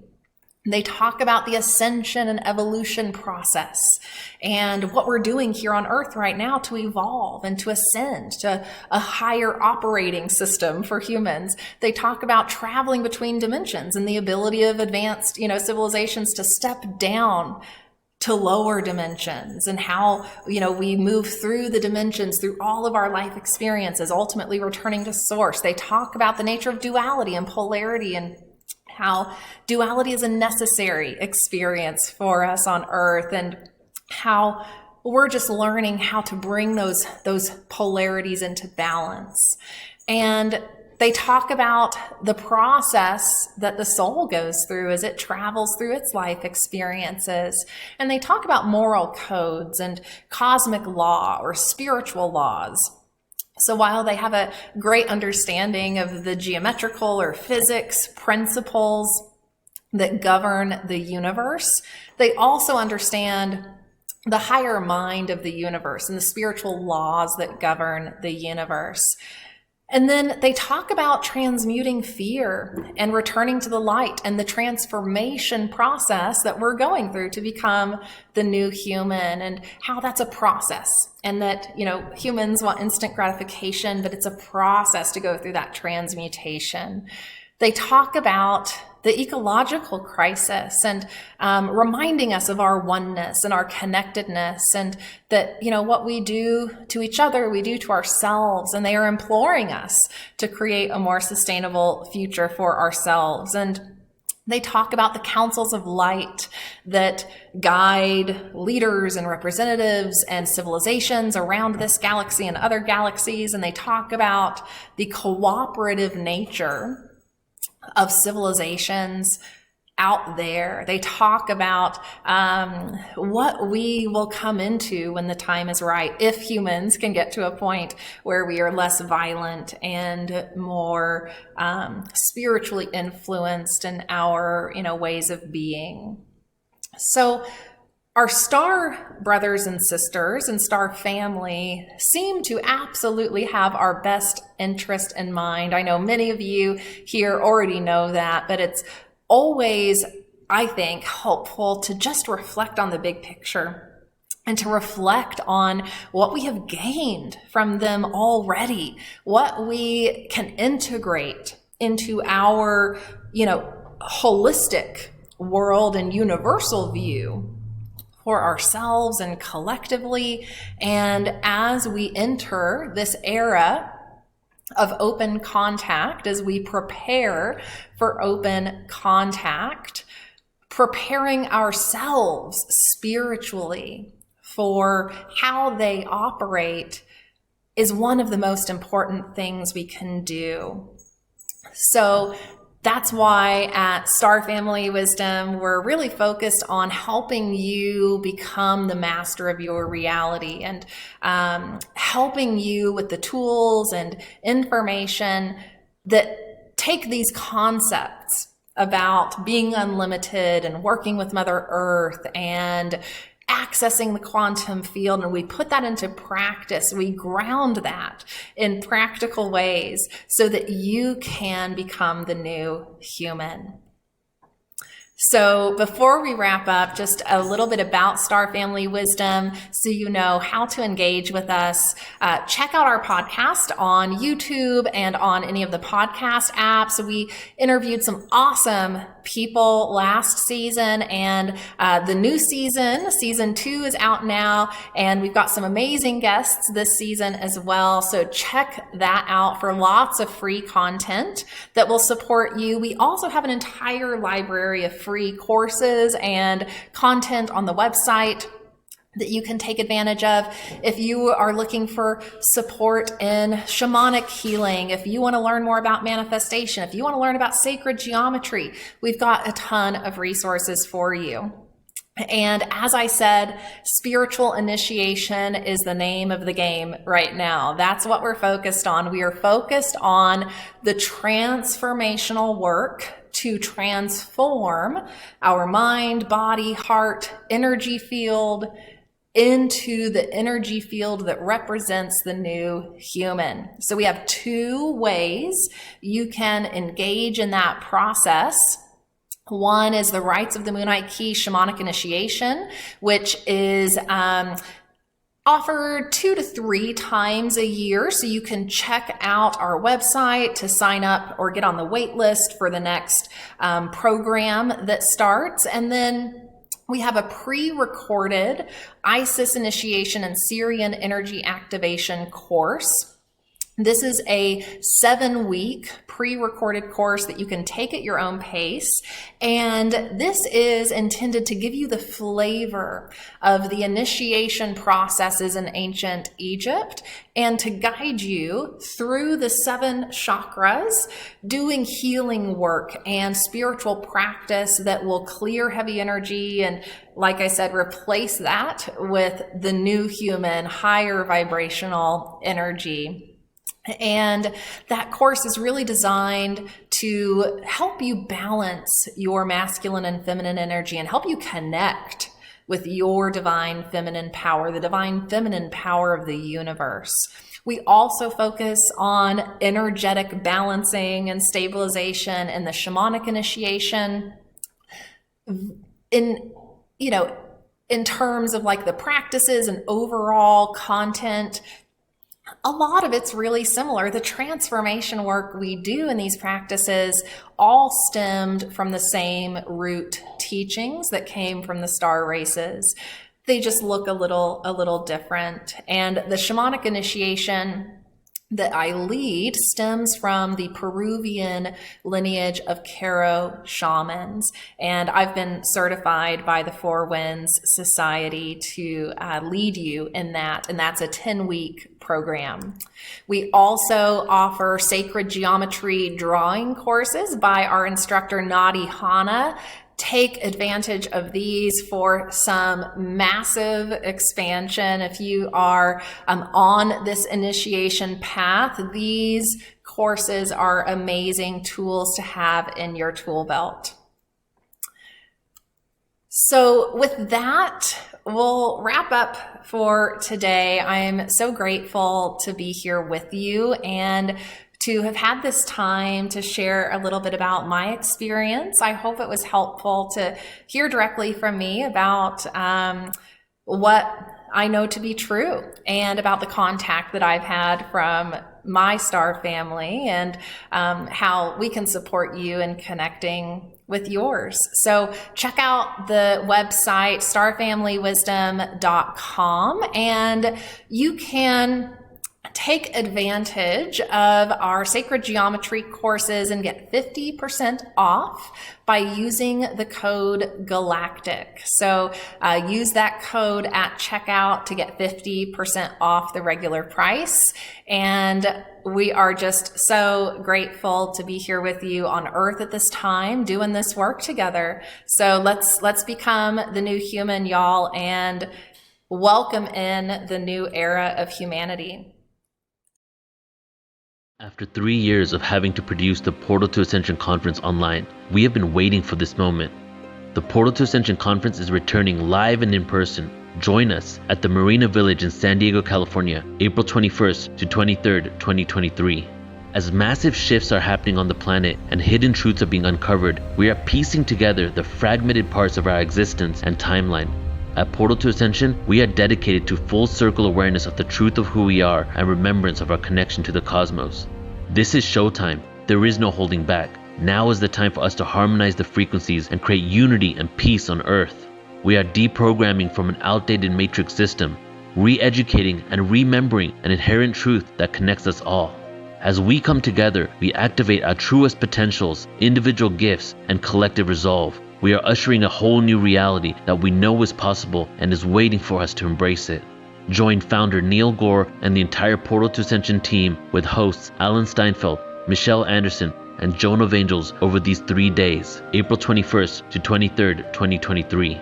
We will experience musical performances by Larissa Stowe and the Shakti Tribe, Vox Angeles, Share the Light, Admiral Apollo, and Torquemji. This conference features incredible luminaries such as JJ and Desiree Hurtak, Adam Apollo, Carolyn Corey, Robert Schock, Linda Moulton Howe, Robert Edward Grant, Barbara Lamb, and many more.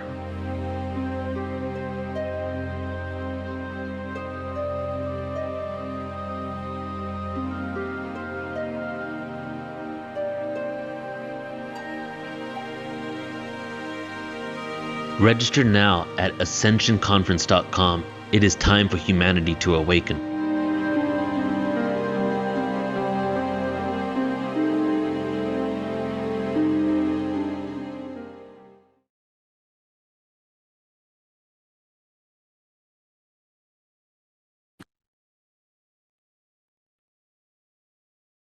Good evening. My name is Sylvain Rochon. I am a scientist, an engineer, a futurist, and an educator, helping the world move into a new era of understanding in the cosmos.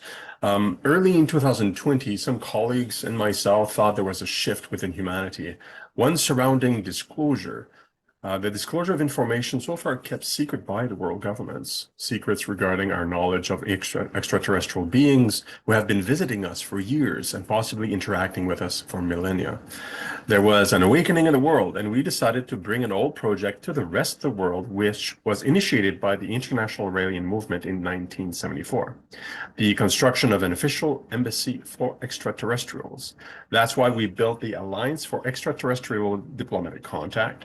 Myself and two other founders, Daniel Chafkat, who has been leading the charge to build the world's first official ET embassy for nearly 15 years now, and Roland Godet, a professional coach and Raelian priest, who has been very useful for administrative duties and taking care of the business itself as a not-for-profit.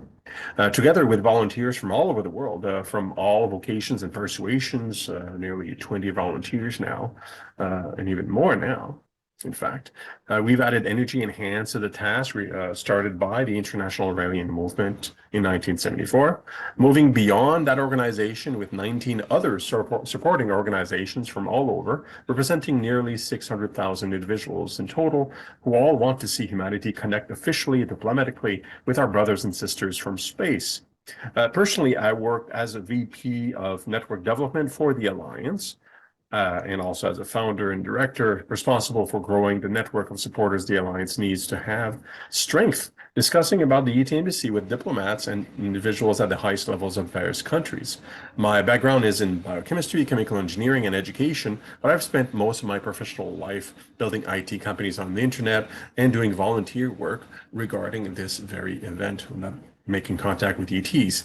My personal goal is to see humanity make contact with sentient beings more advanced than us that inhabit our galaxy and beyond, and moving humanity into a golden age of understanding and prosperity through those contacts.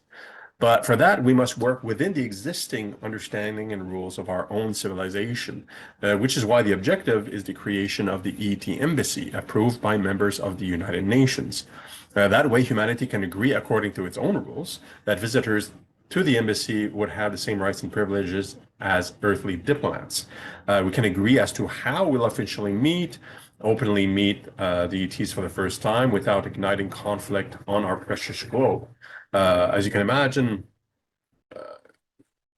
if we look at history, some nations may be offended if ETs prefer one area of the planet to the other, so we must agree ahead of time how this would occur, how we would meet ETs, what are the resources available, who, where, and so on. And this has to be a discussion with the people of the world, with the leadership that are there, those that are controlling media and controlling weapon arsenals and so on, to make sure that there is no conflict within ourselves, within humanity, when the big moment occurs. Arguably, the ETs that have been interacting with us are much more advanced than we are, since they have been interacting from another solar system, or at least within the solar system, for hundreds of years, thousands of years, and therefore they are that amount of time more advanced technologically and socially and economically. And therefore, they are observing and waiting for us to decide with each other how we're actually going to grow up and become part of a bigger civilization, group of civilization at the galactic level. So the onus is on us to work within our own rules and to figure ourselves out. Now, the embassy itself is a step, because embassies are a well-known entity. The Vienna Convention on Diplomatic Relations of 1969 defines embassies and the rules around them, and diplomats, diplomatic immunity, and so on, for all nations on the planet. And these are, this document is ratified, or it can be ratified and added onto by the United Nations, which is the collection of most nations of the world in agreement. And therefore, if an ET civilization is declared, or the representatives of such are declared as diplomats officially at an official embassy that is sanctioned by the United Nations, then the rules of diplomatic relations that we already agree upon apply to them, even though they may not be human. So that is the purpose. The embassy is really for us to coalesce and to get an agreement around our own rules.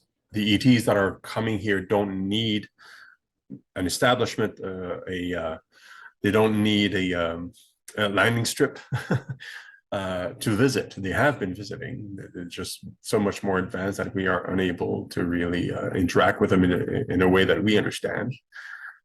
Some people may be interacting with them at different levels on their own. But we are, at the official capacities, we're not interacting with them at all, as far as I know, at least. So the embassy had to be built. Now, thankfully, since 1974, the international rallying movement have been raising volunteer funds for this very moment, for the embassy, and they've gathered a nice amount of $50,000 US over the years that is available for the construction of the embassy. And since 2019, we've been talking to countries as an alliance, and even slightly before that. So things are well underway. There are half a dozen countries that are interested in the project. But this is all well and good. But what about the embassy itself? What does it look like? Well, we've over the years, the IRM and then the Alliance, in collaboration with our supporters and volunteers, we've had a team of architects working on new blueprints and a plan and a strategy to deploy that embassy when a nation accepts. And this proposal with those blueprints have been sent to the nations, and they are in discussions. But the best person to describe the embassy and what it currently looks like, and what the blueprints are about and what's around it, is Claude Chevet, who is the lead architect of the project. On to you, Claude.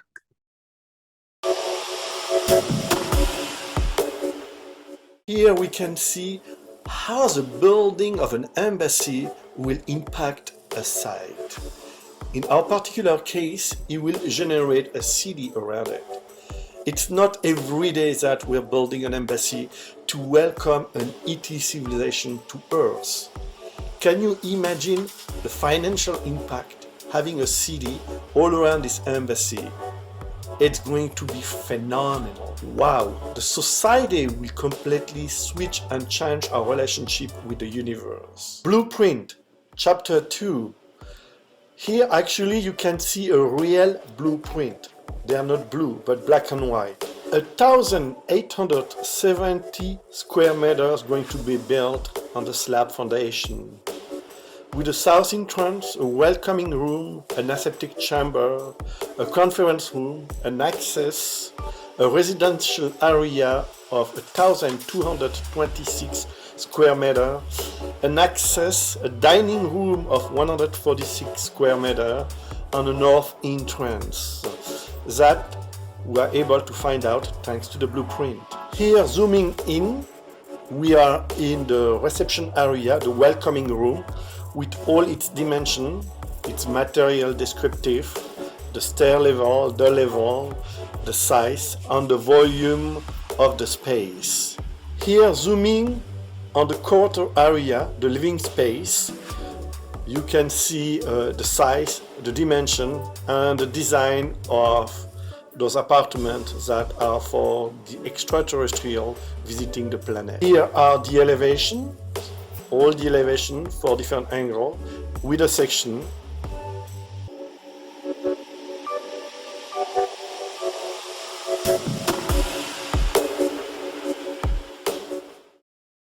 And up to this day, Jacques Isaac came with this design well known, who has lasted more than 30 years up to today.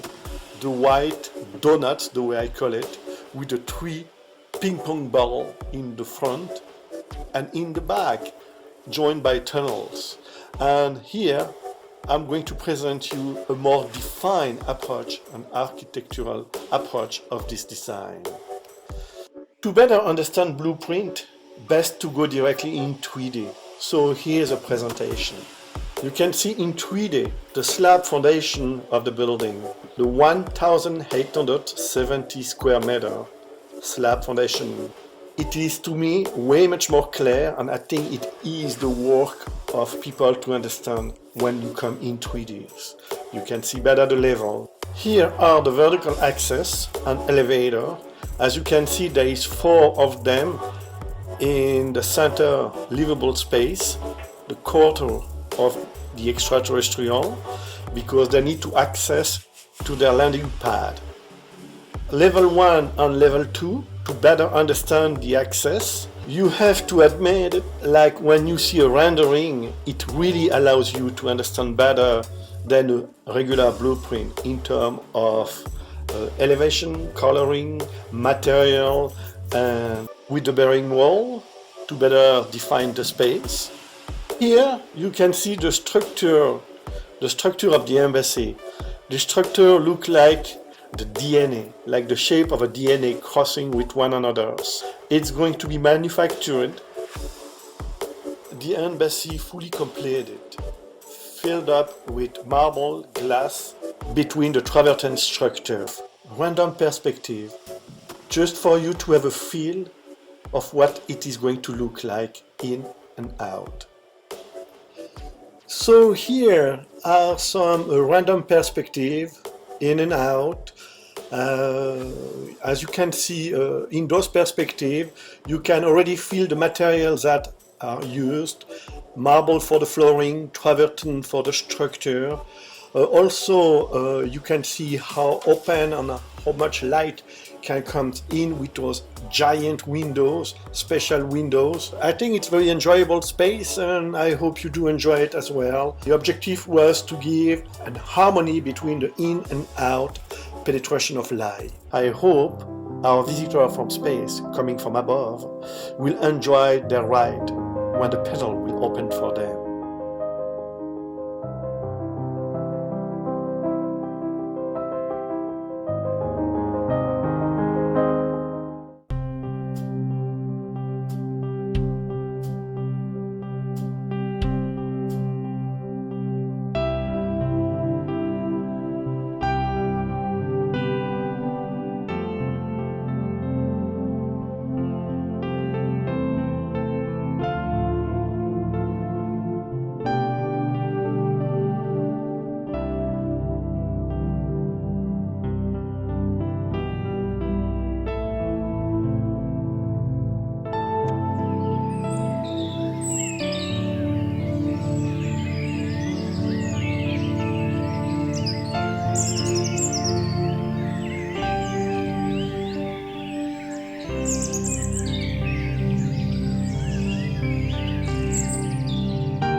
Thanks a bunch, Claude.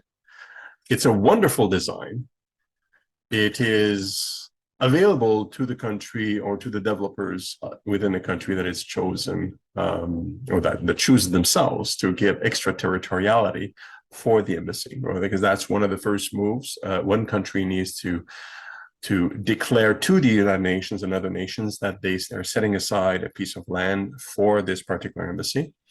And the resources of the alliance and its support network will be available to that country however it's needed, including the funds, including the blueprints and all the efforts we've put in to prepare for this moment. And then it's a question of the nation and other nations to join in and prepare as a civilization for a meeting later on. This is all very exciting. And it is, by definition, an organization, the alliance, that is collecting everyone that wants to support this effort. All organizations, all individuals of the world. Right now, we are less than 600,000 supporters. We are gathering more supporters all the time. And 20 organizations in total. Well, we'd like to make it 100. We'd like to make it in all languages. We'd like to see support from everywhere. Now, how can you support? Well, if you are the director or founder of an organization that has decision-making capabilities that would support such a project, well, contact us at our website, and we will discuss how a collaboration can occur. And we're not for profit, so we're not looking for additional funds as an organization per se like that. We just want numbers. We just want support, and we want to collaborate. We want energy. We want resources that are available, whatever you can provide. If you are an individual, then you can suggest yourself as a volunteer to help spread the word about the Alliance and find other organizations that are willing to that want to support this. And also, so if you are a celebrity or a scientist, somebody that has a following or a good credibility, you can become an advocate and an ambassador for the Alliance and a spokesperson. And for that, you can also contact us. And the website is www.alliance4et.org. Just contact us there and we will respond, and we can carry on a discussion and grow as an organization throughout humanity. Eventually, everybody will be in agreement that we have to make this work, and the resources will be automatically available. The resources not really being money, since we have a lot of money already, but their wherewithal and the willingness to bring this project to the table at the United Nations. Regarding timeline to finish this, we are expecting a country to declare itself as the host nation probably within the next couple of years, but we don't really know, because the country has to make the declaration on their own time. And they'll do it publicly, like at the United Nations and with other nations, because they need other nations to recognize the space. That's how it works. So we don't have any control over when the declaration would occur, but we've been talking with some nations for over a year, some closer to 2 years. So we expect something's going to happen, given the atmosphere and the awareness that is happening around the world of surrounding disclosure. Perhaps there will be enough guts to make a declaration pretty quickly. And if we follow our timeline within those reasonable assumptions, then the embassy would be open in 2030 after all the surveying of the land, construction, and finalization would be complete.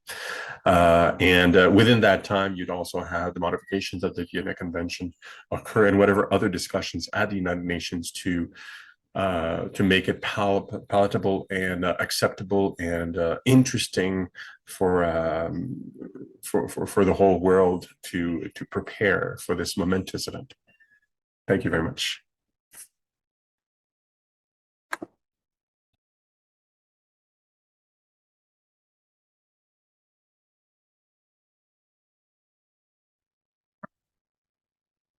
Hello, hello, hello, all of you incredible beings in this Galactic Alliance.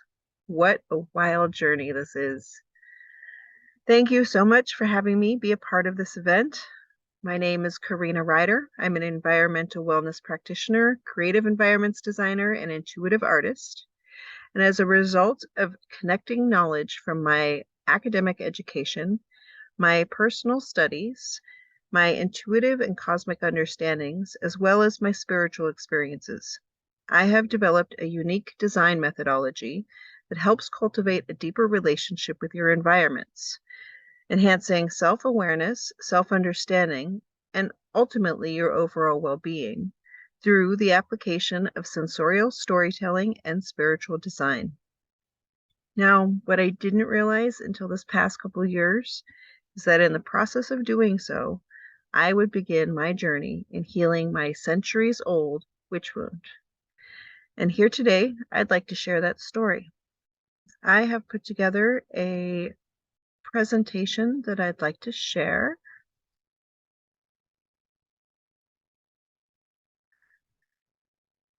So ultimately, in order for me to fulfill this mission, this little role I like to think of as it's my part in assisting the ascension of humankind, I realized I just needed to step into my authentic self fully. But more importantly, I needed to allow my business to reflect this as well. So as a child, I was unapologetically connected to Source. I was very aware of the energies around me, and my safe place was outdoors in the forest and over by the adjacent pond. This is where I always had the frogs and bugs and birds and turtles and gnomes and fairies and dragons to keep me company. I loved being creative. I still do. And I was often inspired by and expressed myself through the environment around me. And that hasn't changed either.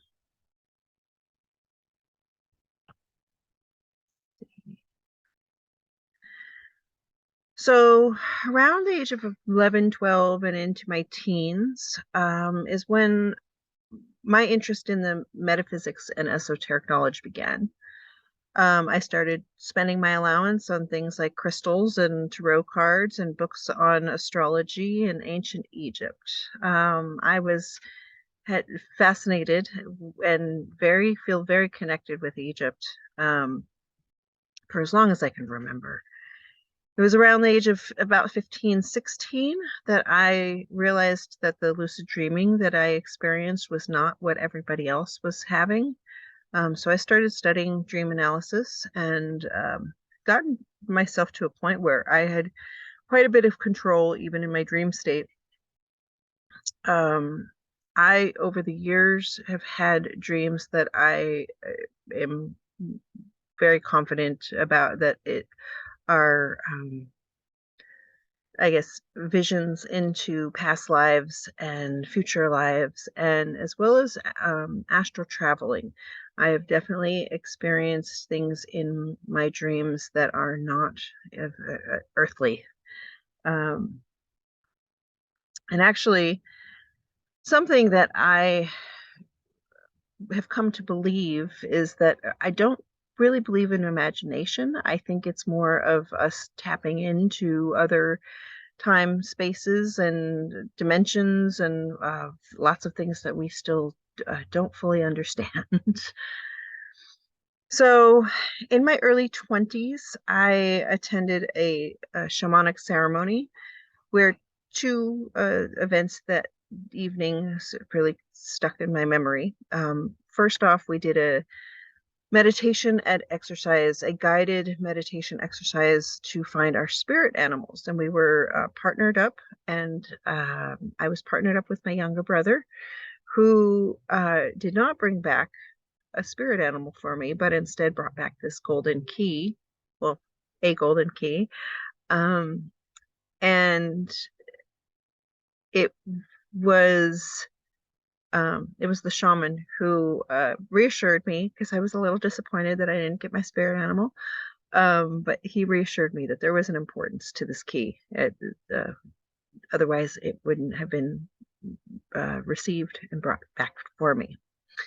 The other thing that evening, the shaman I had a one-on-one with him, and he said very strongly, he said it was, I carry the witch wound immensely. He said he was seeing visions of either a past life or a direct relative of mine being tortured and burnt alive at the stake. And he said that to me, that at some point in my life, this will be a challenge for me to overcome. And I remember feeling a little confused, because I felt like I was accepted the, modern day witchcraft, and I had my own deck of tarot cards and crystals and whatnot. But I guess I didn't fully understand what he meant at the time. So a little bit about what the witch wound is, just briefly in its broadest sense. Just about everybody living on this planet today has some level of this energy. It's essentially the feeling that you can't express yourself fully because of certain societal standards that are, that give you a fear of feeling disempowered or invalidated, or shamed or judged if you share your authentic self. I found a definition that resonated with me, with how it fits for me, and it's Celeste Larson says, "The witch wound is a collective intergenerational spiritual wound that keeps people afraid of their own magic and power." Quick historically, here in the United States at least, it's often associated with the Salem witch trials, although up to 100,000, possibly many more people, mostly women, were prosecuted globally over many centuries. The height of witch mania started in mid-1400s Europe through the late 1800s United States. Many people were tortured, hanged, drowned, burned, and beheaded, although many did not actually practice witchcraft, or what is stereotypical for witchcraft practices.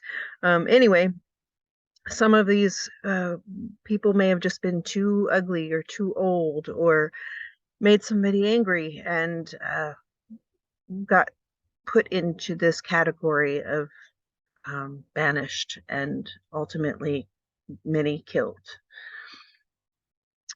So,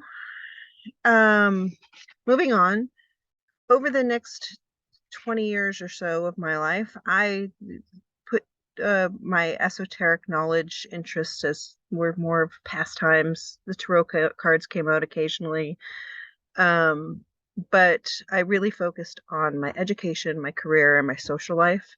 I have a degree in studio arts, a degree in theater arts with a focus in scenic design, and a graduate certificate in landscape architecture. Over those years, I was a bartender. I was a set builder and painter for events, a retail display artist, and landscape design. So after graduation from UCLA, I was determined to manifest my dream job. That was my focus. And but I quickly was reminded, once I got back into everyday life, that how expensive and hectic the lifestyle is in LA. And it really wasn't where I wanted my career to take off, where I wanted to start a business or live. So I started reaching out to the universe again and asking for questions and some guidance. I started using my I Ching book again. And this is when I started really paying attention to the law of attraction, listening to a lot of Abraham Hicks. It was also my introduction to meditating with the archangels. I met Metatron at this time, who's a very important guide for me. Anyway, not knowing where I was meant to be, I did what anybody would do, and I relinquished most of my belongings and jumped on my motorcycle and went searching for my dream job. There's a long story behind that. I share a bit more of that on my podcast if you're interested. Anyway, over the next couple of years, my personal interest in studying the mystical knowledge was revived. And I was still meditating a lot, calling on the angels and other cosmic entities, even more regularly. I started incorporating sacred geometry into my art and design a lot more and studying that more deeply. I also began exploring the Akashic records, tapping into past lives, and as well as learning more about the starseed lineages. As I mentioned earlier, I have always had this connection with ancient Egypt, but it was around this time that I started learning about a past life in the mid to late 1800s, a woman in the Wild West. Honestly, I feel like I have a lot of her traits in this life. And interestingly, around this time, my sister gifted me this card here, the 51% good girl, 49% outlaw. So I think she was tapping into what it was coming through me. Also, when learning about the star seeds, everything I read about the Lyrans, I resonates so deeply, and so many of the traits describe who I am. Even some of the physical traits. One thing I came across was that Lyran souls and their human experience here tend to come in with blue eyes that turn green, but especially having gold in them, which is something that has happened to my eyes as I've gotten older.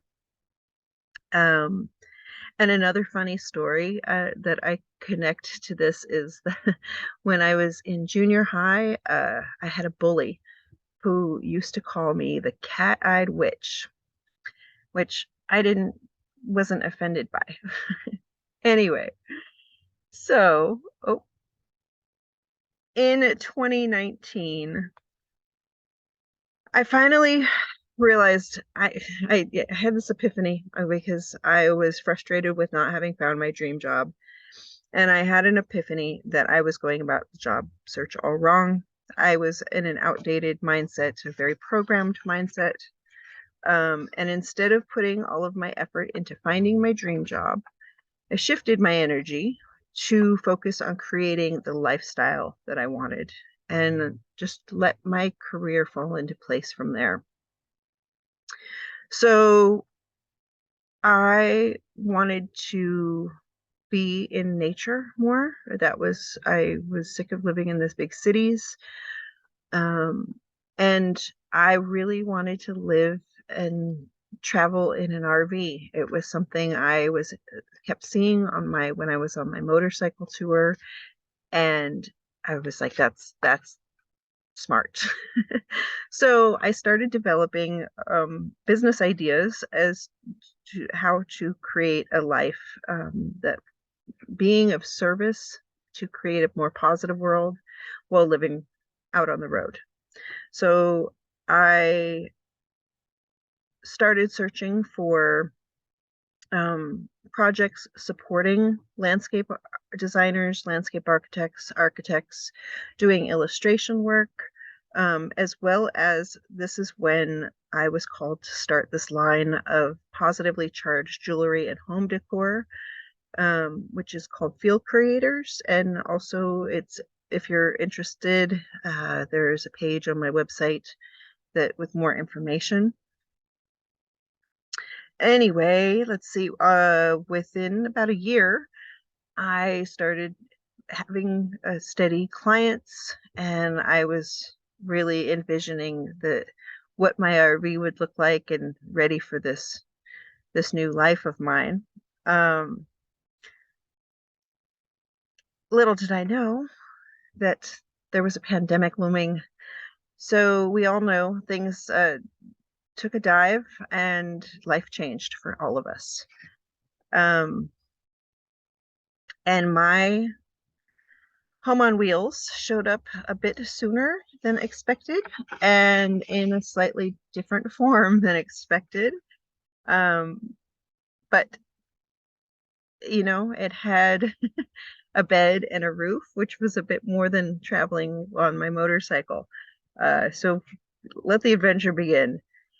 Anyway, this is while most people were locked down in their home, I was blessed to be able to be out roaming the wilderness across the country.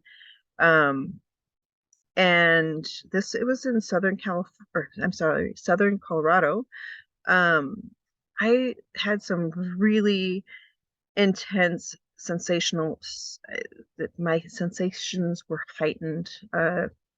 Here that I can't say I was seeing ghosts, but I was sensing presence and energy and emotions and felt very connected there. I have a good feeling that my Wild West past self had been there, and that there was connecting happening with her. I know that I was having a similar feeling when I was on my motorcycle tour going through the Santa Fe Taos area, which is not far from here. But this area was much more intense, especially at night. I almost feel I could see them, but it's more of just an intuitive knowing. So in Missouri, I had some more of these incredible experiences. I lived for 3 months completely off grid, no electricity, no running water. I lived in a pasture with horses at the edge of a forest and a beautiful creek nearby. This was in a animal sanctuary for abandoned and abused animals. I cooked and heated my water on an open fire pit. I showered outside. I've never felt so alive before. It was incredible. This is where I really started to revive that close connection I have with nature that I had when I was a child. But it was almost as if it was even stronger. There's a lot of possible reasons behind that, but I started really noticing my energy shifting when I was showering one day outside, and I had 2 bees and 3 ladybugs land on me in a matter of 5 to 10 minutes. The horses taught me their telepathic, energetic way of communicating. I'm sure other horse people out there know what I'm talking about. I also, a few times walking in the woods, I had these incredible experiences connecting with my ancestors. Now, Missouri is my father's home state, and his parents and family, lots of family from that area. And I had one day when I felt as if now my physical body was still grounded and touching the ground, but I felt energetically, I could feel my ancestors coming and lifting me, and holding me. It was very gentle. It was incredible. This experience completely changed my life. and actually I feel like I have these superpowers. That's what I like to call them. This is later on, this was this past summer. I had this, so I have this connection with animals and insects and anything living, especially just animals are frequently drawn to me. So this red dragonfly kept coming to visit a couple days in a row. And one day I just hung out all afternoon, all the hours and hours. And it would fly away for a couple minutes and then come back, and fly away for a couple minutes and come back and sit for 15, 20 minutes with me, but over all afternoon. And so I was talking with it, and at one point I asked it if it would be okay for me to pet it. And so I went and started stroking the base, or as in this picture. And it let me do this 4 or 5 times. I didn't have my phone on me at first. I actually walked away and went and got my phone and came back, and it still let me just pet. It was electrifying. It's incredible. So I've also, I have this heightened awareness of energies, not only with living things, but also with non-living, and as well as just in general within a space, and obviously with humans. I'm also my emotional senses have been heightened. I've always been pretty good with reading other people's emotions, but I have superpowers. And so, another thing here, this chart is my human design chart. I've learned that I'm a projector, and that has helped me understand what this shift and understand how my energy works, because there is some issue when I'm in large groups, both in person and online. When I'm in densely populated areas, the energy can be really overwhelming for me and very amplified. But I'm learning that if I'm stay grounded and confident, versus being in a fear-based energy and emotion, it's easier to manage. But it's still worth it. I love this being. I feel more connected. So I have this new, clearer understanding of the physical world, I feel. And it's as a result of my experiences and the education and knowledge that I have, but I've been very inspired and influenced by the law of attraction, many of the Hermetic principles, and dream analysis techniques. And I began building a relationship with my surroundings that's allowed me to have more insight into myself. And another quote that I didn't get on here that I feel sums up what I'm talking about greatly is that Abraham Hicks quote says, "Spiritual versus material are not choices. Everything about the physical manifestational experience is spiritual. It is all the end product of spirit." So this all led to the development of my design methodology. And I realized that I had discovered something that didn't just have to be helpful to me, but could be beneficial to just about anybody. So I began building ways that I could share this wisdom with others. And one that incorporates the idea of building a relationship with environments through sensorial storytelling and spiritual design, and is based on the concept that your environments are a direct reflection of who you are, an equivalent match to your vibrational being. Utilizing various design tools and metaphysical elements such as color theory, aromatherapy, the chakra system, the 4 directions, medicine wheel, the moon cycles and astrology, the principles of design, sacred geometry, crystals, plants, and so much more.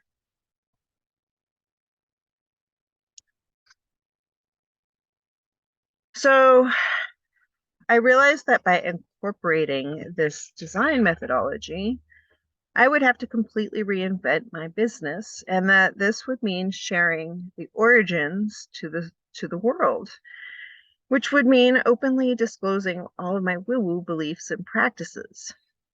So I had to go all in. And that's when it hit me that the shaman was right. I had some shadow work to do. This is when I recognized that I had been very selective about who, when, how much of this part of me I shared with others. So I started recognizing my fear of being judged and not being taken seriously in my craft, and especially in my career.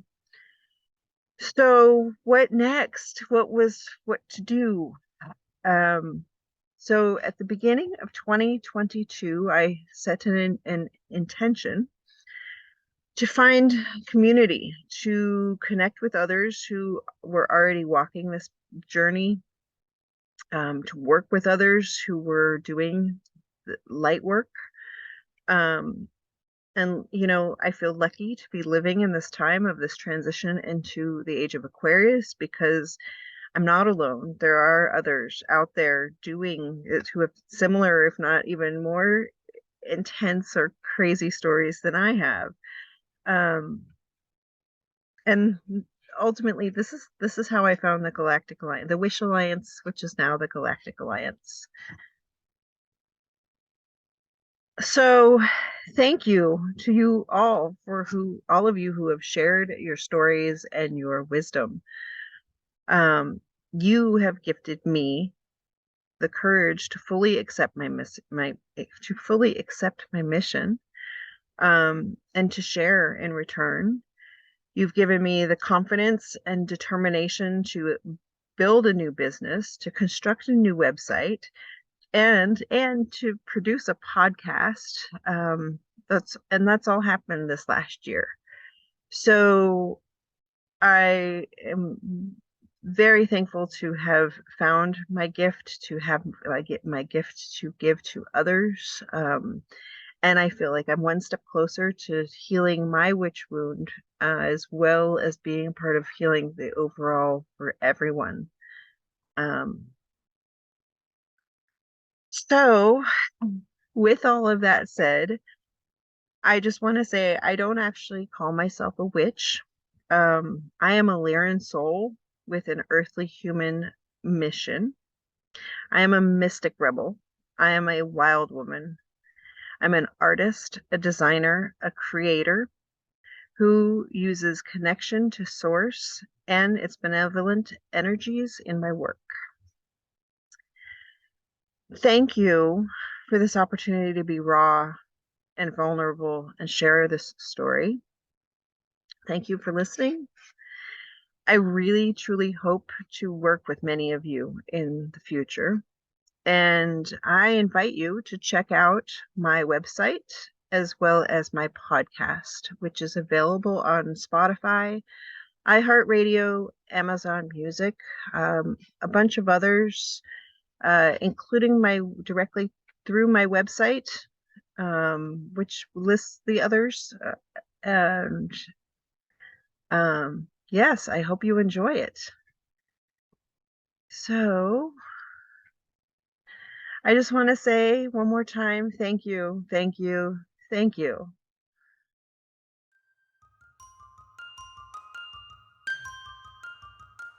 Whether you're looking for programs on near-death experience, angels, spirituality, health, healing, and wellness, metaphysics, extraterrestrials, UFOs, or videos about the soul, we've got you covered. The Conscious Awakening Network is your connection to community, education, and transformation with enlightening programming designed to awaken and expand your consciousness, open and engage your mind, heal and ground your body. Download our apps on Roku, Amazon Fire, Apple TV, and in the iOS and Android app stores.